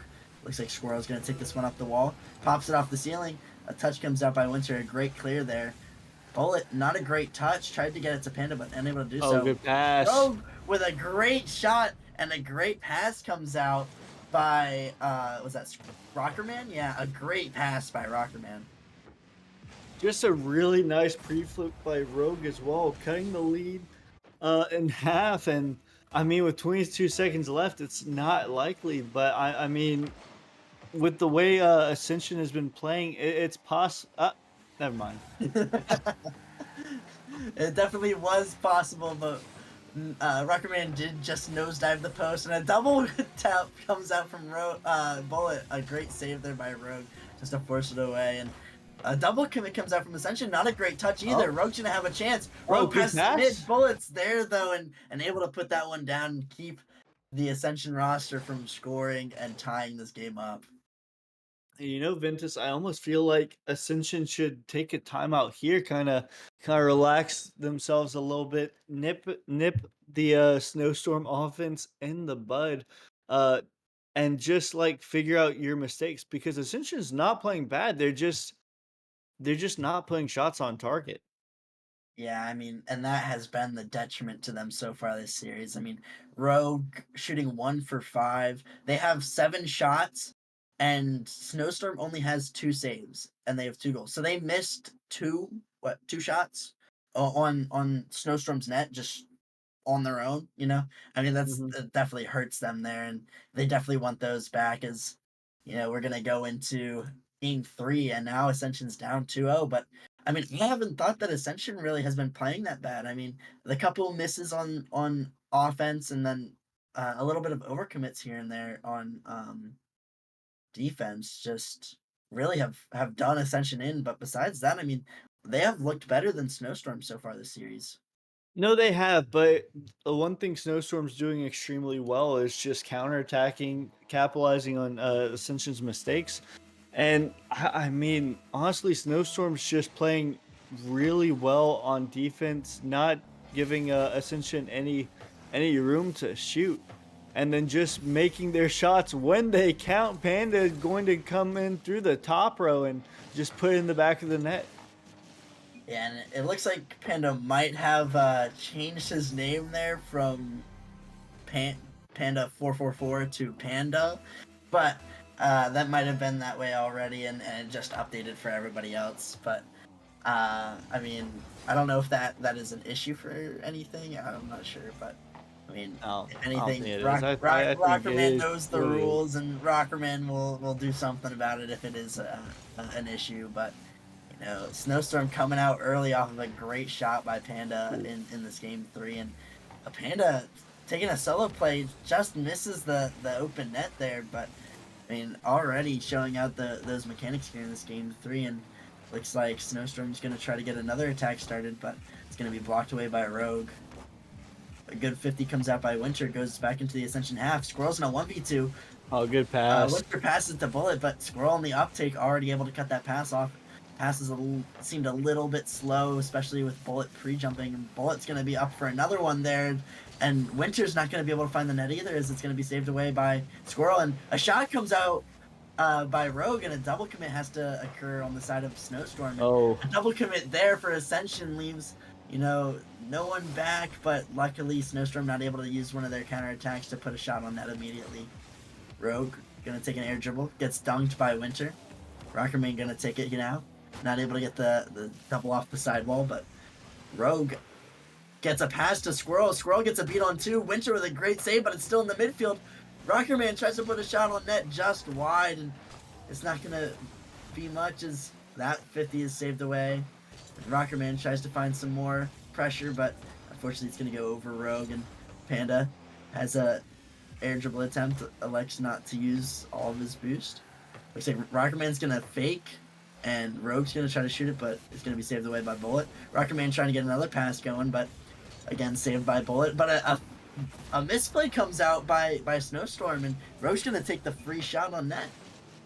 yeah, no, I mean, Rogue's just going to have a quick turn. He's going to pick up the boost, and Winter and Panda just going to hug in the midfield, and Ascension going to tie up this game. Yeah, I mean, that's definitely a misstep there by Snowstorm. I mean, it looked like Bullet did not get a great touch and tried to follow it up, and then Panda and Winter trying to also follow up that touch, trying to be there for the assist, but they almost all three ended up in the same area because of it, lack of communication or their whatever it was. But that mishap just allowed Ascension to get back in this game. Yeah, no, it really did. I mean, Ascension finally got a chance to capitalize on one of Snowstorm's mistakes and just now it's time to see what they do with it. They finally have a tied ball game. Will they be able to take the lead? Only time will tell. Only time will tell indeed, as looks like a bump comes out by Well, Winter, but it leaves Rogue with a solo play opportunity, and looks like Winter is going to have a chance for himself, tries to put it off the back wall, but Rockerman's there. Rockerman tries to get another touch, gets a little touch past one, but both still able to get a touch on it. Rogue has to save that shot by Panda. Bullet gets a 50 on one, tries to get a beat on another, but Squirrel is there. Squirrel in the dominance now, did not recognize that until just now, but maybe a car change was needed for him, and Bullet looking for a pass to Panda, but it's going to be saved away by Squirrel again. But the Snowstorm roster has been mounting this pressure now since another pass comes out with a pinch from Bullet. A 50 comes from Squirrel, but Squirrel's actually going to play it towards Bullet. Bullet with an interesting touch. A double fake almost comes out. Rogue's still able to get a touch, and Ascension trying to create something. It looks like a double commit comes out by Snowstorm. Another double commit comes out by Snowstorm. This ball's going to be off the sidewall, and Winter's low boost pops it middle. Panda with a great touch past two defenders of Ascension, and Rogue actually going to pick up this loose ball in the midfield, gets it past one, but Panda able to get back. And Winter taking his time, gets a flick over Rockerman, still going to keep possession and dribble. Gets past two, gets past three, and Panda is going to take that open net every time. yeah, that was just a great cut by Winter, just going to cut it right past Rogue. And Panda just gonna be there right when it matters most, gonna put his team up by one. And with 56 seconds left, Ascension needs to get some plays going. They need to get their offense clicking. Because if they don't do it and they don't do it quick, they're going to find themselves in a 0-3 situation. And reverse sweeps are never fun in a best of 5. They are especially not fun in a best of 7. We've seen it done before, but it's highly unlikely as Bullet going to get another counterattack past the defense. Yeah, and it's just a slight mistouch or misplay by Squirrel, just not able to get that touch and leaving a wide open net as Rogue and Rockerman relying on Squirrel to get that touch there, and just not enough there from Ascension to be able to get that play, but Snowstorm obviously going to accept that goal and go up by 2 with 30 seconds left. They want to end this series as quick as possible. They do not want to let Ascension find their footing. And it looks like Panda's going to try to take a solo play. Gets a beat on Squirrel. Tries to get a double taps it mid. A Bullet's there, but a double commit comes out and it's saved. And Ascension's able to save it away, but 10 seconds left. Clock is ticking down. A pass comes out from the middle, and Rogue able to put that one away. And 8 seconds left. Is it possible Ascension can come back? Oh, it's always possible. As long as there's time left on the board, Ventus, it is possible. Highly unlikely. But that was a great pass from Rockerman to Rogue to put his team within reach. Now let's see if anything gets done from it. Yeah, well, it looks like Panda's sticking up the wall. Looks like Bullet's going to try to get a touch there. Tries to get another one, but Rogue's able to cut that one off. Winter trying to put this one down, but it's kept up still. And it's just going to end there with Snowstorm taking game 3 and going up 3-0 in this series is definitely going to be a tall task for Ascension, and Ascension have to use their timeout here as going down 3-0. They need to change something up. They need to get something else going. I mean, again, they had the same amount of shots as Snowstorm, but I mean, they just couldn't find their target, and really Snowstorm just got a couple free goals. I mean, Winter had a great dribble play there, but I mean, besides that, Bullet had an open net, Panda had an open net. I mean, it wasn't like these goals were really earned by Snowstorm. It was more so Ascension gave them the goals. Yeah, I mean, it just looks like some slight rotation issues by Ascension. But I mean, Snowstorm did really well to get those open nets in the first place with that pass you mentioned by Winter earlier. Um, like none of the goals that Snowstorm are scoring are like world-beating goals. They're nothing crazy. But they're just very solid goals. They're finding the open net. They're finding the passes. And Ascension going to get right into this one. Never mind. They are taking that timeout, I believe. So I I don't I know. believe Sometimes they they like to. are. Sometimes they like to get into it early. But yeah, no, I Maybe they mean, just forgot as maybe if so, maybe so. a It timeout happens. was called. So Ascension does elect to use a timeout. But I mean, yeah, this something's got to change with this Ascension roster, or not Ascension roster, but the way that they are playing, and maybe Snowstorm trying to troll a little bit, debating whether calling their timeout or not.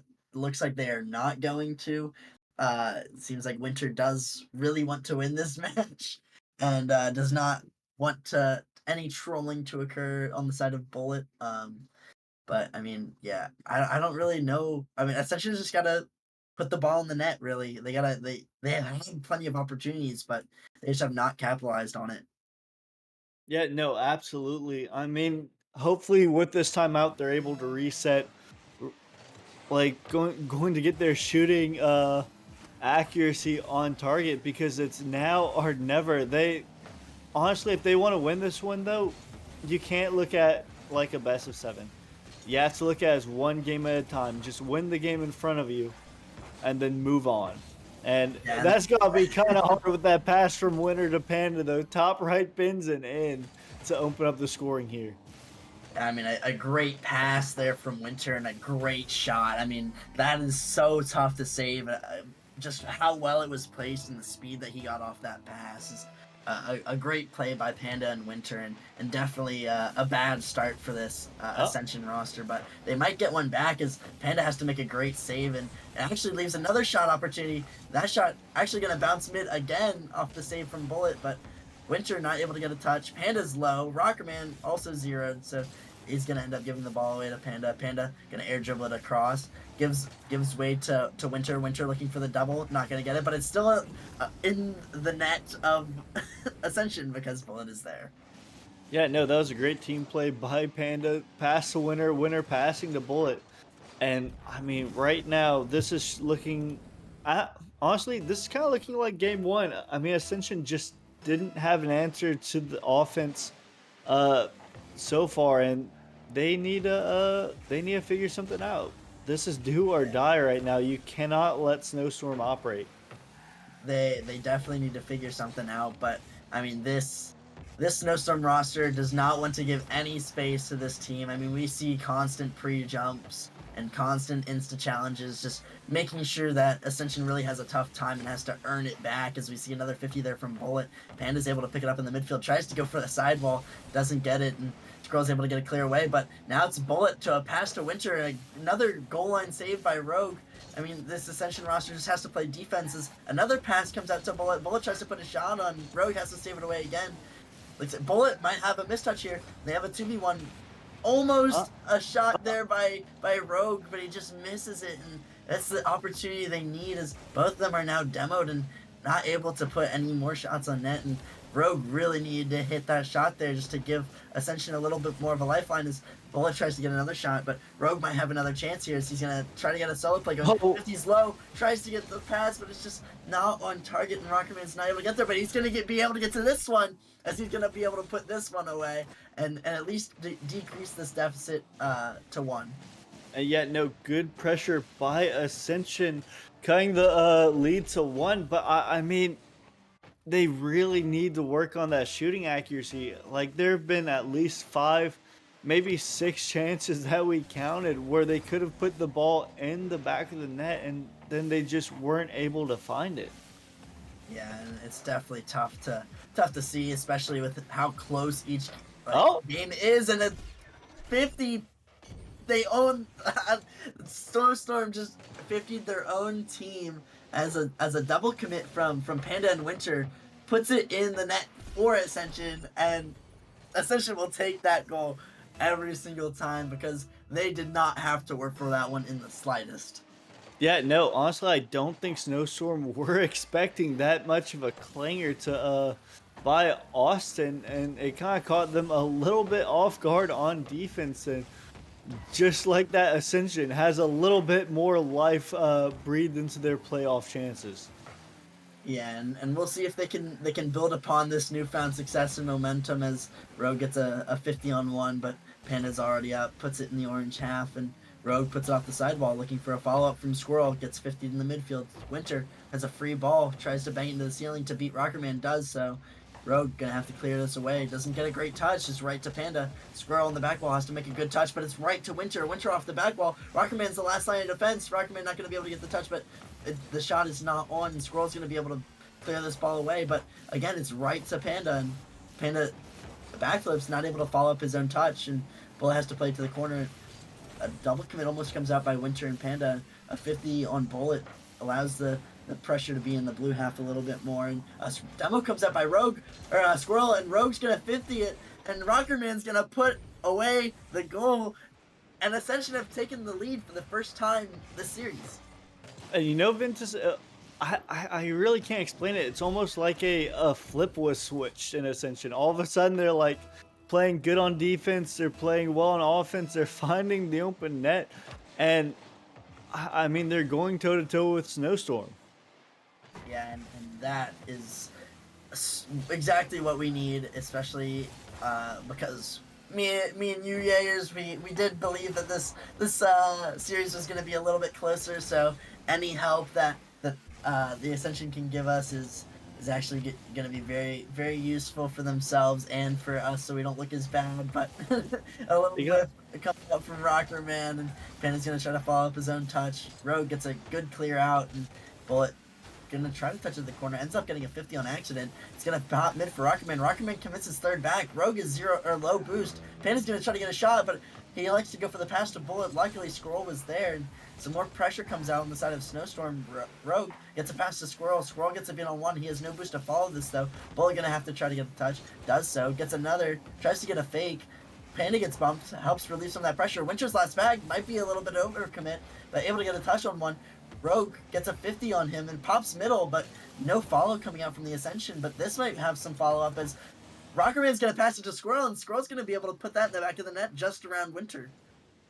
Yeah, no, Winter was a little bit awkward. He went for boost. He missed the boost, so it caught him a little bit off. He had to respect the whole goal shot, and Squirrel just going to slide that behind him. Ascension up 2. And it's a great shot there, and finally some signs of life in the Ascension as they're starting to put away some of these goals and really, you know, making Snowstorm make mistakes and not being able to just insta challenge and take all of the space as possible. But a pre-jump comes out here from Bullet, almost able to get the shot. A double commit comes out from the Ascension, but Squirrel's able to put it away, even though it was a good shot by Panda. I mean, a great play there by Ascension just to get a good clear, and it doesn't necessarily matter that they double commit since they're up with 2 with 10 seconds left, and the clock's going to go down to 0, and they're going to take game 4 here, and a much needed victory as Rockerman gets 2 demos to end the game, and just trying to, you know, put a little dominance back into the Ascension team. And I mean, a great play overall, and really, even though Rogue wasn't able to find the shots on target, he was able to create those assists for Rockerman and Squirrel to really shine. So a much needed victory for Ascension, and a much needed victory to continue the series. Yeah, no, absolutely. I mean, this is match point for Snowstorm. They have 2 more tries to make it 3, excuse me. Um and yeah, no, so all the pressure's on them to end it. And you have that little inkling in the back of your mind. It's like, are they going to come back? You know, and you kind of just have to nip in the bud and just kind of beat them here. If you don't beat them here, you know, they almost have to look about using that timeout that they almost used for memes. Yeah, and they might have regretted that one if they ended up using that timeout and still losing this game 4. As it looks like Ascension already starting out strong, forcing a couple double commits from Snowstorm. Panda's gonna try to follow up his touch, gets a 50 mid. A demo comes out from Bullet. Winter has to commit his third man, but a great 50, and Panda almost missing that shot, but able to find that open net. And yeah, no, a great pass from Winter to Panda. Panda just rotating across, looking for demos, and just gonna put in the back of the net. Yeah, and a great play there by Winter, just to be able to not only get the 50 through Rockerman, but also that it ends up right in Panda's path, that he's just able to get that free goal. As even if Winter won that 50 there, but it wasn't perfect to where it was right to Panda. I mean, Panda wasn't going to be able to score it, so a great play by them, and a good momentum shifter for Snowstorm, as Winter looks to continue this, but Squirrel's going to get a beat on one. Rockerman going to put it off the corner, but double commit comes out again from Snowstorm. Bullet going to pop it out middle. Looks like he's going to get a follow-up touch. Tries to get a reset, but going to go to Rockerman. Panda takes the possession away, but back passes it to Winter. Winter's going to get a beat on one, but low boost. Tries to pass it to Bullet. Bullet low boost as well, and he's still going to get more touches on this ball, as Rockerman's looking to bang it across the Squirrel, not able to get it enough. Panda looking to pick this ball up. Gets beat by Rogue, and all of the Snowstorm players actually believed he was going to get the beat on that, so they played up a little too far. Doesn't matter, as Bullet's going to air dribble it past two. Swirl getting a beat on one, gets a pop to the corner of the Snowstorm half, tries to get a double tap, but Bullet's going to be able to clear that one away, and Panda going up for this one, tries to get a double tap shot. or an air dribble, but he misses the shot as it's going to go post and out, and luckily for Ascension, they remain unscathed here, and they're actually gonna be able to counterattack. And I don't know how this was able to go in, but it ended up going in, and it's tied one apiece. Well, yeah, no, Rogue just going to participate in a little tomfoolery. Gonna demo Winter, gonna bump another one, and that ball is just rolling across Snowstorm's goal line, and Ascension going to oblige by putting it in the back of the net.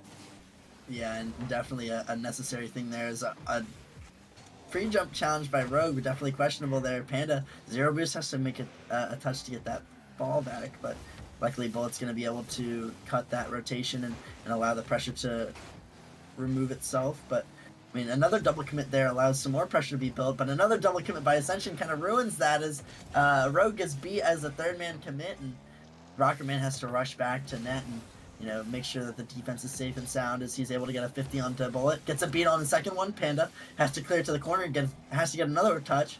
Gets another touch to Bullet, but Bullet's beat by Rogue, and it's almost in, as it's just off the crossbar. A great save there by Winter, but it's not over yet. It's not out of the blue half. Rockerman gets a 50 on Winter. Another great 50 by Winter helps relieve some of that pressure. Now a counterattack comes out. Another 50 from Bullet. It's floating middle. Rockerman alone in the net, getting bumped as well by Bullet, and Panda is able to put that one home. Yeah, no, extremely good pressure by Snowstorm. The pass from Winter to Bullet to Panda, just all the pressure, it left Ascension scrambling, not having an answer. Yeah, and definitely not having an answer there, as Panda is able to put that one in the net. It looks like a bump comes out for Rockerman, just to allow Squirrel to get a pinch towards the blue net, but Winter's still there. Panda puts a nice shot, top corner off of the pass from Winter, and now they're up 3-1 with 2 minutes remaining. And again with the counterattacks by Snowstorm, Winter off the pinch from Ascension, and Panda just going to float that one in, top left, perfect placement. And right now, Ascension just does not have an answer. Yeah, and besides that one goal, that was a little bit confusing as to how they were allowed to get in the net. But Snowstorm has been all scoring on this part now after that defensive mishap. But another great play by Winter, capitalizing on the mistake from Squirrel there, and Rockman just not able to get back. Yeah, honestly, Ventus, after that third goal, the floodgate seemed like it just opens, and I mean, Ascension needs to figure something out on defense. They need to get their goals in. Oh, no way, is that just in? No, thankfully it's not. But Ascension needs to get some offense clicking with a minute 30 seconds left. We've seen crazier things happen, but this isn't Forbidden Temple, Ventus. It is not Forbidden Temple, but crazy things can still happen, even not on Forbidden Temple. But Bullet's going to try to take this across. Luckily, Rockerman is there. Squirrel's going to be able to follow up this touch, but Panda's going to put a shot almost on net, just wide, but he's going to try to demo Rogue here. Rogue tries to get the clear out. Bullet's gonna take this possession. Squirrel puts it towards net, but Rockerman's there. Squirrel's able to pre-flip, tries to get a shot on, but not able to do so with 0 boost, and Panda takes possession. Goes for a musty flick off his own backboard, not able to get the sidewall. Winter able to take possession here off of a pass from Bullet. Not able to follow that touch, and a ceiling pinch from Squirrel. A 50 comes out from Rockerman in the midfield. A double commit comes out from Snowstorm. The bounce still in the blue half. Squirrel's trying to air dribble it. Tries to get a pass, but a double commit comes out. All 3 players are committed. Winter passes it back to remove the chance of the counterattack play from Snowstorm. Gives Ascension another chance. Ascension's gonna try to pass. Rocketman tries to get the shot there, but it's just over him. Squirrel puts a shot on net. Great save there by Winter off the pinch off the sidewall, and Rocketman trying to get down, but it's dwindling down in the last 10 seconds. They got to score now, and it does not look good for the Ascension rosters. At least they got one, but to score 2 more times with 4 seconds is almost unheard of. Absolutely. They need an extremely good kickoff and the next one. Almost a pinch. You almost have to root for that double diagonal that we have here. And could be something, probably not, as Snowstorm going to take this one away, whereas even if the Ascension do score, that's all she wrote. And honestly, Ventus, you have to look back at those first couple games that Ascension could have stolen. If they did steal those games, this would be a much different series. But very good games by both sides. Ascension did start to wake up towards the end, but honestly, that Snowstorm offense is just ridiculous. Yeah, and Panda, I mean, we see he had a hat trick in game 5 here, just absolutely, muscling his way through some crazy goals, some nice redirects, a bunch of mechanical play, and Winter and Bullet, great play from them as well. 2 assists from each of them, and Winter really holding it down on defense. I mean, he had some crazy saves not only in this game 5, but as well in the earlier stages of this series in games 1, 2, 3, and 4. And so, I mean, really, it was great all around play from Snowstorm. And I mean, this Snowstorm team is going to obviously look to continue in the playoffs and look very threatening with the potential to win the championship. Yeah, no, absolutely. They are not the second seed for a reason, and they're looking forward to the matchup between Samurai and Bishops to see who they play next in the semifinals in hopes that they punch their ticket to the championship. Yeah, and congrats to the Snowstorm team. Unfortunate loss for the Ascension people, but I mean they played so well, and that was the last game of the night here in Nemesis Gaming League, and some great matches, some great casting moments, and some great chatting moments from a couple people on Snowstorm, but I mean a great stream overall, a great end of day 2 of the season 11 playoffs here at Nemesis Gaming League, and overall super excited, looking forward to bring it back here Friday, as we're gonna have a couple series that are gonna be just as good, if not better. So for all of those who are still in chat, stay tuned. Come back Friday, and you'll have some great games to watch there as well. But I mean, this is Ventus and Jaegers, signing off for the rest of the night, and have a good one. Catch you later.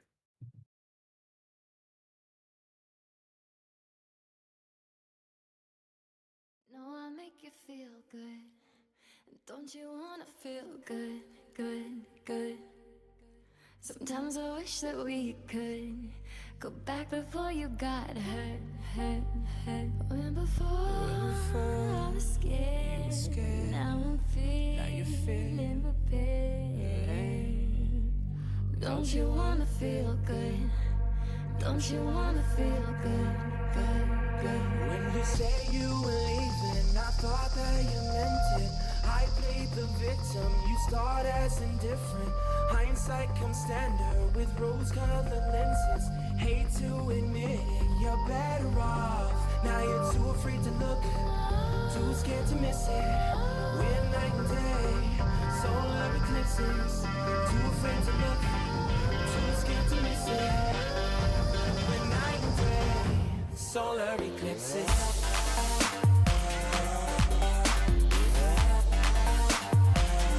Solar eclipses.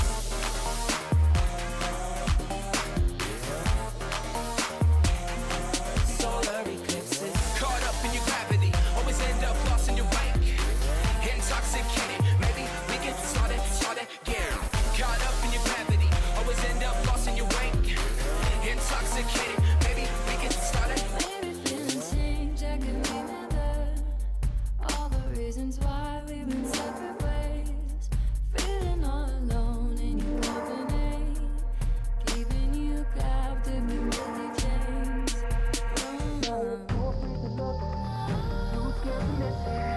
When night and day, solar eclipses. Too afraid to look, too scared to miss it. When night and day, solar eclipses.